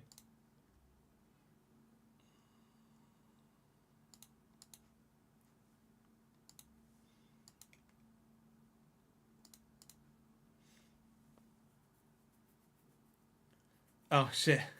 Under your house. Christ. Yeah, my phrasing couldn't have been more... I'd never usually use that phrasing, and then the one time I do, you're like, actually, your mum's never been so happy to see 2 wild adults, 2 kids, and 2 dogs. Sorry, Mumsy. It's something to do with the foundations. Bazunu in goal for Saints. Foyt, Howard-Bellis, Lindelöf, and Ryan Manning this time. Flynn Downs alongside Smallbone. Mateus Fernandes at cam behind Brereton, Diaz, Archer, and Dibbling. Options on the bench are not great. Sunderland back in 18th in the division now, and hopefully we'll be beating them.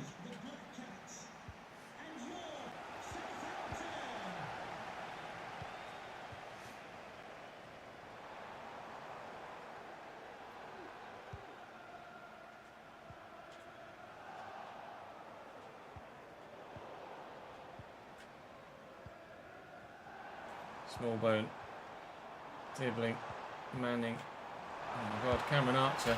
Oh my God, Southampton. Saints were really good when we played them yesterday, but was it yesterday or the day before? Either way, they were really good, but we snuck a 1-0 win. They're even better in the opening 10 minutes of this one. Cameron Archer has smashed that into the top corner. That's a very good finish.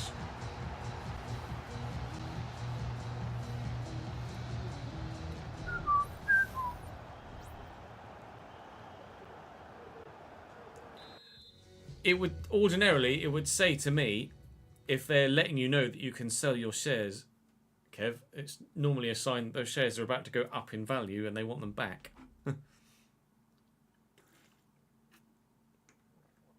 Pretty much just happened in the last couple of hours. You got told the pipes are basically falling apart. Oh shit.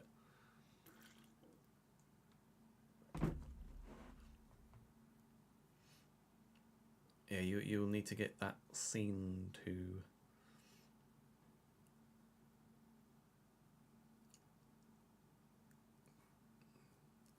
sounds expensive. I hope you're in a position to be able to afford to get it done properly. Very true, however, Christmas is coming too. That's fair. I mean, 1,500 quid, an unexpected 1,500 quid is an unexpected 1,500. I mean, you don't have to sell all of them, do you? You could always just sell a third of it and keep a grand's worth.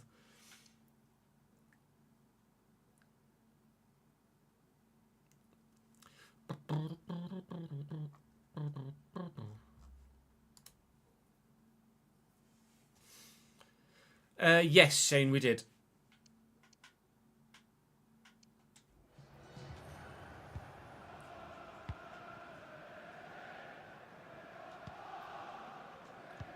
Sadiki, Rig, Semenyo, Adingra.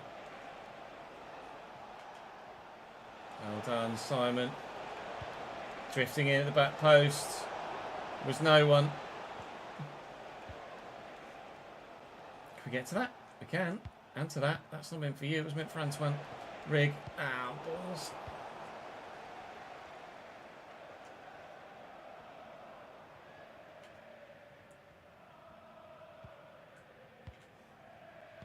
Downs. Archer. Downs again. I'm trying to go with Archer here. Oh, that was not a great connection.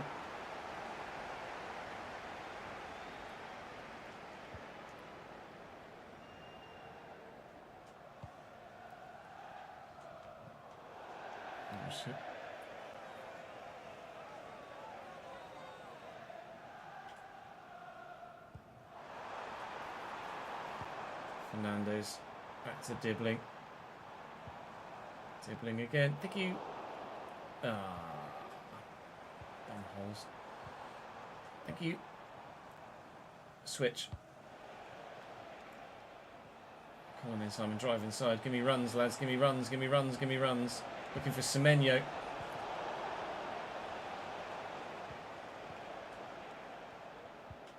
Well in, Masuaku. Oh, he's just fallen over, trying to keep it in play.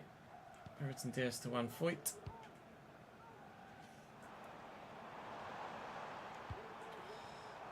Dibbling. Dibbling still. Keep it in play. No, it's supposed to go over here, thank you. No, it has. Sadiki. It's Chris Rigg. 75 rated now, Chris Rigg. Oh, nearly good enough to thread the needle through the defender's legs to find the ball through to the on-running Talby to bag a goal. Southampton are defending very well so far, and it's annoying. Sadiki, Rigg, and Downs. Oh, it's just opened up as I've drawn the defender too far away and out of position. It's a good save by Patterson. It must have been fingertips at most, but it was enough to send it past the post. Talby, Sadiki. We could have their backline up against it here. It's Flynn Downs versus Adingra. He's done really well. Really well. Not well enough. Needed one more pass. Challenge. Really well done, Trey Hume. Rigg. Oh, it's just not good enough.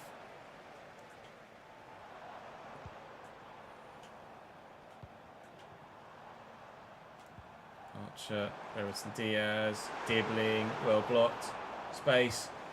Oh, come on. They're overcommitting players, Southampton, at the minute. If I can just get one of these counter-attacks to work.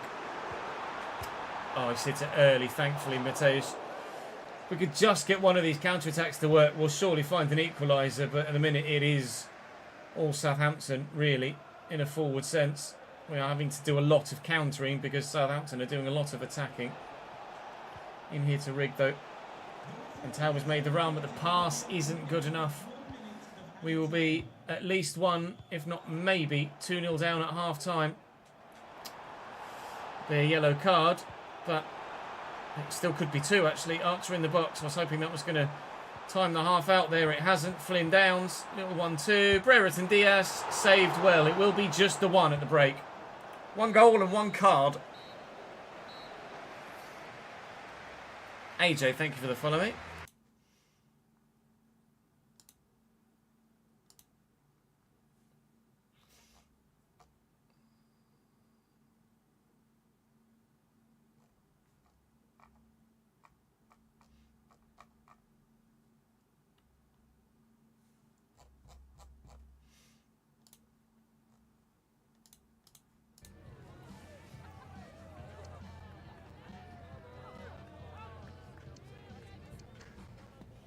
Apparently we've not had a single shot. That's excellent.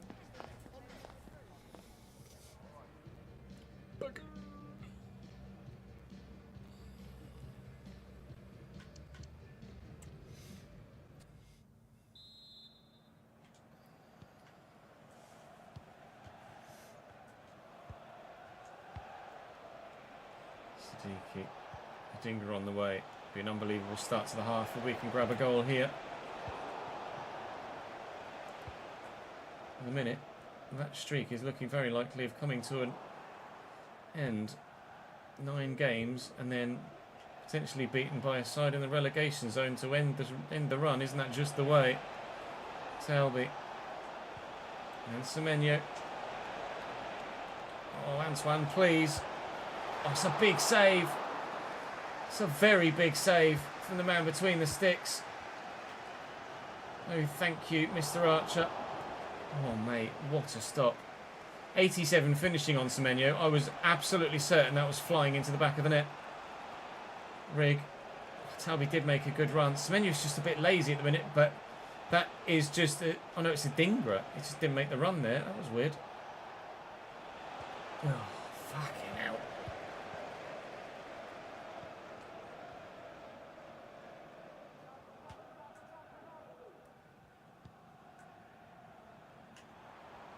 Dibbling.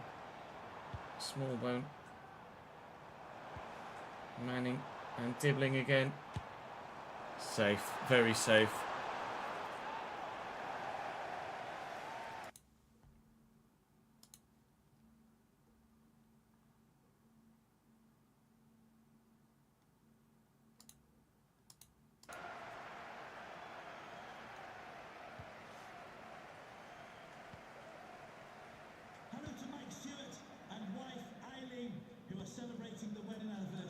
Rig. Siddiqui. Completely sent one defender. Atinga just started to make a run, but I wasn't confident of getting it to him. Talby, we have gotten it to. Please, mate. Bazunu again. Siddiqui misses the open goal. When it's not your day, it's not your day, and it doesn't feel like it is today at all, does it? Oh, dearie me. Let's bring Diarra on. Let's move Semenyo out wide. Let's bring Guillou on. I might do Rig for Neil as well and move Granit Xhaka a bit further forward, try and get a bit more out of his passing. We are not at the races today.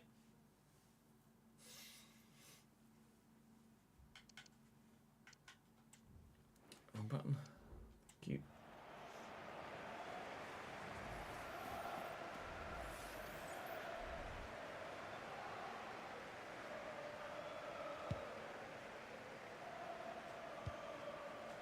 Get to it first.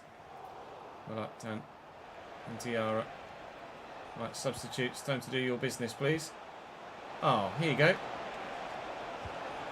Business done. That really didn't take long at all, did it? Mark Guillou on the pitch for about 3 minutes and he's already scored. We're level.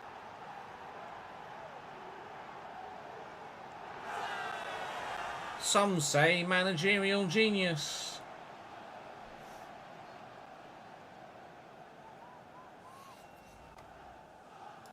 Some say luck. Pure friggin' luck.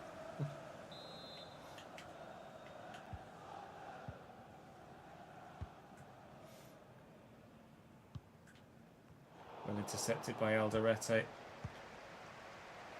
Diarra. Dingra. It's great footwork.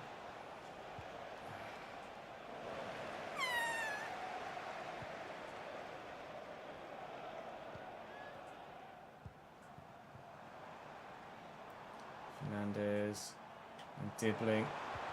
Well in the way to Debo. Need to get to it first and hasn't. Diaz, Archer, Wild.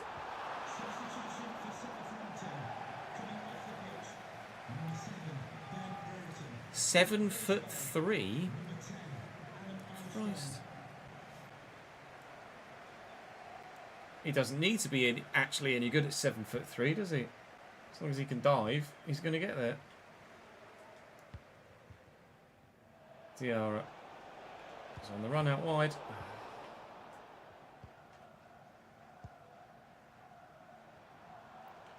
Wellington dinks. Granite's up. Granite's down. Smallbone used the hand. Let me take it quickly. Okay, cool.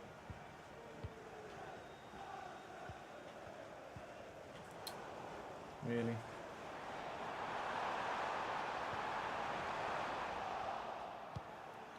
Suaku looking for Giyu. Of course wins it superbly. As he always does. Shea Charles.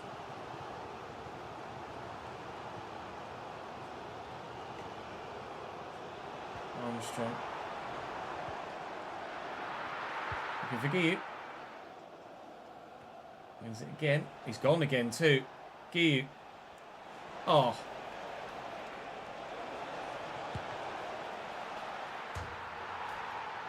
I just held my breath. You could see where the ball was going to bounce. I had absolutely no idea what was going to happen. Gavin Bazunu is such a good one-on-one goalkeeper, it seems, in this game. He's only 77 rated, but he's made a real impression. But not impression enough to stop Sunderland from turning around a 1-0 deficit here away from home.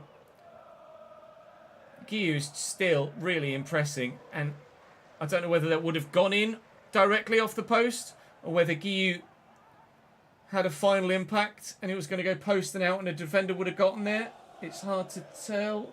I think it might just have been on its way in anyway. Regardless, he made sure the Spaniard followed in, and in the 88th minute, we might just have won the game. I hesitate to commit to the victory just yet, but we are brilliant at scoring late goals this season. You do not ever give up in the Premier League. You can't. You have to just keep going and believe. Because if you do, that mindset will earn you extra points in a season. Just as it very nearly did for Southampton there. They'll keep that in play. They'll deliver a cross, and it's a good one. But Hume's away, and that surely has to be game now, please, ref. Manning. Back inside, Fernandez Archer. You just never give up in the Premier League, because that mindset is going to win you points throughout the course of a season, just like Southampton have shown there. I think you'll find that's the last kick of the game.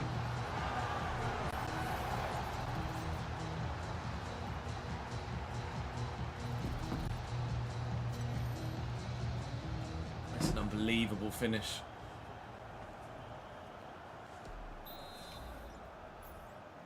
They deserved something. So I even in that manner, I can't really deny them the point. 97 minutes played on the clock. Southampton earn themselves a single point. We've done it to enough teams ourselves. You just kind of have to take it on the chin when it happens against you, unfortunately. Talby will be 81 rated in 13 weeks' time, so that's great news for us. Semenyo still growing. You'll do for me, mate. I'm happy to play as a striker if you're a striker if that's part of your plan. It is part of my plan, mate. That's exactly why you're being trained as a striker in the menus. I'm not sure what that will have done for the league table in the Premier League. Let's have a look what the Europa League looks like. We're on 15 points. We are 3 points inside the top 8. So, safe to say, we are in the next round of the Championship. 3-2 win over Malmö. And that's us comfortably, even more so, into the round of 16 of the Europa League. Obviously, there will be a playoff round, which sees these fixtures here. Atletico Madrid is still in the competition, as well as Juventus and Frankfurt. Oh. We're absolutely nowhere near favourites for that competition. We're 6th in the Premier League. And, well, Well. That run of form. Well, if we'd have held on against Southampton, we'd be 4th. Yikes. What's that point for Saints done for them at the bottom? Because it's very close. It keeps them level on points with Everton and in touching distance of survival. It's not as close as it was for as many teams, but it's even closer for the bottom 4. It was bottom club 1.1.1.1.3 points. Now it's bottom club the same, 1 point the same, 5 points.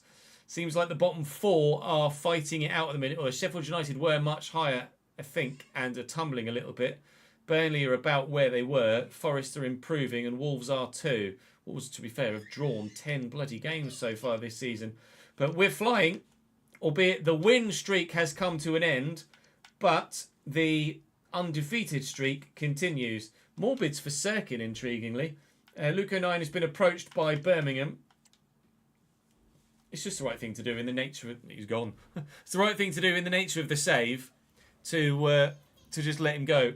In the storyline of this save, the situation as it is, he has to go. Borussia Dortmund have bid for Chris Rigg. I'm going to say no to that. I've literally just recalled him from loan to play some football for me. So, I'm sorry. I'm just going to say no there. 09 departure. Some prize money for the Europa League that will go into our transfer budget for next year. And transfer deadline day is here. So far, they're the biggest deals of the day. I have a feeling that might change in the not too distant future. And we might see some even bigger deals go through on deadline day in this January transfer window. Seems Aston Villa want Chris Rigg as well. They know he's got the potential because they can see it in game. But realistically, he's not shown that potential yet, really, at any sort of level. So we won't be accepting any bids like that at this moment in time. There are a couple of rather sizable deals. As we say, thank you to Sockmas for 44 months subscribed on the Twitch channel. Well indeed to £101 million for Bastoni to PSG and Camavinga to AC Milan for 113.6. They are two of the biggest deals you're ever likely to see in any January transfer window. Surprised to see Scherder go to Arsenal. That's an unsurprising... No, not an unsurprising. It is a surprising one, an unusual one. And so far, they are still the 3 biggest. Well, they'll say the 2 biggest, won't they? Upamecano for £91 million. I told you there were some big deals on the way. Bayern to Juventus. Europa League, as we know, Juventus. Yikes. Okay. Unbelievable. Bradley Barcola from PSG to Liverpool for £72 million. Now, it's worth pointing out to you, most likely, as Atletico Madrid come in for Adingra, but it's with 1 hour to go, I probably would have had to have contemplated that for Atletico Madrid for Adingra if they bid in a different part of the window. If I show you the other leagues, firstly, I want to actually have a quick look at Spain to see where Atletico Madrid are. We know they're in the Europa League because we've just seen that, and they're 3rd in La Liga.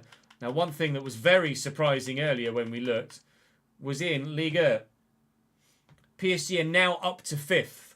They were 11th not long ago. If they win their game in hand, they'll actually go 3rd.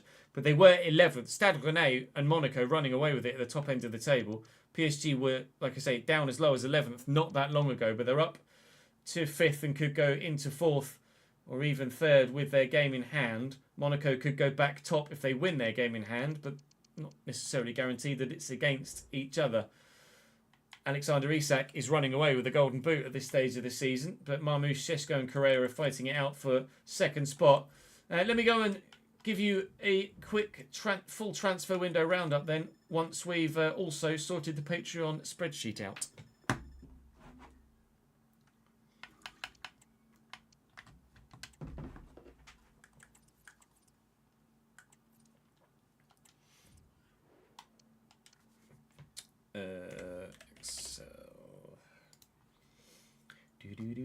Bear with, I'm not going to be able to see chat whilst I'm doing this.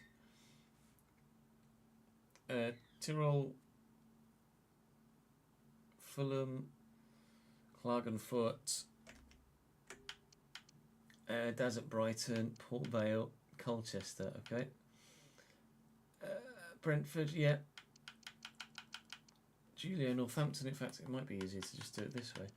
Julia Northampton, Rashidi Leicester. Nolan, yeah. Santa Clara. Roma. Silkeborg, yeah, for Dallas. Jack is still at Bradley de Ferrol. Luca, Charlie at Northampton.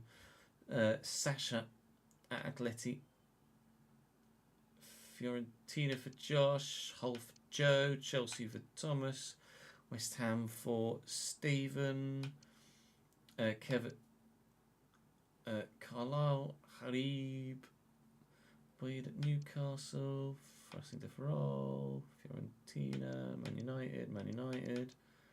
Bradford. Cambridge. Tottenham. Owen at Minnesota. Barca. St. Pauli. Watford. Everton. This is all looking as you would expect at the moment. Fulham. Cambridge. Wolves. Rejected loan bid from Mainz. Liam. Yeah, Harkin. That's correct, I'm sure. For John Ho. Yeah. Or Hacken, not sure. Brennan at Spurs. Sorry, at Spurs. Wimps at Huddersfield. Riestra. Lecce. Yes.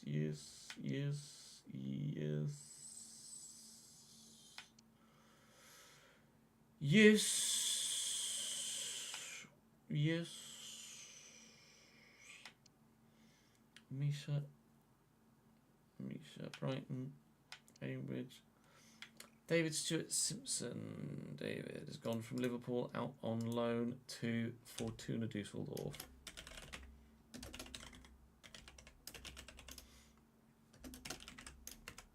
That's the only move, I think, in the January transfer window. Willie at Torino. James at Elfsberg. Cambridge, Demo Dresden, Preston. Harry? Hamilton, Preston. Look at Roma. Yes. Yeah. Okay, fair enough. Just the one move in the Patreon spreadsheet so far. Well, for this window, it's David moving from Liverpool to Fortuna Düsseldorf on loan. The other three loans were decided earlier in the window, or even earlier in the save for Jack and for Nolan. So not much going on with you guys at the moment, but I'm sure in season 3, certainly season 4, we will see some sales go through because you guys had 3-year contracts to start your journey here. We saw the biggest ones for the window. Let's see if there were any others that went through. Sandro Tonali to buy Leverkusen for 84.3 million is a big one. We saw Bradley Barcola. Salah we saw go to PSG earlier in the window as well for 65. Martinelli's moved to Inter. That happened between windows. Doku to Leipzig for 52.9. Arda Güler to Manchester United is an intriguing one. He will be very good for them. Very good indeed. Glad we've already played Man United twice now, to be completely honest. Rasmus has moved back to Serie A, formerly of Atalanta, now at Lazio. Tino Livramento to Tottenham. Benjamin Pavard to Arsenal is an intriguing one. Ezzy went to Monaco, as we saw that happened in September, or was agreed in September, which is why it went through on January the 1st. Semenyo to me. We know exactly how that one happened, don't we? Let's see what else have we got. Anything surprising down? I mean, we're into the 30s now, so probably not much. Ricky Puig back to Barcelona. Christopher Nkunku to Wolves. He might be on his way to buy an IRL. He's only 82 rated in save at the minute. He's such a good player, but just hasn't been given a fair crack of it, has he? In England. Verbruggen to Leipzig. Sasha Bowie to Atleti. That'll be where we'll call it, really, looking at those ones. I'll give those of you in the transfer list from the Patreon the chance to have a look at your stats as we say. Thank you very much for watching today's episode. Do make sure you're subscribed to the channel to ensure you don't miss out on any more of this save, or of course the F1 save that continues to come to you as regularly as we can get it to you, which should be close to daily at the moment. But for today, that is all for the content here on this channel. Do join me on stream, be that here or I always point over here for some reason, or on Twitch. for the streams. It'd be lovely to see you live if you can make it. Have your say on deals that go through and strategy when it comes to the Formula One side of things. But for now, that's all from me for today and for this week, because I think this is Friday's video. I shall see you next week on Monday, where we will crack on with the second half of Season 2. We'll chase top 4. We'll chase the Europa League as long as we can as well, but there are some big teams left in it. Have a great weekend. And breathe. And breathe. Sun 9.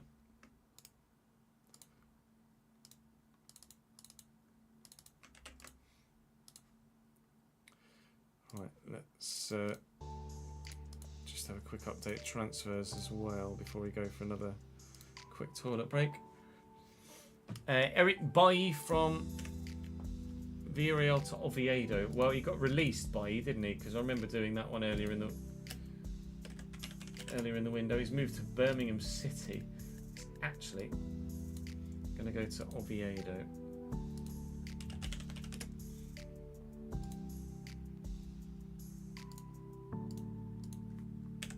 That's the most recent one. Right. Let's save that.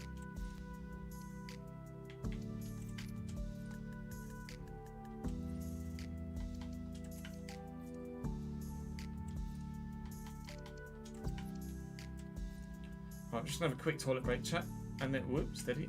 Ah. Fucking delayed menus, honestly. I'm going to go on a quick toilet break, and then I shall be RB.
apologies, chat. After speaking to Nat, change of plan. I was going to hang out and do some editing on stream and just chill with you guys for the next 45 minutes, but I'm going to give her a bit of a reprieve with Jude. So that is going to be all for me for today. Patrick Roberts to Leicester. Is that... Oh, that's in your save. Sorry, Daniel. Yeah. I'm not live tomorrow because I'm on daddy duty, but we will be live Wednesday. Wednesday we'll be recording the next episode of F1, and then we will be doing another Sunderland video after that. Is currently the plan, or we might, depending on which races they are, do 2 F1 rounds of the championship on Wednesday. Not sure yet. Might well be 2 F1s on Wednesday and then some Sunderland before iRacing on Thursday. Not sure yet. I haven't done a proper Twitch plan for a few weeks now, and I'm very, very aware of that, and I apologise for the stream being quite bibby-bobby recently. But once we're able to get into a proper rhythm again, now that we're back from holiday, etc., I was kind of getting ahead for holiday, then I was recovering from being on holiday, and then getting ahead for the next few days off, and now we're starting to get ourselves back into a bit of a rhythm. But yeah, we'll send you guys over to Alex, who's doing a charity stream right now. So do please go and show your support for Alex Gillen over on stream with his charity stream currently. We'd very much appreciate that.